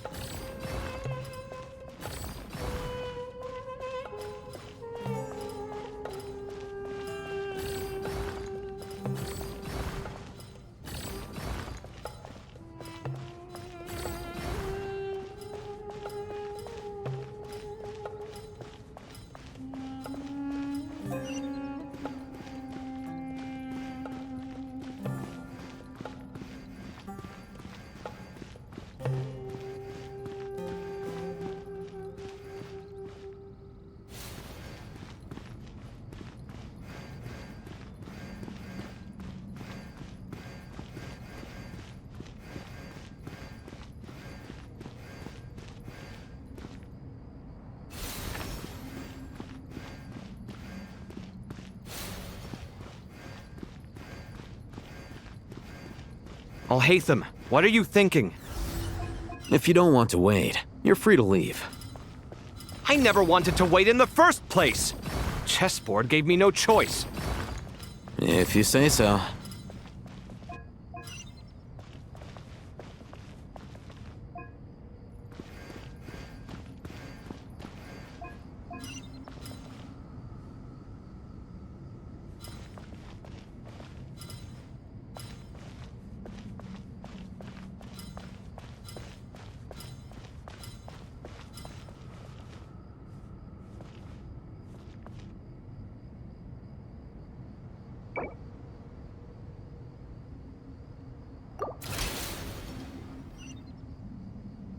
Ibis King, don't you think this all rather inappropriate? You may as well be handing them victory on a silver platter. Do not expect me to follow your lead. Ha! Suit yourself.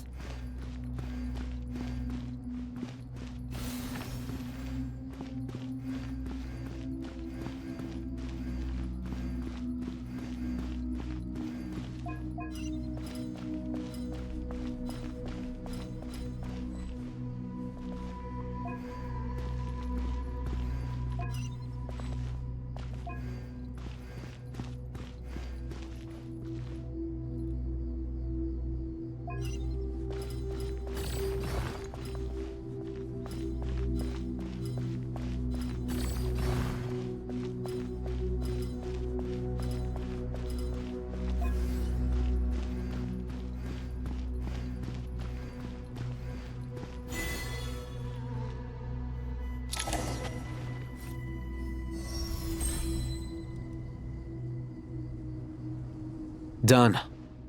Finally. It's over. But seriously, that was incredible! Standing on the chessboard felt completely different from standing on solid ground. And also... Oh, sorry. I'll save my thoughts for later. Thanks to the three of you for helping us out with this. Is it... We made but a humble contribution. You lived up to our expectations. Bravo!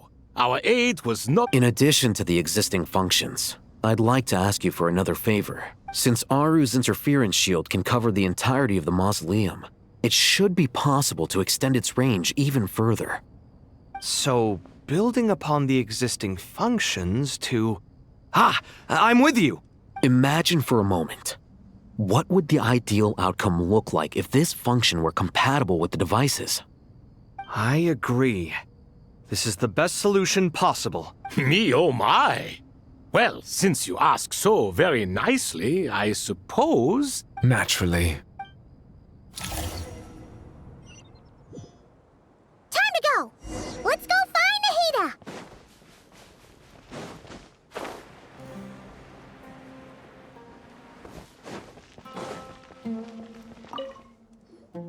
There you are. Miss Nicole truly is an angel.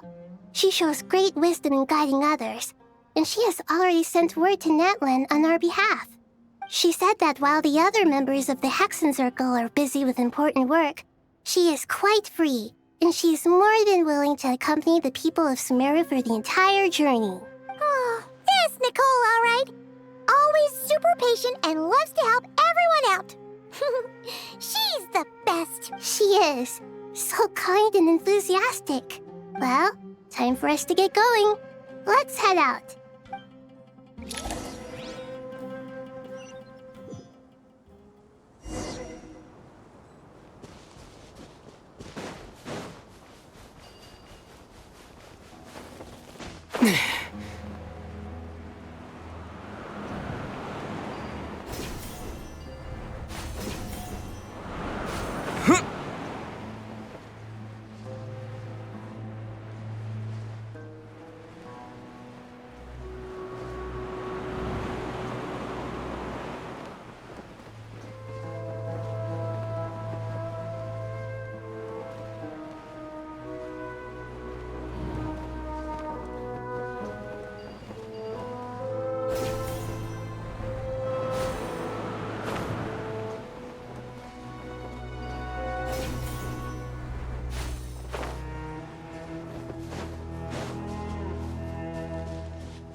This should be one of the closest places to Natlan in all of Sumeru.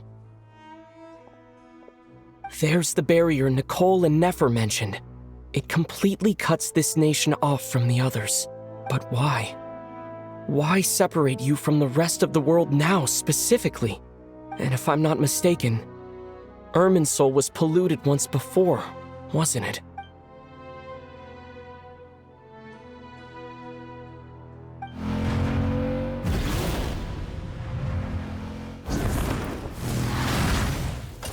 Good question. I'm wondering the same thing myself. That voice. Mawika! You got here pretty quickly. Hello, traveler. It's been a while. Hello there. Hello, Dendro Archon. Malika, I apologize for asking you to meet at the border on such short notice. I also apologize for not being able to greet you in person. The form in which you see me now is one carried by the traveler. The real me is inside the mausoleum of King Deshret, and I am reaching out to you with my mind from here. Irminsul has been infiltrated by the Doctor. We must be on our guard, as he can spy on information in the world from within the tree. Fortunately, there is no record of the Traveler in Irminsul, and you are still within Natlan's borders. My records will be preserved in the Night Kingdom, rather than the ley lines. As long as the Night Kingdom remains disconnected from the ley line cycle, the Doctor has no way of knowing my movements. Exactly. So by meeting each other in this way, the meeting essentially never happened. No wonder Paimon didn't come. You were concerned that her activity would be recorded by Irminsul. The Natlanese have heard about the situation in Sumeru. With the borders sealed off, merchants have been forced to stop their shipments. It's pretty serious, and you're the ones bearing the brunt of it. I'd like to address the question you raised at the beginning. I can offer a brief explanation, although it will sound rather cruel. I don't reach this conclusion gladly, but Irminsul predates the heavenly principles. It existed long ago, when the dragons of Natlan were at the height of their power. So even when the people of Sumeru became ill because of pollution, it was not a critical issue from the perspective of Irminsul itself. As long as it continues to function normally, the barrier will not be activated. But this time, the Doctor's invasion has directly affected the tree. That is what caused the barrier to deploy. The heavenly principles established a rule that when Irminsul is plunged into grave danger, a portion of power will be reserved to isolate Sumeru. That way, even if Sumeru is destroyed, the outside world at least has some time to catch its breath.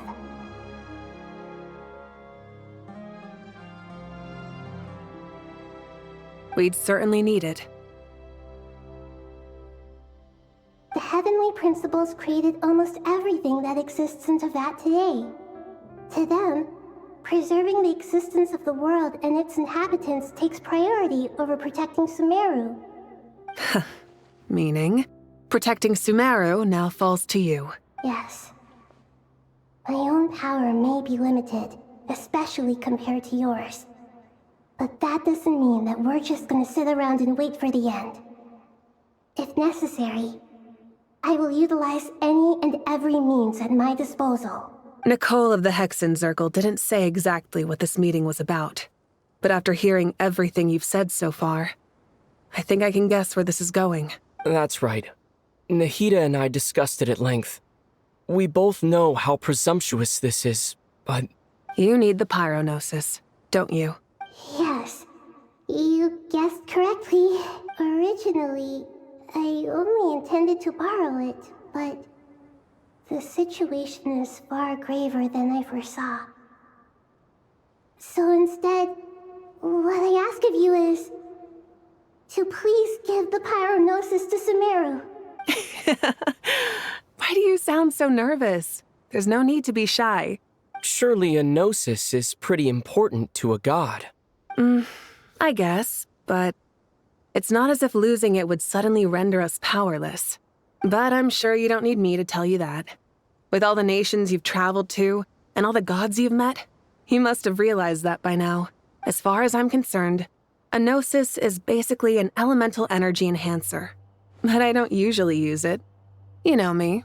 I like to think I'm pretty strong without it. Yeah, not about to dispute that. So you see, you don't need to sweat it. Here, take the Pyrognosis. Huh? Just like that? Uh-huh, just like that. To tell the truth, I've always toyed with the idea of giving it to someone who needs it more than I do. I know you accompanied Nahida here to try and increase the chance of success. It's a good thing you did, because your involvement is one of the main reasons you've managed to persuade me. Are you sure about this?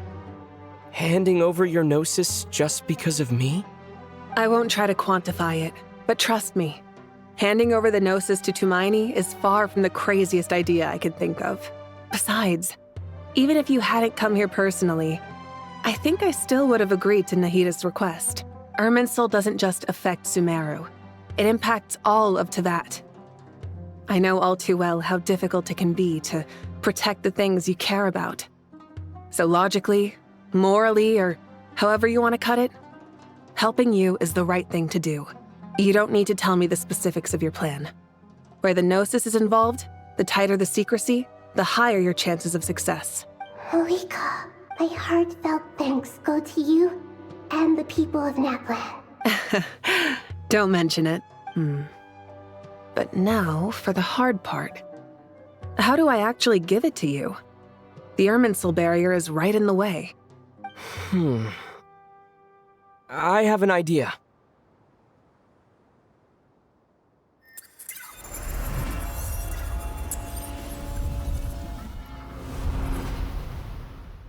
Just as I thought. Incredible.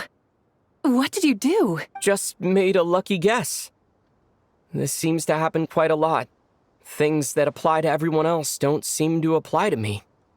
I figured the same might be true here. Irminsul usually produces effects based on the records it holds. Since the Traveler is a Descender, Irminsul contains no records of him, and thus has no way to impede him. Is that right? You really are full of surprises.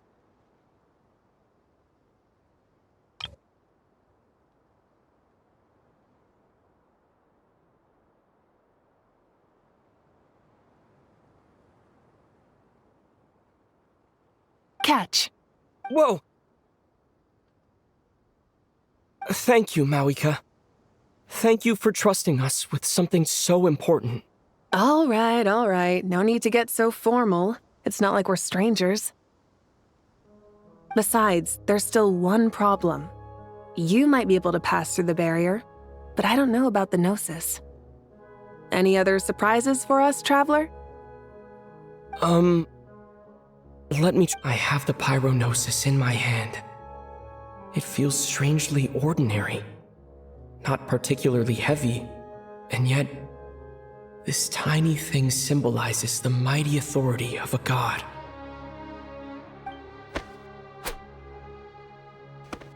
I need to think hard about my memories of Pyro. My memories of journeying through Natlan. All those important experiences I've had. The gnosis disappeared. Traveler, are you alright? I'm fine. The pyrognosis disappeared into my body. Just like phlogiston. Maybe it resonates with you because you've mastered the power of phlogiston. You might not be recorded in the ley lines, but you're still our Tumaini. Whew.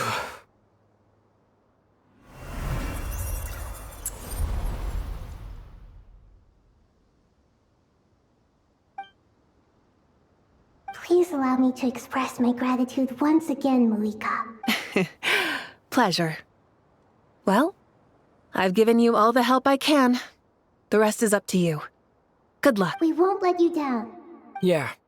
We aren't about to lose.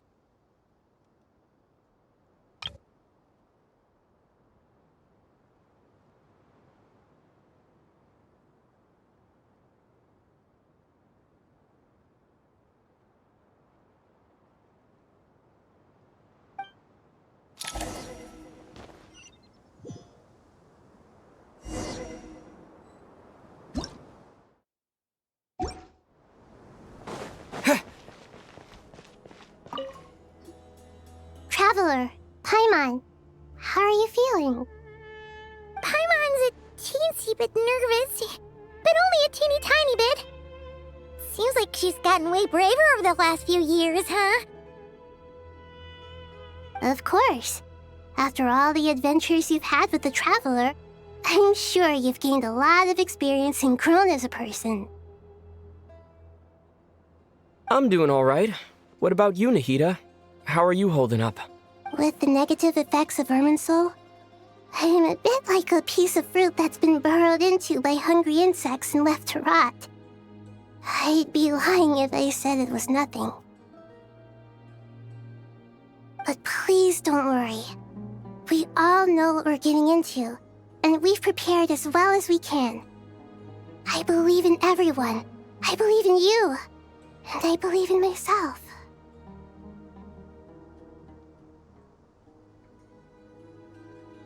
Stoking the fire inside oneself is certainly one way to live, but knowing when to rely on one's companions is also a form of great wisdom. I've been quietly learning little things from everyone, like plucking tufts of fur from a sumpter beast. Me too. With the constant traveling, I'm always learning and growing. That's the journey of life. I think there's someone else here who would share that sentiment. Don't worry about what I think. I was just passing by and happened to overhear your conversation. What are you talking about, hat guy? This is the top floor. No one passes by the top floor. Says who? You can fly just like I can. I would have thought it makes sense to you of all people. I don't know why, but I feel a little more relaxed now. It shows that you feel comfortable laying down your burdens in our presence. It means that Sumeru is a place you can trust, where you know we have your back. And we feel exactly the same way around you. That's...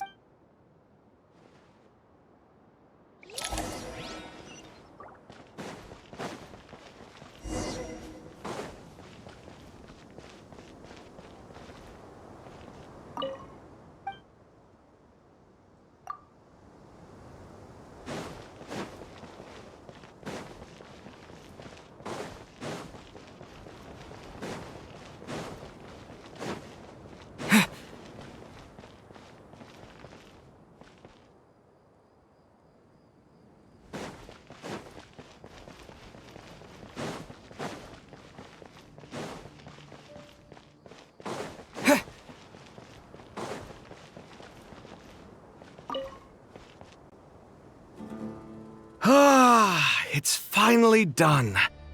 Ugh, but I have a nagging feeling that there's something I've forgotten. Oh, there you are. Everything wrapped up on your end? Okay, fair enough. That was a pointless question. We were working in tandem, after all. You must really be exhausted. Well, it's been a busy day, for both of us. When work ends, you clock out.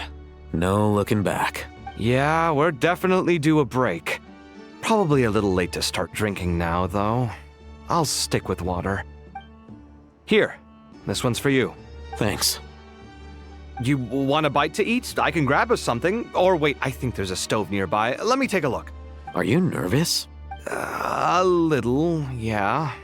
Unlike you, it seems. How are you not feeling at all nervous? Because everything that happens next is beyond my individual control. I don't worry about things I cannot influence. What do you mean, cannot influence? You're the one who came up with half of the strategies we ended up using. There's only so much I can do. I was only doing my duty. Was it like this last time, too? You mean with Azar and his accomplices? Yes and no. The situation back then was easier to control, but we weren't as prepared as we are this time. So the enemy is stronger, but so are we.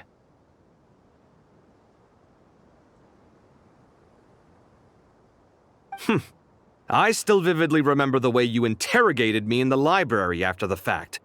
Where were you when Sumeru needed you most?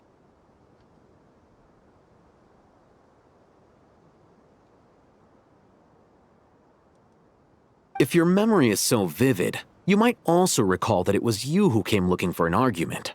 You're often the one who initiates these things, you know.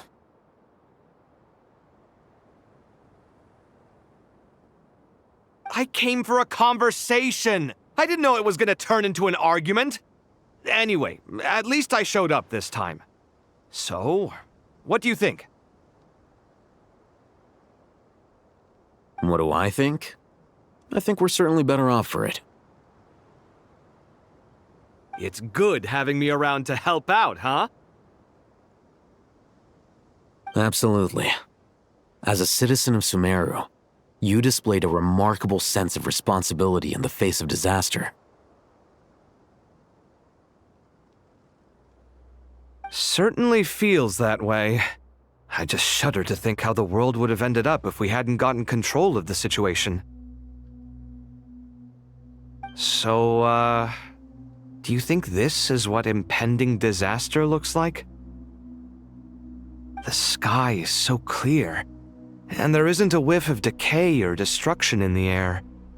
It's hard to imagine that the fall of humanity could happen on an ordinary day like this.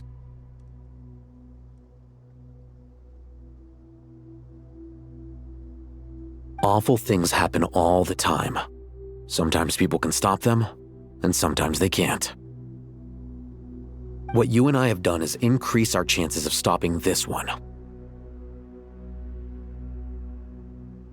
Lofty ideals may provide no defense at all against nihilism, but perhaps little decisions can.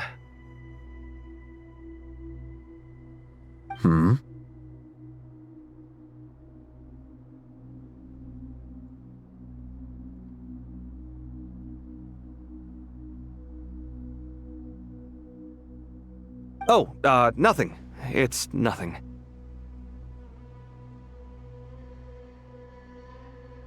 I hope everything works out tomorrow.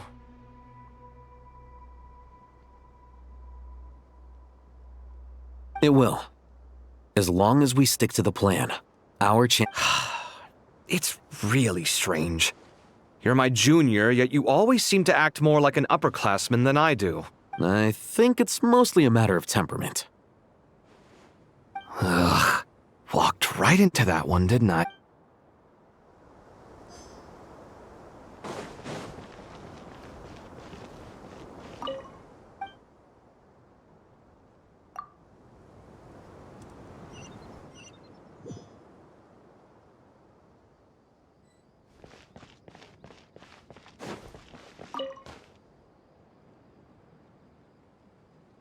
We'll make our move after sunrise tomorrow.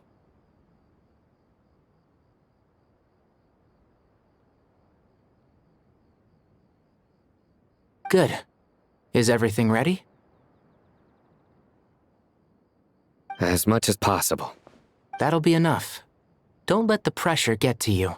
We'll take things one step at a time. Master Tainari! Mr. Saito! So this is where you were. I brought some juice and some water. Would you like some? I know how easily you get dehydrated in the desert, so you should definitely have some water. In which case, I'll have the juice. I gotta ask, though. Who's on juice-making duty at a time like this?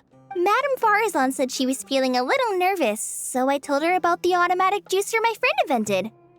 She took it right off me and started making carton after carton of juice. A juicer? Did Sucrose send that to you? Yeah, I hadn't had the chance to try it out before this incident occurred, but I couldn't bear to leave it behind in Gandharvaville. The juice is very sweet. I think so too. Kale, how are you feeling? Physically, I'm okay, but it just still feels strange to me. Why would a great power like this come to someone like me? I know the feeling well. That same question ran through my mind every day as a kid. At least now, you have someone who can relate to you. All the more reason that you should apply for Spontamod. Tighnari fiercely opposes the idea, though. Those two things are completely unrelated. What are we all chatting about, Would anyone like any juice?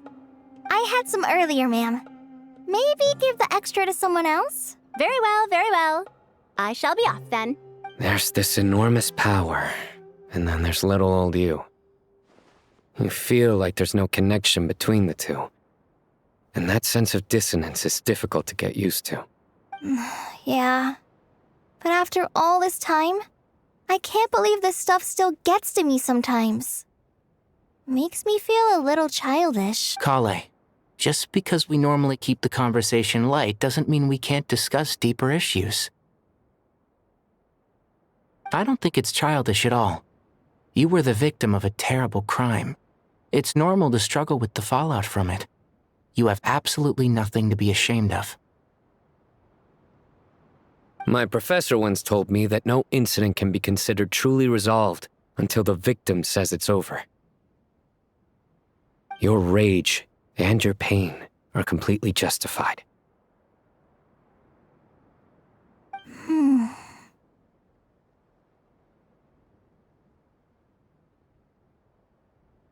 Thanks. Miss Nicole said that the same god remains which were once used to inflict so much pain upon me have now become a weapon with which I can protect everyone. It's like my own personal kind of evolution. Every innocent person who's been hurt needs time to realize that it wasn't their fault. I was the same. But it's all about to be over. Tomorrow, it ends for good. I don't know if you've noticed, but you rarely stumble over your words anymore, and your outlook has become much more positive. It's a big change from how you used to be. And since this isn't over, you can settle the matter on your own terms. It's time you seized back control. I believe in you. Yeah. Sumiro is my home, and it's so important to me. I have to protect it. No, I will protect it. And once you're done, how about you come back and apply for Spontamod? Stop it with the sales pitch, would you? Hey, excuse me. There are still 3 unclaimed cups of juice here. Why don't you take one each? Madame Farazan, why are you— Thank you, Madame Farazan. Drink up and enjoy my handiwork. I think I'm going to make something else now instead. Please, try to relax, Madame Farazan. Your nerves are starting to get the better of you. I know, I know.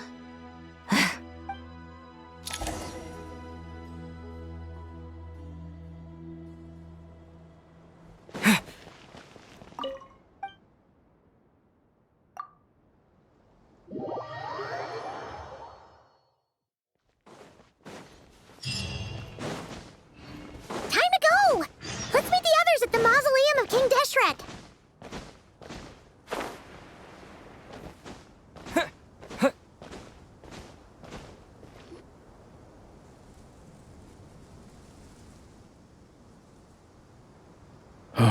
I have not felt this way in a long time. Standing up high, gazing out at the rolling dunes.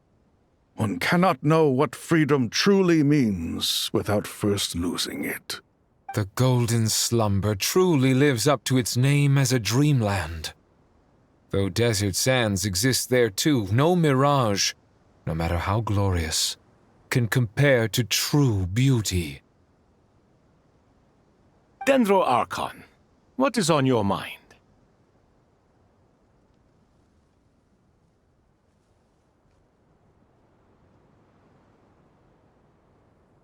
I was wondering whose counsel I should seek on the questions in my heart.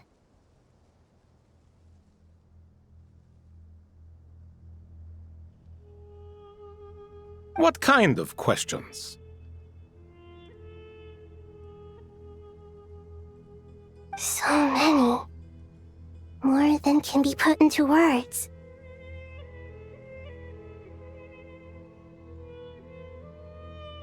As I once said to a friend, we look, we see, and we comprehend.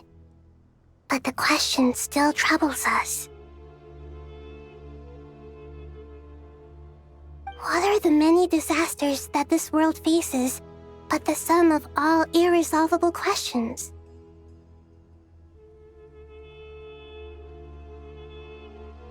The biggest question you should be asking is how to seize victory. Yes. Although, I would express it differently. I must not fail. And so the question I am most curious about now is whether the path to victory will be an arduous one. What we declare to be a young sapling, we may, in fact, find to be a towering tree, if we would only cast aside our ignorance and look beyond the veil of time to see her true form. Nahida! We're here! Just in time. The preparations are almost complete. Ready when you are. We're here too. Miss Nicole! Miss Nicole! You run so fast! I thought I'd get a lot of exercise as a forest ranger.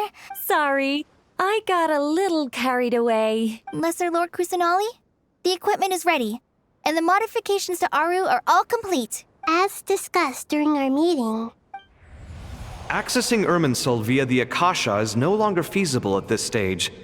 There are other maybe you should take it from here. The architecture and functionality of the Akasha terminals overlap considerably with Aru. There is reasonable evidence to suggest that one was developed based on the other, or that they both utilize technology of the same origin. As long as the transplant and merge operation succeeds, Aru should theoretically work on a scale greater than the Akasha and approximately equal to Irminsul. It will become the largest active computing device in all of Teyvat. A system this powerful is capable of a lot of different things. In the past, the Akasha was primarily used for one-way information transmission, but in the pursuit of greater knowledge, some scholars have attempted to connect their consciousness to Irminsul through the use of terminals, incense, and meditation. Correct. In academic language, scholars who reach that stage are said to have entered Satyavada life. Hypatia has performed this practice many times in the past, and she was once under my care for a period of time. Right. And this at least proves that there is a zone within Irminsul that can be connected to. That's right. Providing wisdom to the people is one of the very reasons for Irminsul's existence. I think I understand where you're going. Please, continue. In that case, I'll skip to the conclusion then. We need to further modify Aru, merge it with the Akasha, manufacture terminals, and distribute them to every single person we can reach. Every person? Even the desert folk? Yes, everyone. I've already calculated the amount of raw materials we need. So you mean we're going to get new Akasha terminals? Yes, but this time the people of Sumeru won't be using them to acquire knowledge. When we evacuated the city, we brought all the important assets from the House of Dana, in case we ended up needing them. Fortunately, this included the Akasha system's main terminal. We've checked all the relevant records, and one thing is certain. Nothing like this has ever been done on this scale before, so... Everyone in Sumeru is part of the plan. Whoever controls the people controls the situation. Since this function of Irminsul was introduced, it has only ever been made available to scholars, who don't constitute a particularly large group of people. But by expanding the scale to include all the people of Sumeru, all the individual connections will stack up to create a significant load on the system. Under normal circumstances, Irminsul would be able to cope with the additional load. But with it already being under strain from other activities, it might be possible to shut it down completely by overloading it.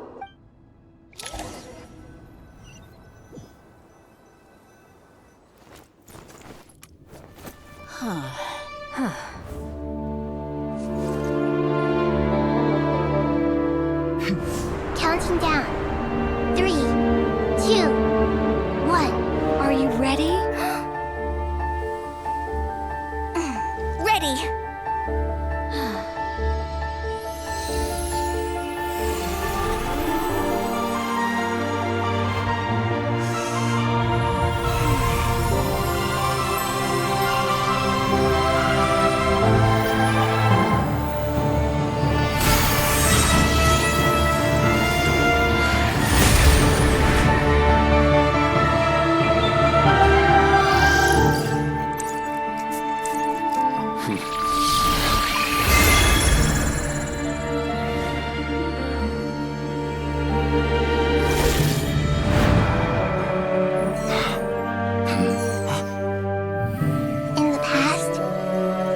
Sought knowledge, they turned to the Tree of Wisdom.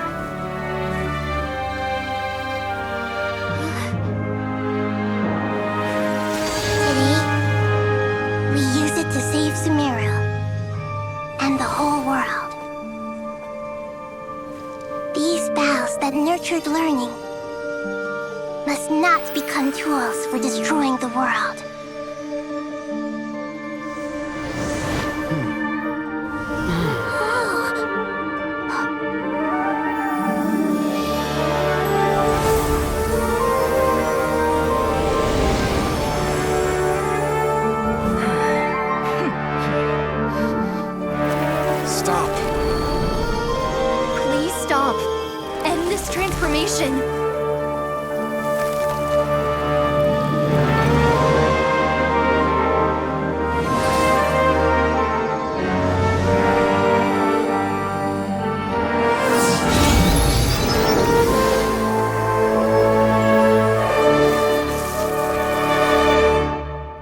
Shut down Irminsul just to stop me? You fools. I have all the time in the world.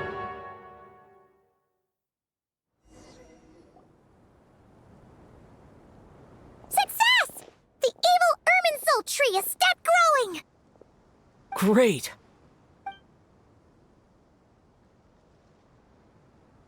What a display of true courage! The courage to think and the courage to act. I never thought I would witness the shutdown of Irminsul with my own eyes. Perhaps this is human wisdom in action? Indeed, only humans could do such a thing. Gods are few and far between. What was once created for spreading knowledge is now used for another purpose. A rather ingenious plan. I am grateful to you three for your help. Only thanks to you were we able to extend Aru's interference capabilities to cover all terminals. Now, nobody who wears a terminal will have their activity accurately tracked by Irminsul. No matter how many eyes Dottore possesses, he will not be able to see us clearly. Now for the next step. I will need the help of your supreme powers once again.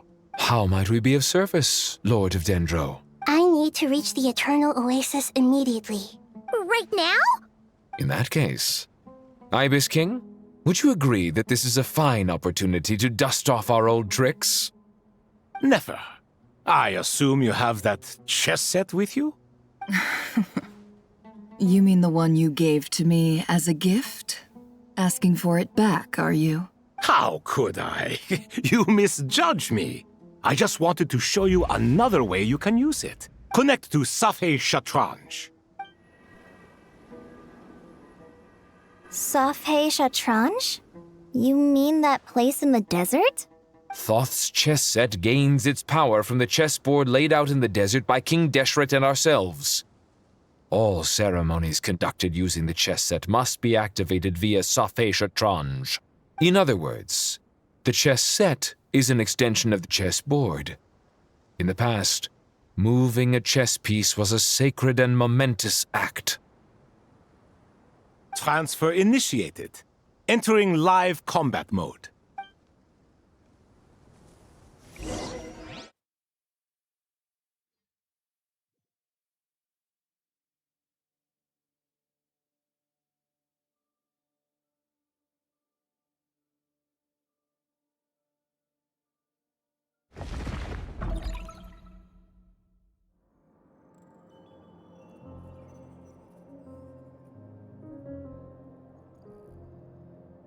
We haven't heard a single word from our spy in the desert. I'm afraid he might have been captured. Never mind. But we spent years turning him. And a lot of Mora. Nothing comes for free in this world, but the loss is not without its purpose. For a small price, we have wasted a precious amount of the limited time they have. Quite a bargain, if you ask me.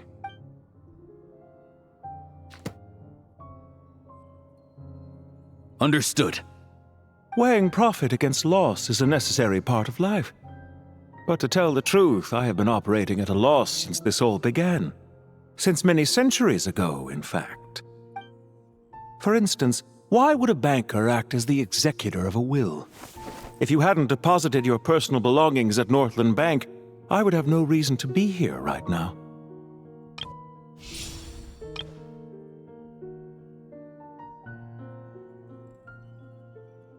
Dottore, I've placed your final data backup into the ley lines as per our contract. I trust we are now square for the safe deposit fees you paid. Is it not a little petty to split hairs like this, given our amicable relationship? I consider sound bookkeeping a matter of principle. Do not forget that you only live to see this day thanks to me. In fact, every day of your life since you met me, you've been living on borrowed time. Why, that's hardly a fair assessment. I will concede that my survival was perhaps at your whim, but I became a harbinger on my own merits. Managing money is not like other professions. Mine is not a role I could have acquired based on your recommendation alone, and certainly not one I could have lasted so long in without genuine ability. The information stored in the ley lines is quite comprehensive.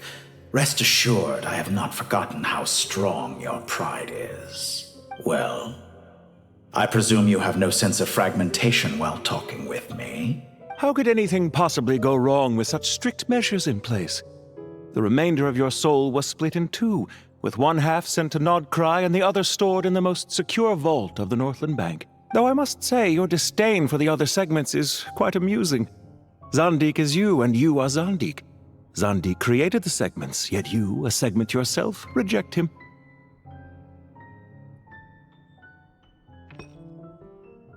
That is, Zandik, created segments of various ages in his later years. To achieve this, he had to freeze time and part with a portion of his soul. But as constructive as it sounds, it erases my uniqueness. If each segment is equally me, then by the same token, none of them are truly me. A soul living forever in the past inevitably holds different views than he did in his later years. The same thing that completes me also restricts me. You too might ask yourself which stage of your life you want to be preserved at. The day your business failed? Or the day you were framed by a gang and sold off to a medical lab as a test subject? We needn't dredge up the past. This undesirable plan was eventually scrapped. Lesser Lord Kusanali was quite right. I needed an opportunity to eliminate myself. And after that, I concluded that there was no more effective plan than directly splitting the soul. Once the soul is transferred out, you will find that creating a physical body is far simpler than creating a puppet. The other half of your soul suffered a crushing defeat in Nodcry, you know. And yet in the process, I obtained the information I always wanted, did I not? Because now we finally know where the best testing ground truly lies. I once thought your ultimate goal was to ascend to godhood. But as it turns out, that was merely one of your experiments.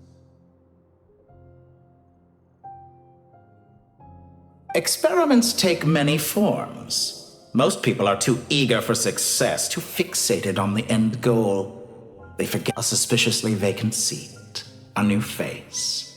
I trust you can put two and two together. What can I say? After all your efforts, you really did uncover the world's secrets. So, is the new world you promised a lie? No, it never was. I am glad to be able to control Irmin's soul from within. Now I shall attempt to create a new world inside the existing one.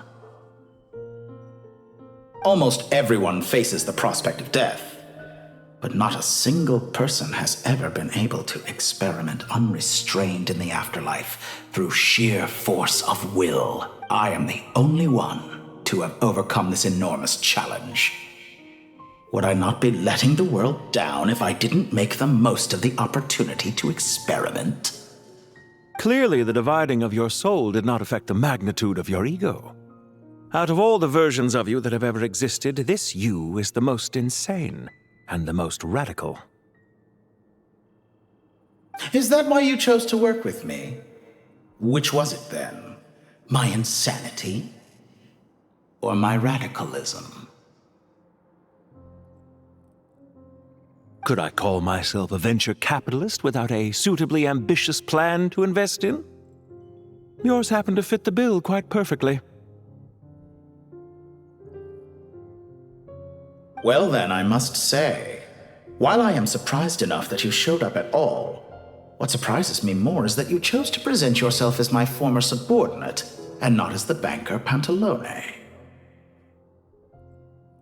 Why make things harder than they need to be?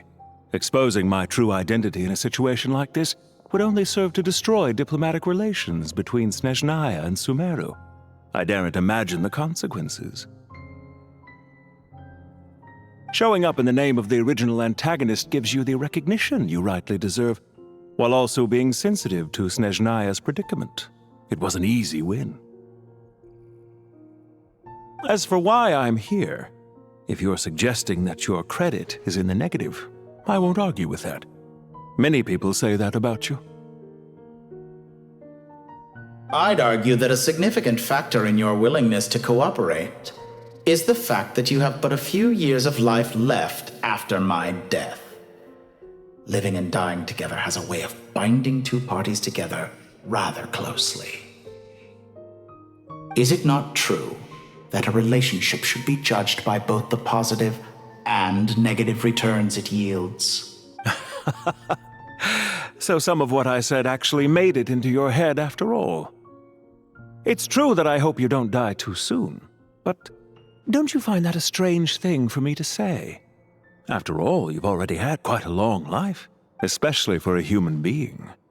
Let's not pretend that you're any more innocent than I am. Are we not the same in this regard? We both despise the existing laws of this world, and neither of us enjoy being under anyone else's control. Is it really so greedy to want the world to operate by a new set of rules? Of course not, my dear friend. And as I've said before, mutual interest is the foundation for the most reliable of relationships. You can attest to that. I just hope there never comes a day when I have to work too hard to prove that.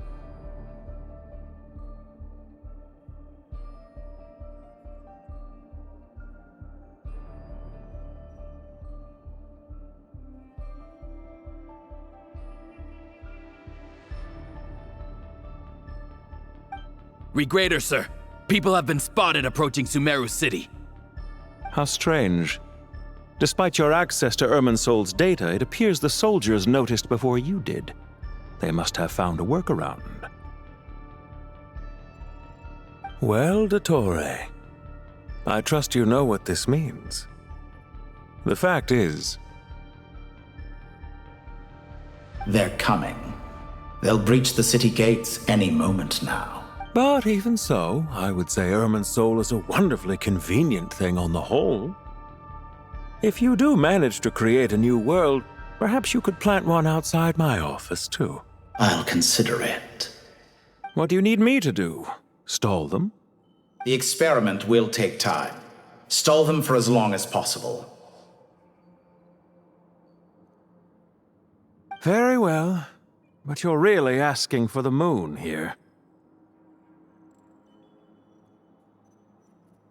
Have you heard this story? There was once a guilty man, kneeling in the center of a church while an angry mob outside waited to bring him to justice.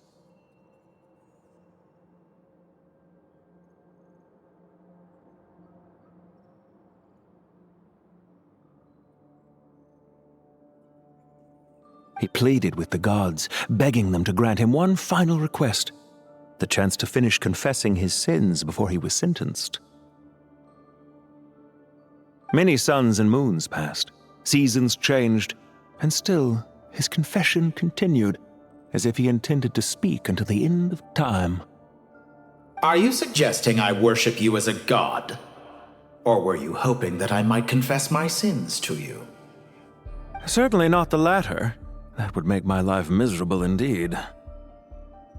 For someone who despises them so, you never seem to have any objections to me creating or becoming one.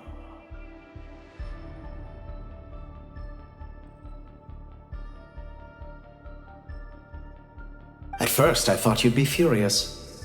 Concerned I would terminate our partnership, were you? Not at all. You had reasons why our partnership must continue.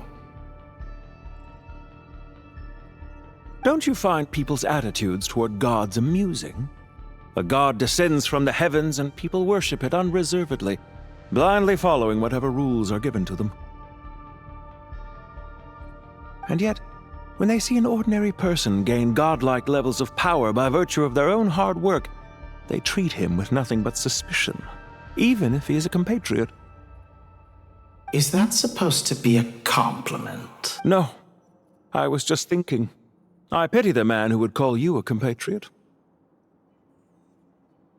There's no need to be so self-critical.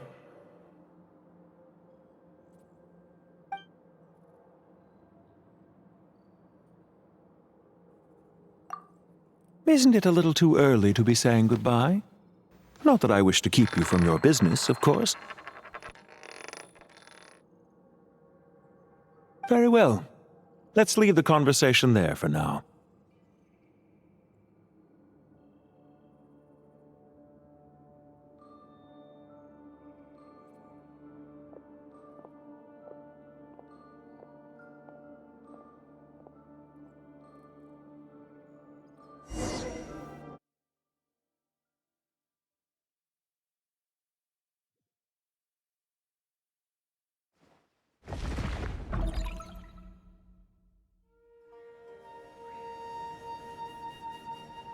The power of King Deshret's 7 pillars is truly remarkable. Yeah, sets us up for a much easier fight. Really makes my day. The last time we stormed the city, it involved a lot more running around. I wonder how many people can say they stormed a city twice in their lifetime. I was just thinking that. I've definitely had more than my fair share of unusual experiences in my life. This is my first time here, actually. We never usually leave Gandharvaville. I hope this will be my last time. Does everyone have to chime in? Can't we just fight? What an amusing comment, my dear lady. Whoa! Why is Candace's shield talking? Because the image on her shield is one of me. And I, of course, can appear wherever I wish to. Well, la-dee-da. Isn't that fancy? Could I get in on this? You wish for your gauntlet to speak? Why, certainly. Ahem. I think you'll find that it is I whose image is carved hereupon.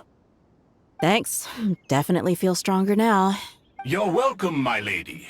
I am glad to lend you my power. Sino, what's the situation? There are troops stationed at every entrance. As we expected. A frontal assault will suffice. Everyone, stick to the plan. We'll take the main entrance. You head for the House of Dana's side door. Move out.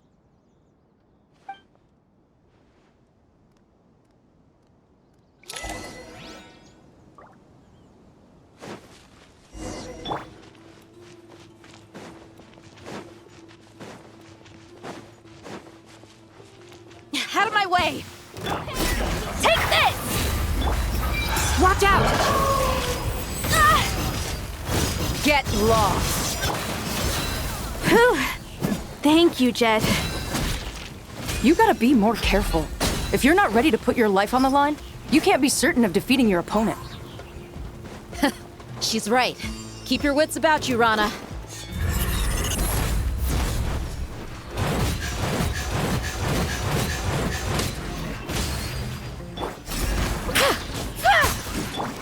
Nowhere to run! Hear my prayer! Please! Ha! Can't run from death. Take them out and secure the harbor.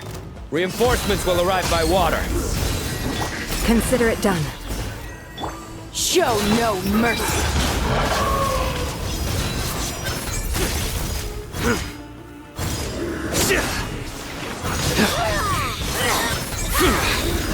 Please! This body belongs to ice. Take cover. Roasted fry.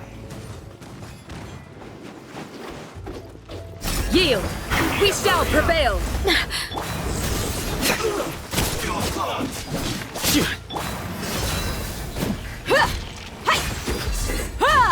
Cook this through. Hi! Gloves off!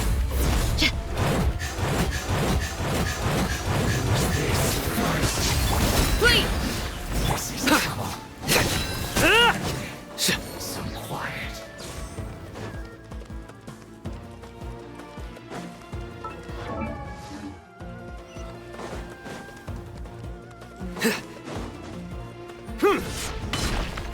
Looks like we're in Buckle up! Surrender! Hear my prayer! Your sins weigh upon your soul!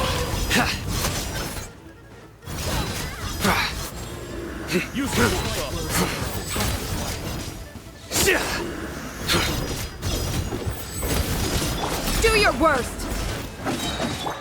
Look alive!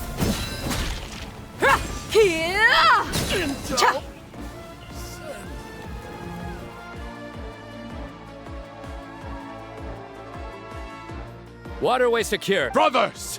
Sisters! Perfect. Just in time. Welcome. Once we've linked up, we'll continue. The team has arrived at the north entrance, as planned. Good. Press.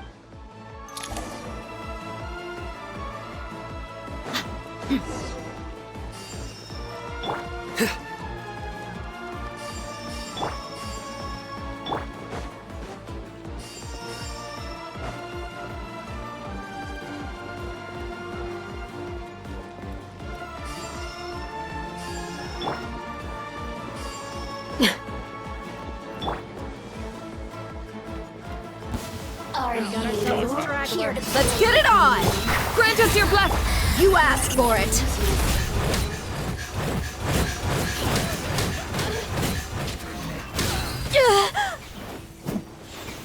Over here!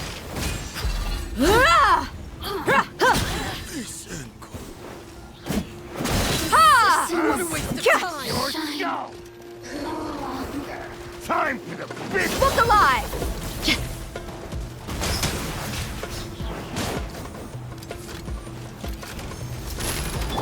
Hear my prayer! You're exposed! Gloves off!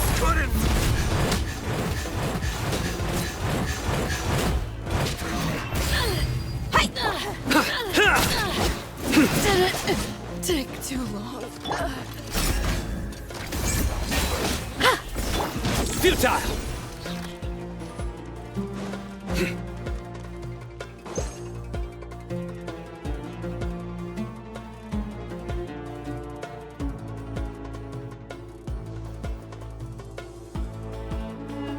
Look out!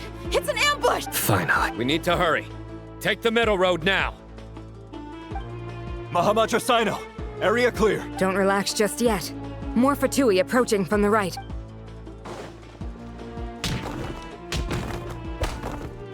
Irminsul cannot track our movements. If necessary, we could split up. Don't worry. We'll wipe them all out. As you can see, our people came raring to go. Good, good. How are things with the Traveler? Can Tainari keep him? Don't underestimate Tainari just because he's a forest watcher. All right. You know that's not what I meant.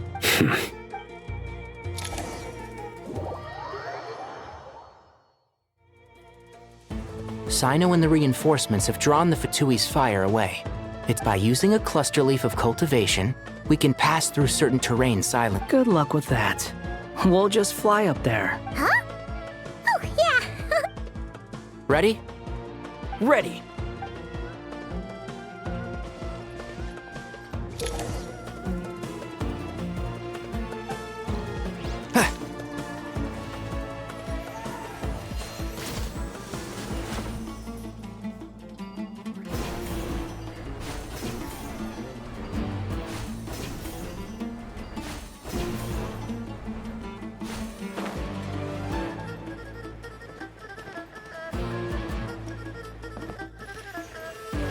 Yeah.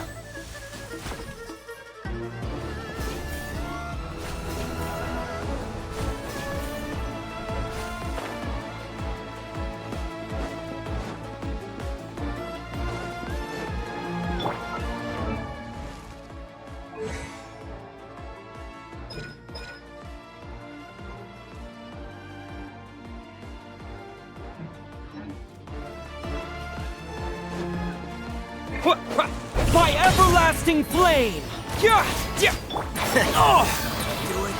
Let's nip that in the bud. One thing. Cry louder! How amusing. Squall and Fury.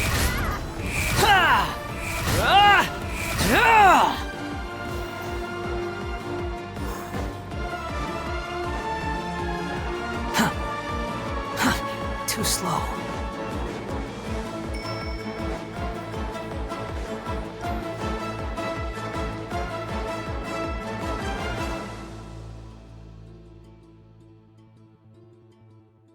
Fatui soldiers up ahead.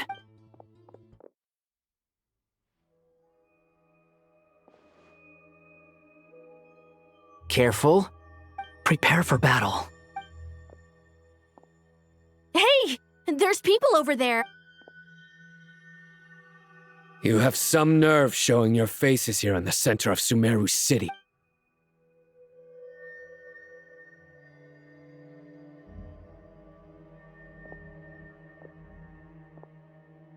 You're right on schedule.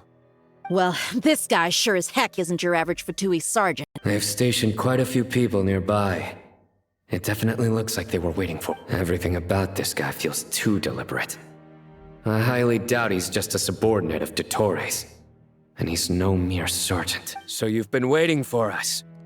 But it looks like you're geared up for a conversation, rather than a battle. Very clever, General Mahamatra Sino.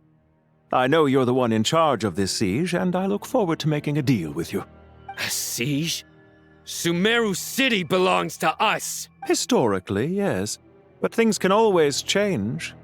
We have quite a sizable force with us, you know. There's a Fatui ambush at the north gate. Can you handle him? We can for now.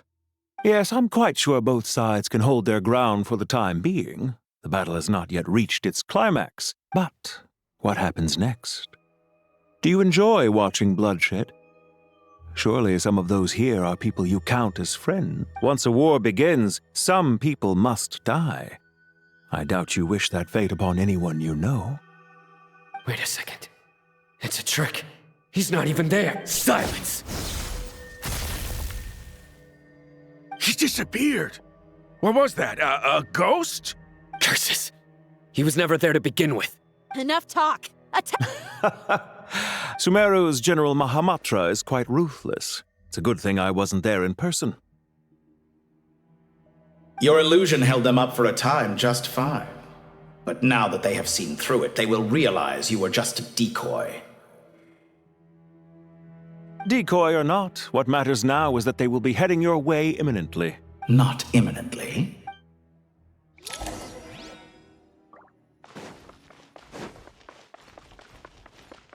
Quit following me.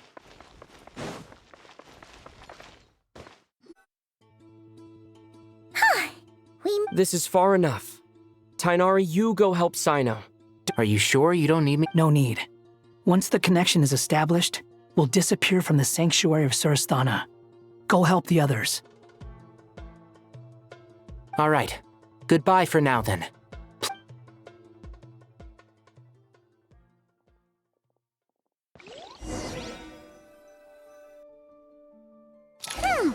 Now where's the interface Nahida mentioned? Come on, where's it hiding? Found it. It's over here.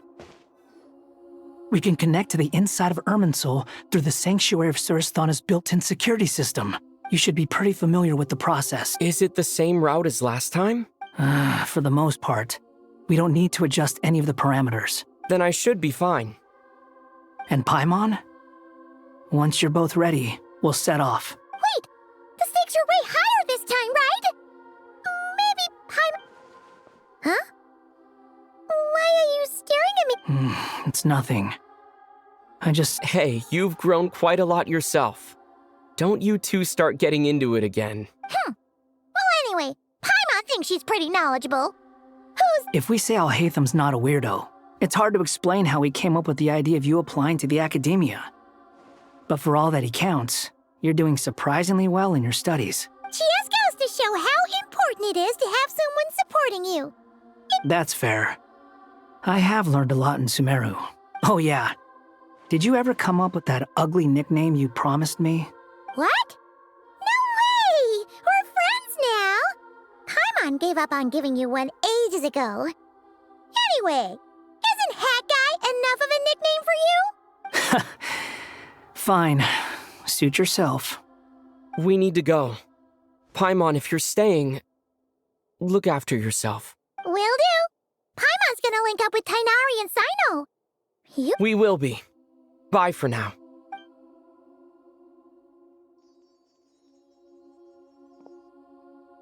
Initiating connection.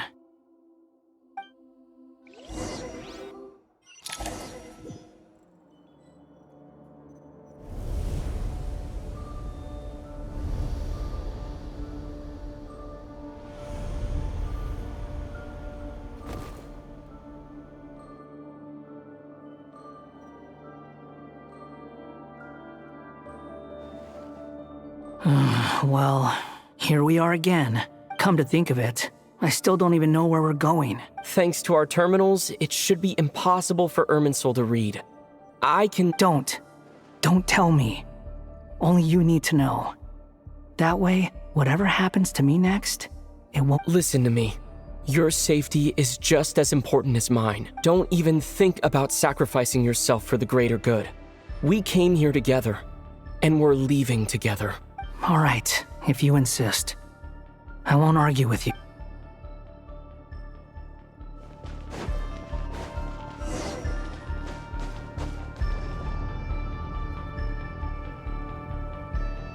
This place looks so different from how I remember.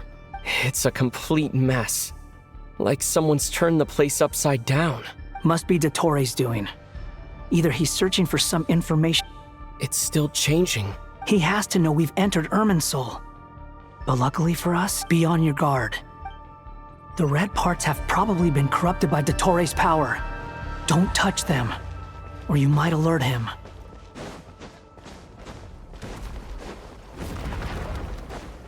He's looking for us. Tread carefully. That wall could be a problem. Fortunately, it looks breakable. Give it a shot.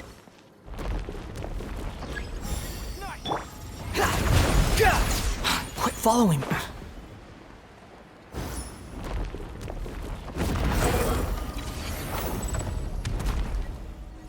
Yeah.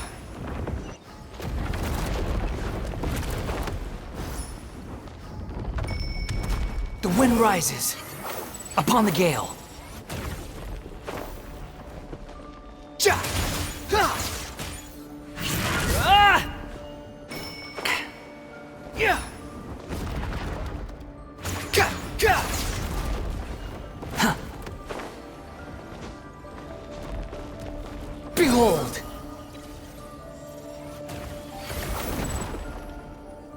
Yeah! Ha! Ka! Squall and fury.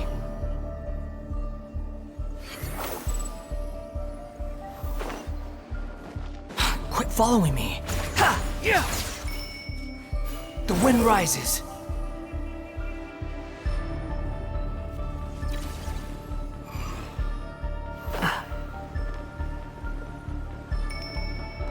Ka!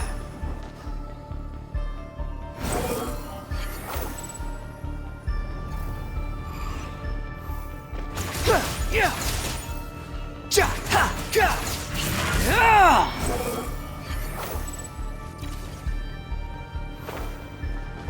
The same old trick again? Are you kidding me? Let's handle it just like we did before. This cheap trick isn't gonna stop us.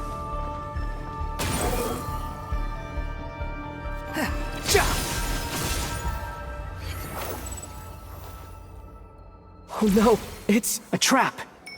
Is that why he was using the same trick over and over again? To get us to lower our guard?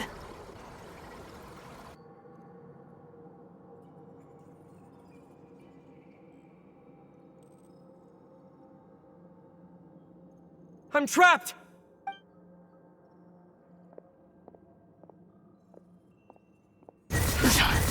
Why won't this thing budge? Hello? Hello? Nicole, is that you? Yes, it's me. I'm monitoring your progress from inside the Eternal Oasis. And I have to say, this terminal, I couldn't see anything at first. But now that you two are inside, I can use your location with support from the terminals to get a partial view of the situation inside Irminsul. It's not the clearest image, but it's better than not being able to help at all. So, here I am. I can't intervene directly, but I can help to guide you out of the jam you're currently in. Dottore in his current form is a blight upon both Irminsul and the ley lines. Pay attention to your surroundings. There must be sources of his contamination nearby. The corrupted information is— Is that one of them? Good work. But we're not done yet. Stay close, and let's see if we can find any others like it nearby.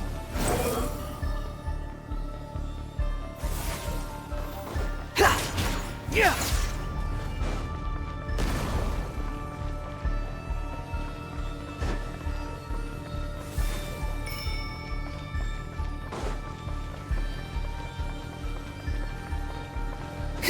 The wind rises.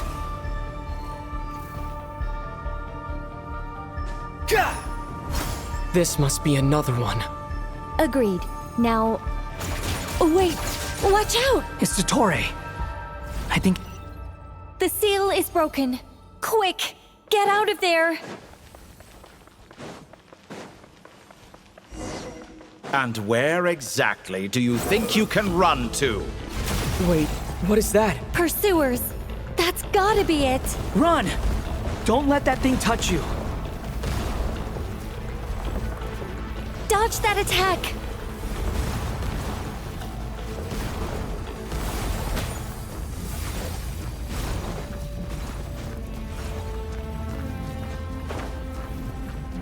There's more than one path. Which way do we go? To the left! Trust me!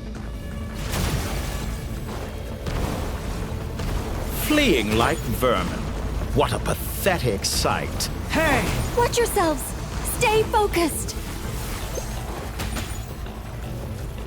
There's a cliff ahead. Jump! More of those corruption sources.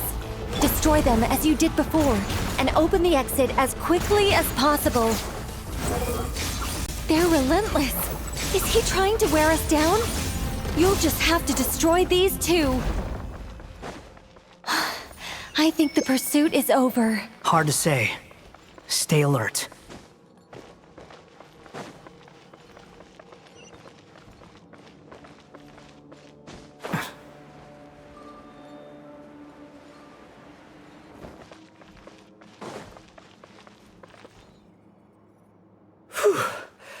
I think we've made it to relative safety. Phew, goodness. That was tough. You doing okay? I'll be fine. Don't worry. Take a short rest, and then... Nicole? The connection's been cut. But that means... Look at you supporting one another. How very touching.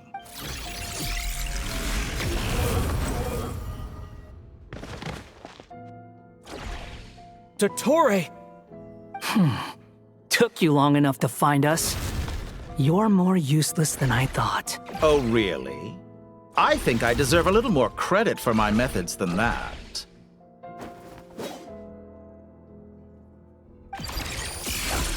Rather than hunting you down, I chose to let you roam free. I indulged your presumption that I was unable to track your movements, played along with your clever little plan. Fleeing is for animals, but I rather enjoy watching you flee. Some things lose the will to run altogether as soon as you put them in a cage. If that's true, then why did you come looking for us? Because I wanted to observe you up close, of course. Don't misunderstand me, I'm not here for a fight. Is it so unusual that I wish to greet my old acquaintances in person?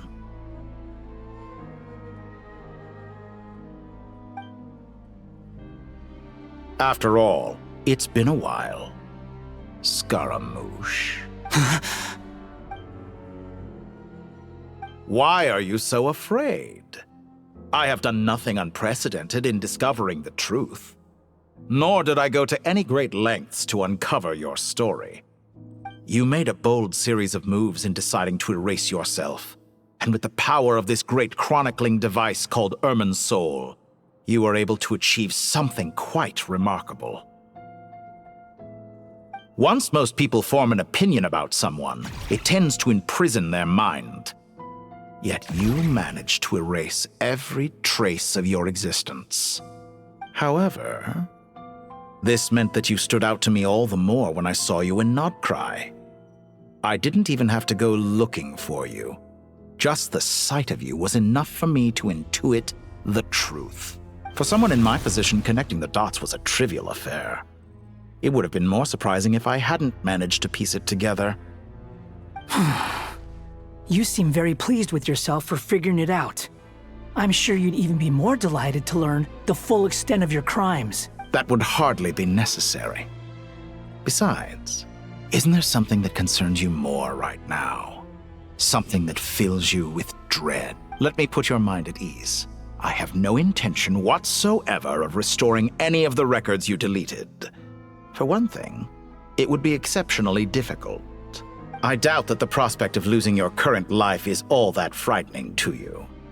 Because in your case, the cruelest twist of fate is that you'll never again have the chance to make up for any of your mistakes. Dottore?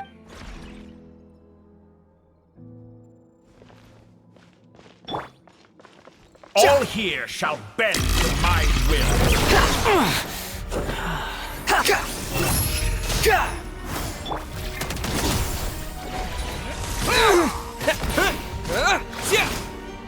Behold!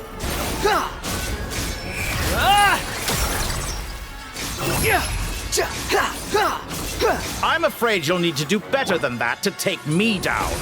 I expected you to have grown stronger. Ah, how foolish of me. I forgot that you lack any means to increase your power. You will pay for everything you've done! Oh, will I now?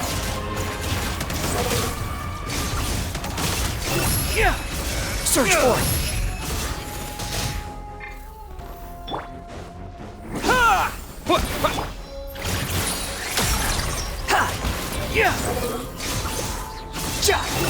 You dare to gaze upon me?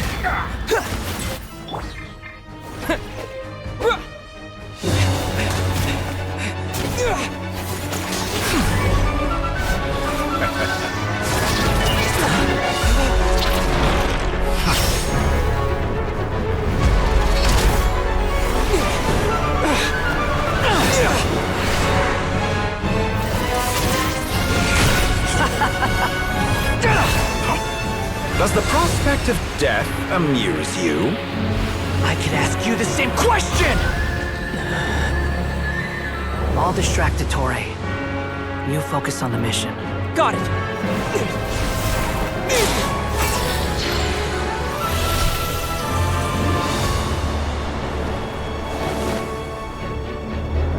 For the hopes and dreams of the masses. Open the secret door on this enchanting night. May wisdom's light eradicate ignorance and darkness, and hereby fulfill our ancient vow. Commence data extraction.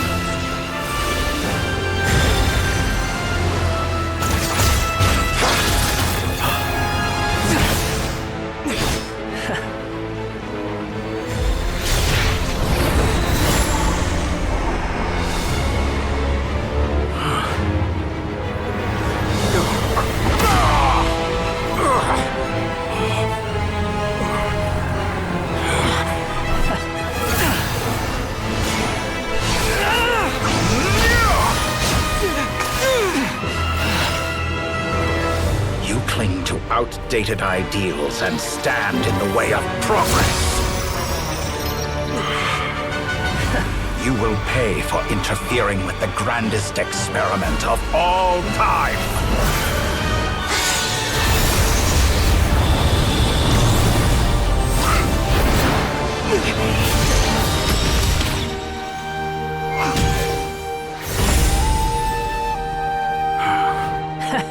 Good timing. Ettore, as clever as you are, you fail to understand wisdom. Wisdom takes many forms, but the path you have chosen eschews them all. Huh.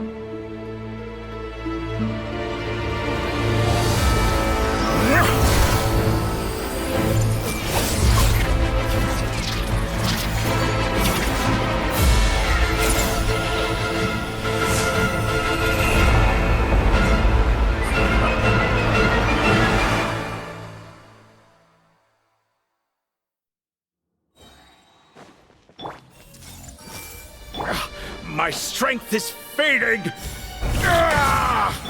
Since you are within Irminsul, it stands to reason that any power you wield comes from it. You're extracting the information from Irminsul just to strip me of my power. I will find his weakness.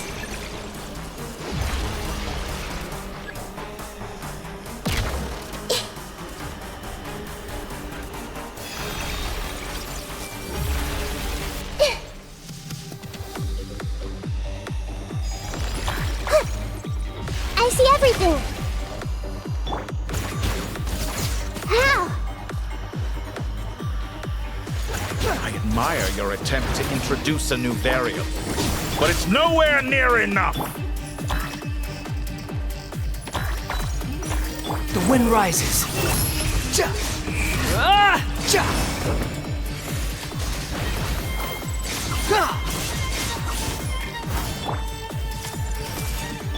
Time to it!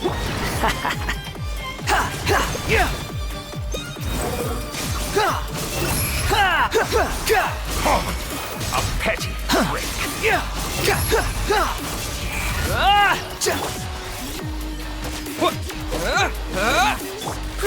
Grow!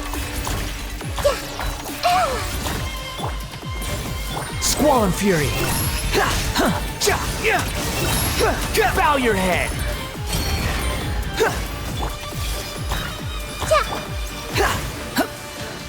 Behold! burn all before you! You're dead!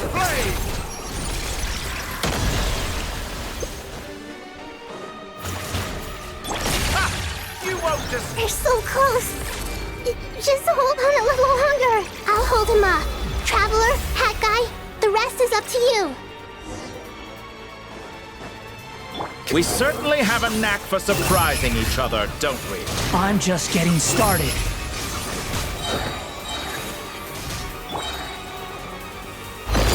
It's time! Say your prayers! Stay on the offensive, but watch your back.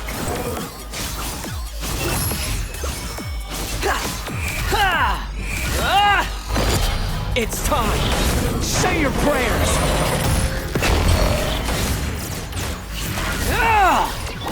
Scorch and burn!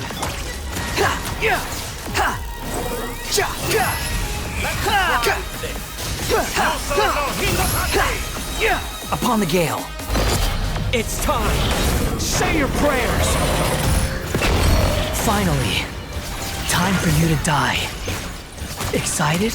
Time for me to die? How could I have reached this place if death was... It's time!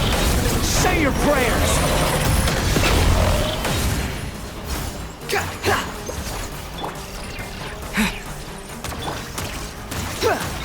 Squall and Fury!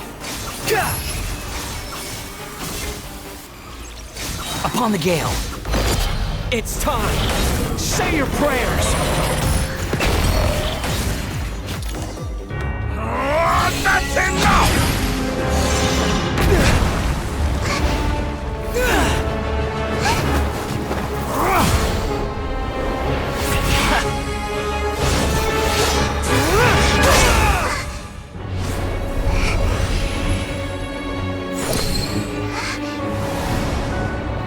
It's all yours. Do with it as you see fit.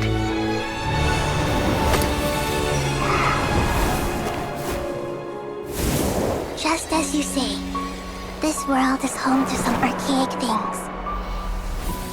And as you suppose, you are a formidable opponent.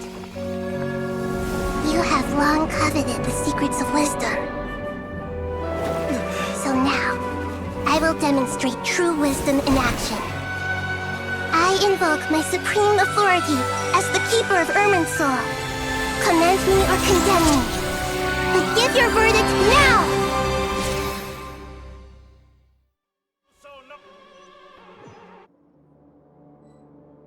Blessed One of Wisdom, Mahakusaladhama, are you certain that you wish to exercise your authority to destroy Irminsul? It represents both your roots and your finest accomplishments. You truly intend to abandon the very thing you have always fought for? This is my decision. Irminsul has been corrupted beyond redemption. Irminsul is the original tree of Teyvat. It is the means by which the heavenly principles maintains fate itself. The 7 Archons should honor and revere it, for their authority was bestowed upon them by It is precisely because I honor and revere it that I fight for the humanity it exists to protect. Wisdom is knowing how to weigh the options and make the right decision. If you truly care about the fortunes of this world, then it is me you should seek to preserve. Planting a seed begins the chain of cause and effect. Since you have become a great tree yourself, why should the loss of another tree be anything to fear? Till we meet again, Lord of Dendro.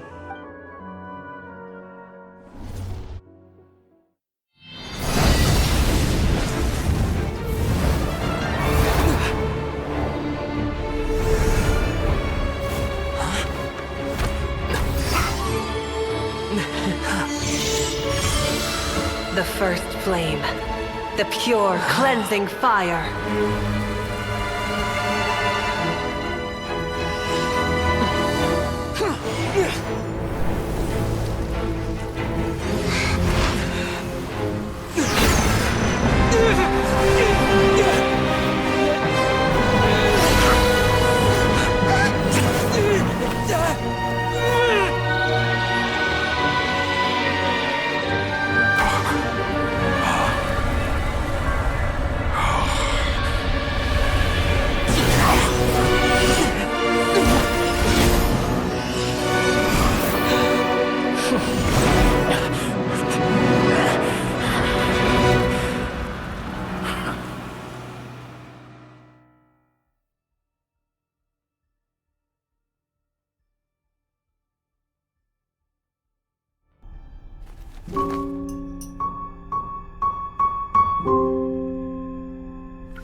shall we?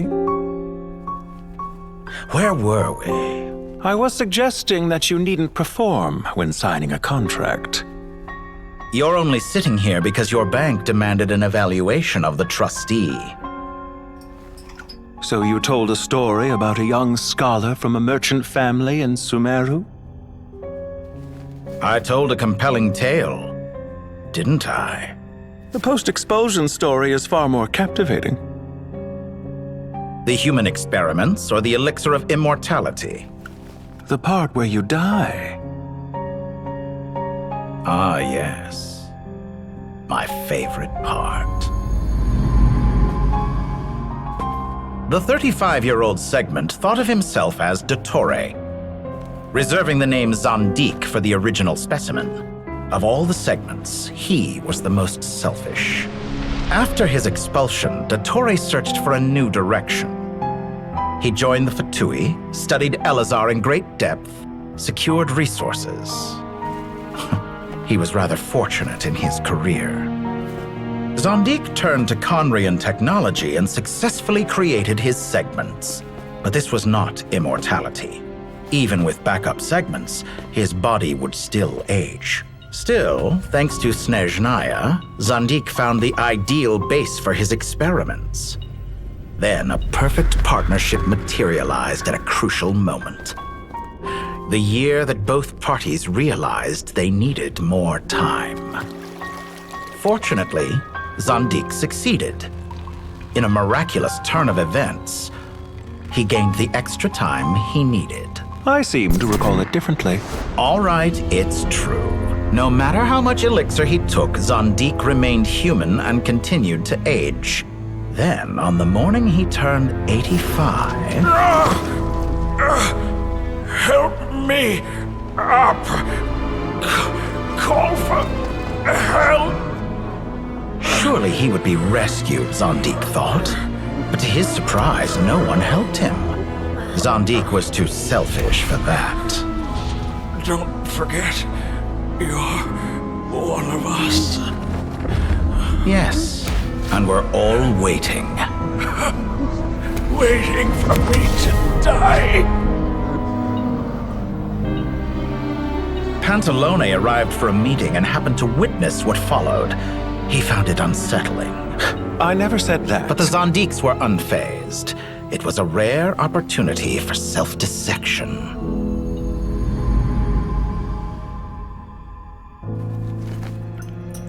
What does all that have to do with you depositing your data at Northland Bank? It has made me cherish my time in this world all the more. Fair enough. So you do have a sense of self-preservation.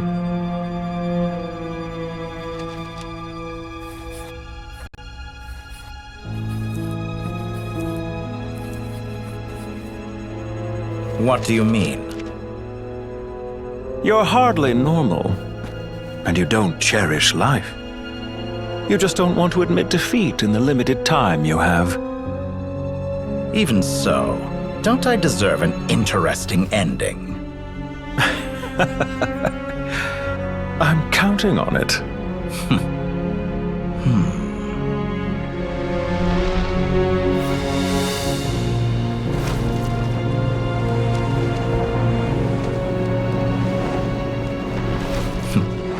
If nothing else, I expect my funeral will be a grand affair indeed.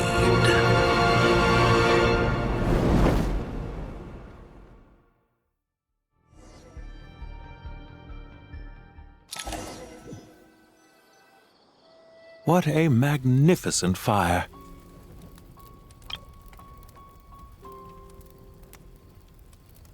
In Snezhnaya, we light fires to ward off the cold. Fire, it seems, is antithetical to ideas such as cold, frozen, and unchanging. Perhaps it has always been that way. From the beginning, fire has been used to drive away wild beasts and warm the body and mind. You could say it's a form of treatment. One that cures the human heart of mortal fear. Mortal fear? Something you haven't been acquainted with in a long time, by the sounds of it. Whereas you, I'm sure, must know the feeling quite well indeed. I remember when we first discussed the elixir of immortality, you claimed that extending your lifespan was about buying more time. But was that really the truth? You fear the prospect of dying a wretched end in this world, don't you? Of course I do. I'm only human after all. And while you may have forgotten it, you cannot deny that you too were once human, Dottore. I do not believe that there is no such fear in your heart. Perhaps you are right. But I abandoned it long ago and devoted myself to my experiments. I have felt no fear since. From the very beginning, I never thought you could win this game. But still you came, contract in hand, to honor our agreement. Because I am a reputable partner. And as we have discussed, experiments are about more than results alone. The process is equally important. I have come here and completed my creation, and I do not regret my decision. I'm afraid your journey ends here. After I die, there will be no one to make the elixir of immortality, and your remaining stock will only last a few more years. How then will you prove that you didn't perish in this incident alongside everyone else? When I feel optimistic about market environments, I never forcibly adjust them. They have their own direction. And I myself am one such environment. I have been quite particular about many things in my life. But where the manner of my death is concerned, I choose not to be. You make yourself sound so magnanimous. Oh, but I am. And I hope you will be too. It may have been a long time since anyone told you this, Dottore, but I recognize that you are a truly rare talent. Ha! I can see it. The experiment in blasphemy that I've been performing all this time. It has been a long process, and I do not care about the results as much as people might imagine. If the very goal of your experiment was to explore infinite possibilities, then there was never any reason for it to end. Indeed. Yet now, the experiment has officially drawn to a close. What should I call you? Zandik? Or do you prefer Dottore? Suit yourself. Goodbye, Feofan. This time, that's what it truly is. And don't I know it? Goodbye, Zandik.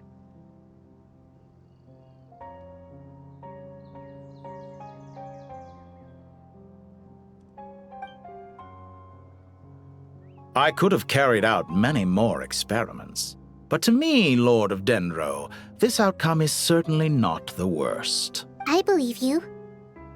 But unfortunately, this is where it all ends for you. This experiment does not belong to you, nor do any of the results. Experiment? It sounds like you're trying to outdo me in my own field. Wisdom is conveying information in terms that people can clearly understand. You know exactly what I mean. Indeed. I can see no further outcomes. Ha. You have a formidable mind, and you are braver than I thought. Setting fire to the very thing your survival depends on. Your previous threat was empty, but this time, it is real. When necessary, wisdom can be as fierce as an inferno. Some of the flames that incinerate you come from within yourself. Perhaps you are right. You see what lies at the bottom of the human heart, and that is your wisdom. Here is where your journey comes to an end. All that is yet unknown belongs to those of us who will carry on living. It seems I have unwittingly been your arch-enemy all along. But now, it's all over. I do not deny your intelligence. But what you refer to as experiments, I would never describe in those terms. They are events that take place in the real world, and they are so much more than mere data. Goodbye. We will never meet again.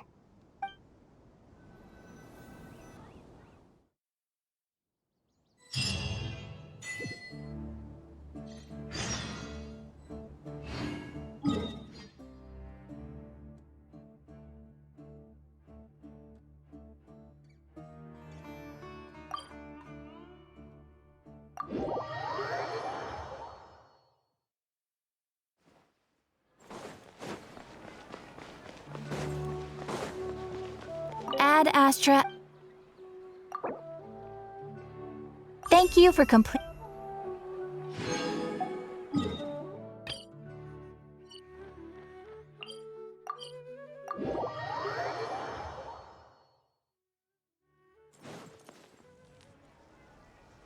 Well, that's the last of them.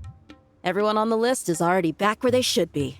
It was a long, hard road, but we finally finished escorting everyone back. I just pray that we'll never need to leave again. I hope we can stay here forever in this peaceful paradise of our own choosing. Paradise. In the annals of the Temple of Silence, that word carries great significance. I wouldn't think gods need such a place. People always think they're the only ones who can lose their homes. They forget that gods too need a place to reside. As the Goat King once said, "A god without his people shall cease to exist." Only we can truly understand how much the desert faith has faded over the centuries. But we still talk about the gods as though they're part of our lives. Given the myriad ways in which gods and humans interact, I'd say they really are. How else could Dunyarzad consider the Dendro Archon a friend?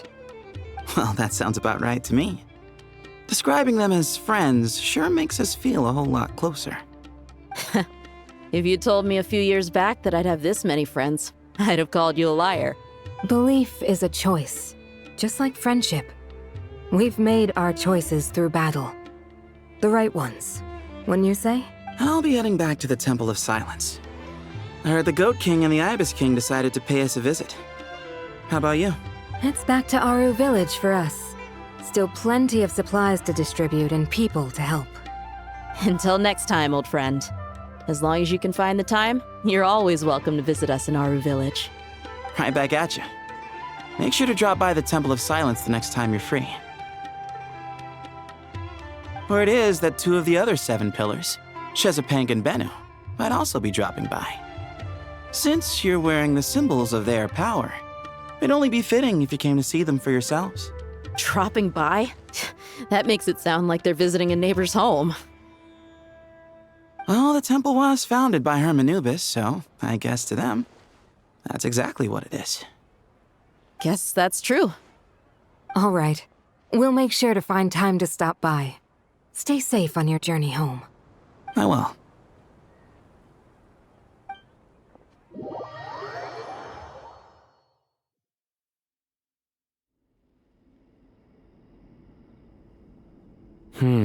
You do have a point.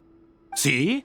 Retirement has always been a problem, especially for old-timers like us who've been locked away all these years. You finally step out into the light, and bam! You're face to face with a whole different world. Naturally. What do you think, Layla? Huh? Why would you think to ask me? How could I possibly be qualified to decide where the servants of King Deshret should live? Sorry if my question was unclear. Do you think their statues will stand out too much if we place them here? Hey, I never agreed to this. How could we possibly allow our statues to be left in Hermanubis' home? Different beliefs can coexist. We still need to respect one another. By which you mean, you two plan to stay at the Temple of Silence, for a while at least. But you have no intention of relocating your statues here. So, you see this as sort of a family visit? Is that correct? Family. You could say that. In a sense, Hermanubis would view this as his home. Just look at this place. Magnificent, is it not? The sad truth is, in the past, all 3 of us invested so much into misguided ventures. We failed to build what we should have, and wasted so much time instead. And what do you mean by that? I mean that for the most part, time spent associating with the likes of Sobek, and, let's say, Thoth, might reasonably be considered wasted. Why does that not surprise me? Go on. Anyway, given how much time we'll all be spending together, I'd say that the bonds we built will end up proving to have been a sound investment. Once Sethos, the current leader of the Temple of Silence, returns, you can discuss the matter of staying here with him. But judging by the expressions of everyone here, I imagine you'll receive a very warm welcome. This sacred ground houses untold knowledge, after all. What better place for the servants of King Deshret to appear in the mortal world? How about we share a meal together first? I imagine it's been many years since you last tasted fresh food. Oh, that sounds wonderful! After so many hundreds of years, I can only surmise that desert cuisine has become a lot more varied. Are we having a get-together? If you'd like, I can help prepare some food. Oh, my, that would be wonderful. I'm touched that you still remember. How the times have changed! To the people of today, it seems the Ibis King has become a kind and passionate god. And you, Mr. Herreshoff? What kind of god do you wish to be? To be honest, I haven't given it much thought. How about you, Dendro Archon? Do you have any hopes for your future? Me? I'm very happy with my current life. Forgive my bluntness, but you do not seem to derive your authority from majesty and might, like Lord Al-Ahmar. Clearly your approach has its advantages, but also its dangers, don't you think? I do, but projecting a majestic front doesn't really suit me. Besides, my relationship with others isn't simply one of a god and her people. Not putting on airs might earn you more adoration. Exactly. Besides, I really like parties where everyone brings their own food and we all come together to share. You should join us. I'm sure you'll find it fun.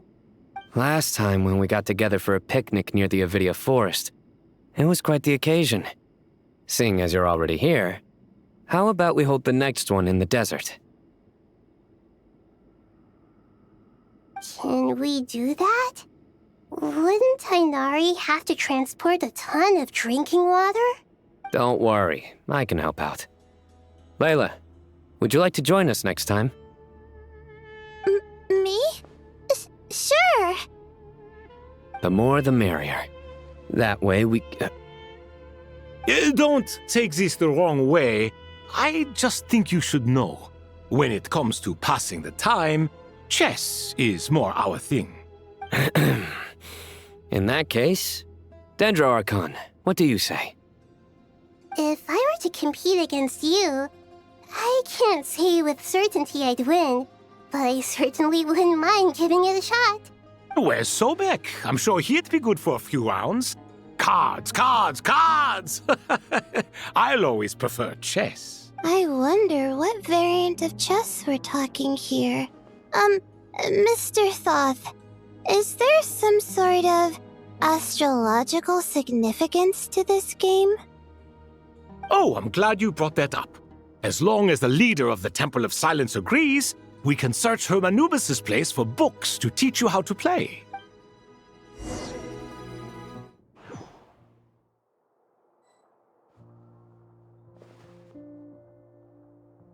Such devastation visited on Sumeru City. So many houses destroyed or damaged in the fighting. Who could have foreseen this? Look at all of this.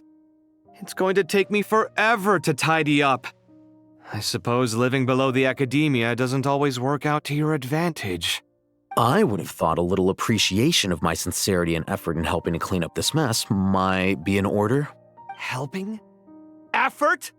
This is your house! Of course you should be putting in the effort! If anything, I'm the one who's helping! So you see yourself as just a helper in this situation. I must admit, I'm rather shocked. If you're trying to say that since I live here too, I have an obligation to tidy up, fine, I suppose I do. Wait a second, stop changing the subject!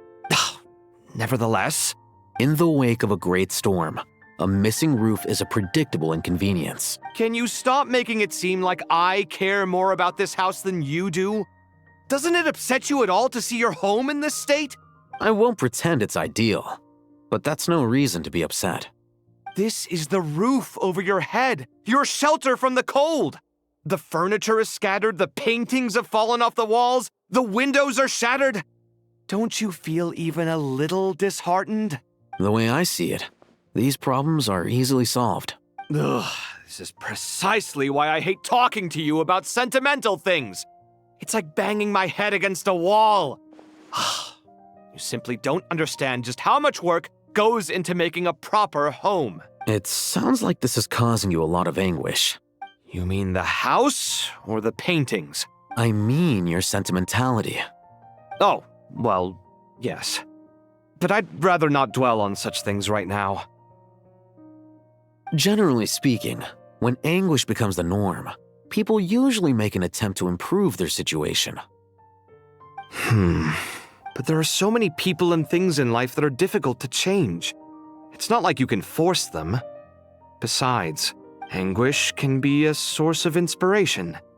And I'm not sure I could break my reliance on it. I'm glad you're able to make yourself think like that. What kind of a response is that? I was stating a profound truth about the very nature of art. Suffering is the cradle of all creation. Even you can't deny that. And I wasn't trying to. I'm just happy for you. Pure and simple. Can't you tell? Happy about what? Happy that you can always find an answer that backs up your views. You... More often than not, life is a process of running into problems and then searching for answers. Yours more than most.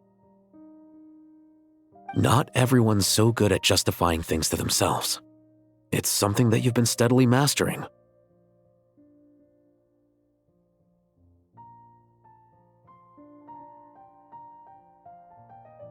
Huh.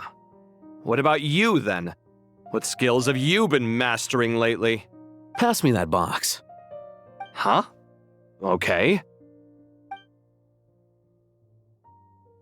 You may consider this my progress on the path to mastery. What?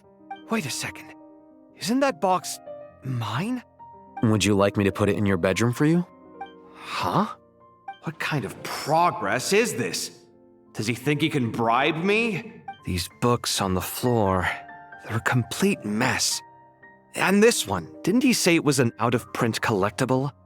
It's completely covered in dust, and some of its pages have even fallen out. Ugh, guess I should help him repair it.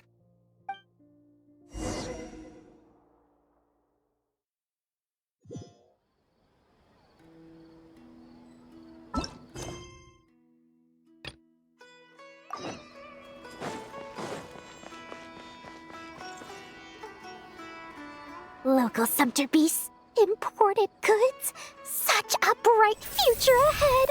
I can picture the Mora just rolling in. You do realize you sound like a choking cow? It's called being imposing. Can't you feel it? Are you not intimidated? Oh, I'm positively shaking in my sandals. What commands do you have for me, oh mighty Lord Sangamabe? You've got a lot of nerve, Nefer. You went and told Candace and the others everything, didn't you? Seriously, do you have any idea how differently they see me now? Surely that's a good thing. I presume they're more disposed to actually like you now, maybe even view you as a friend. You traded my secret for sympathy! Thanks to you, I've lost every last shred of my mercantile majesty. How am I supposed to make anyone think I'm a big, scary investor now? The dark days of Lord Sangamabe are behind you. Why not take this chance to make a few honest friends? Speaking of friends, since when did the notorious Lady Nefer gain such an admiration for holier-than-thou types? A moon chanter here? An angel there? Who'd have thought it? A coming together of fates, nothing more. No need to throw around accusations of admiration. Forget it. You're right about one thing at least. Making friends is never a bad thing for a merchant. Still, I really took a loss this time. I'm trying to see if you're really crying or if those are just crocodile tears. A little birdie told me that when Lord Sangamabe makes money, the tears flow from the center of her eyes. But when she loses it... Ugh, you are so annoying. I'm not talking to you anymore. Nefer, thank goodness you're here. I've been looking everywhere for you. Huh? Oh. If it isn't the House of Dana's very own library. Oh, no. I'm not here to buy. I'm here to bring Lady Nefer a book, and a fascinating one at that. We agreed to meet at the entrance to the mausoleum of King Deshret. One more thing. Reasoning knows not time of day, but suspense always follows a blizzard. Huh? Isn't that the one that... It was all the rage for a while. People throughout the city were clamoring to get their hands on a copy. The names inside were all circled. Everyone thought it was a riddle. Don't bring up that book in my presence. I don't even want to hear its name. That thing was nothing but a scam. Surprisingly enough, I've actually heard of this book, though it doesn't seem of much consequence. So what truth lies behind it? You're from the Vahumana and you're asking me what the truth is? I'd say the actual truth was about the least important part of the whole episode. I brought you this book because it probably has the most interesting backstory of any in the House of Dana's collection, at least in recent years. Don't tell me it's actually any good. You may not know this, Lord Sangamabe, but Lady Nefer has a fondness for books with no eye for good literature. Perhaps she feels that bad suits my style as an intel broker, wouldn't you say? Very interesting, thank you. I'll return it to you once I'm done reading. And as it happens, I have something for you, too. Incense? I imagine you've already used up the incense I gave you last time. Here's some more. This batch is from Nodcry, so the scent won't be quite the same. Well, actually, I've been saving the incense you gave me. I couldn't bring myself to waste it without a special occasion. But I'll gladly accept this, too.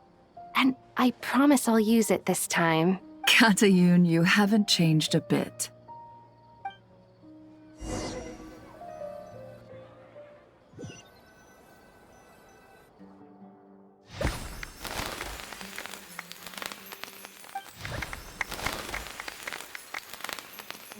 Congratulations, Kale. Well done, Kale. After studying for so long, you've finally become a full-fledged ranger. Sure hasn't been easy for you, huh? This really is fantastic news. All grown up. No longer a trainee, but an official forest ranger. Oh, the next step is to secure tenure in the academia. Thanks, everyone. It's true. I'm an official forest ranger now. Master Tainari, thank you for your guidance and support. I wish Mr. Sino were here so I could thank him too. Sino had a matter to attend to at the Temple of Silence. I don't imagine he'll be back for some time. But don't worry, we can celebrate together once he's finished. I'm afraid the party will have to wait. Kale still has some matters to attend to first. Kale? Is everything all right? No, it's not what you think. There's nothing wrong with my health. I just have a few things I need to deal with. I've made plans with the Traveler and Paimon to visit Mondstadt. Master Tainari and Mr. Sino will be accompanying us too. Well, that's a relief. Let's get together when everyone's back. I'm sure you'll be doing even better by then. Of course. I have a feeling you're right.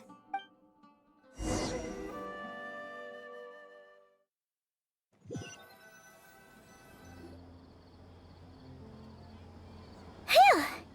After all that catching up on sleep and food, Paimon's feeling full of vim and vigor again. For someone who spends so much time resting, your recovery routine is surprisingly simple. Hey! Paimon's been working her butt off too, you know. She flew all over the city helping everyone out. Don't worry, I saw how hard you worked.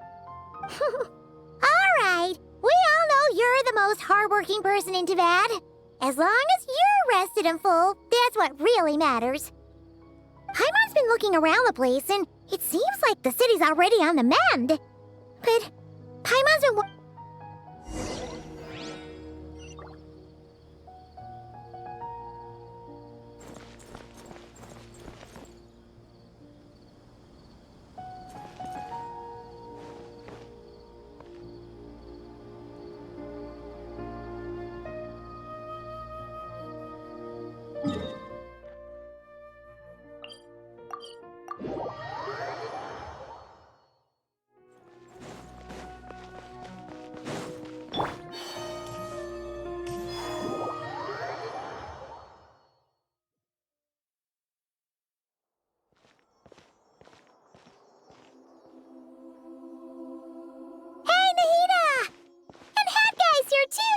Traveler, Paimon!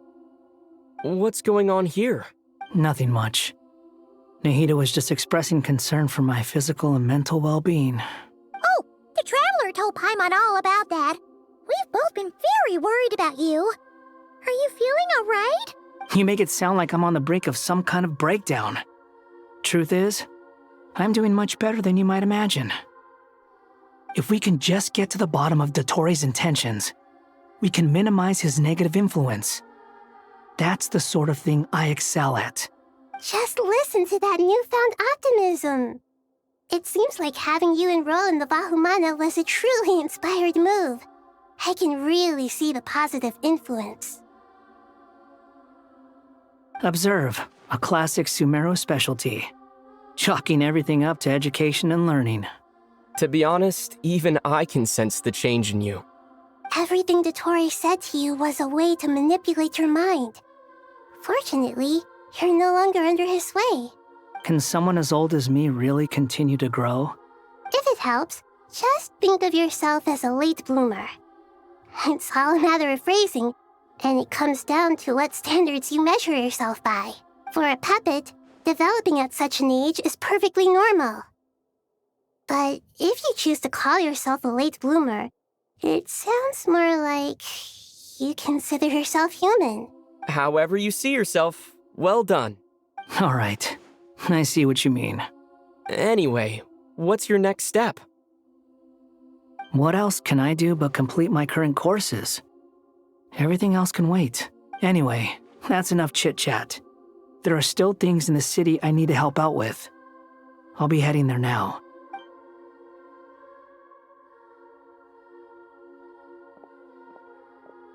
I'm so happy that Hat Guy is doing better than we thought. But what about you, Nahida? How are you holding up? The pyronosis burned down the corrupted Irminsul.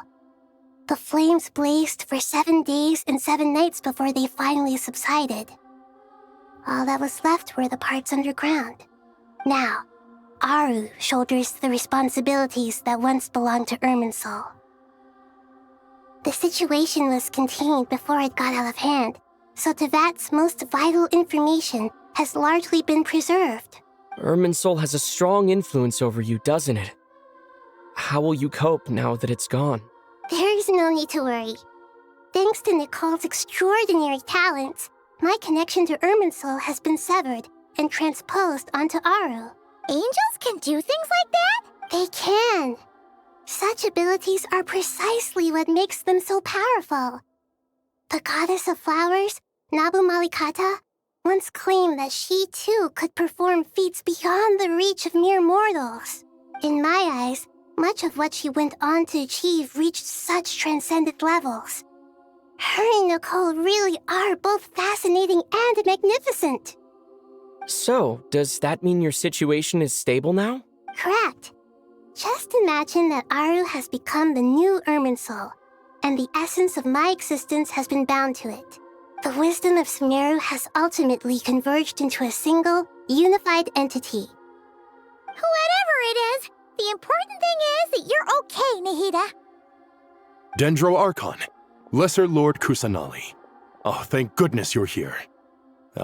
Greetings, Traveler and Paimon. Sir Nevis, Do you have something urgent to say? Yes, there's something I need to report. We've received a message from Snezhnaya.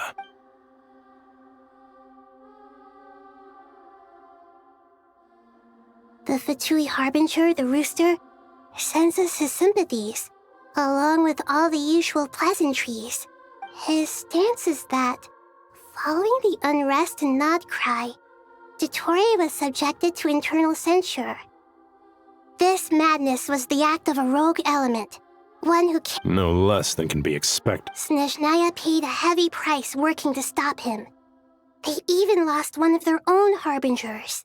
The letter goes on to say that even so, Snezhnaya cannot claim to be blameless. Apparently, they will deal with Dottore's subordinates in accordance with Snezhnayan law. Additionally, they are supplying relief funds and supplies, which are already en route. They hope this will aid in Sumeru's reconstruction. Sounds like he's got an answer for everything. True. But as diplomatic rhetoric goes, This disaster has had a profound impact on Sumeru. There is much that I will keep in my heart. The matter of Dottore can be seen as settled for now. We are sure to cross paths again in the future, and in that light, Snezhnaya would do well to uphold their responsibilities. With Irminsul burned, the flow of fate now carries many more possibilities. I will be watching carefully. perhaps we can move on to a less serious matter? Dendro Archon. Of course! Junior Zod, Sino, and Hip... What a wonderful idea. Not more tomatoes, surely. More? Dendro Archon, what do you mean by... Those good friends of yours are always tomatoes. Tomatoes? Take your time, there's no need to rush. Does this mean you're going to Natlan? Meet them there in person. It will require a long journey. I know. But this is necessary. I must go myself. Traveler, Paimon, we'll set off as soon as you're ready. Is that all right? Sure. We'll be ready whenever you are. You'll hear no objections from Paimon. We should grab some snacks along the way, though. It'll be just like... Wonderful. I'm looking forward to this so much.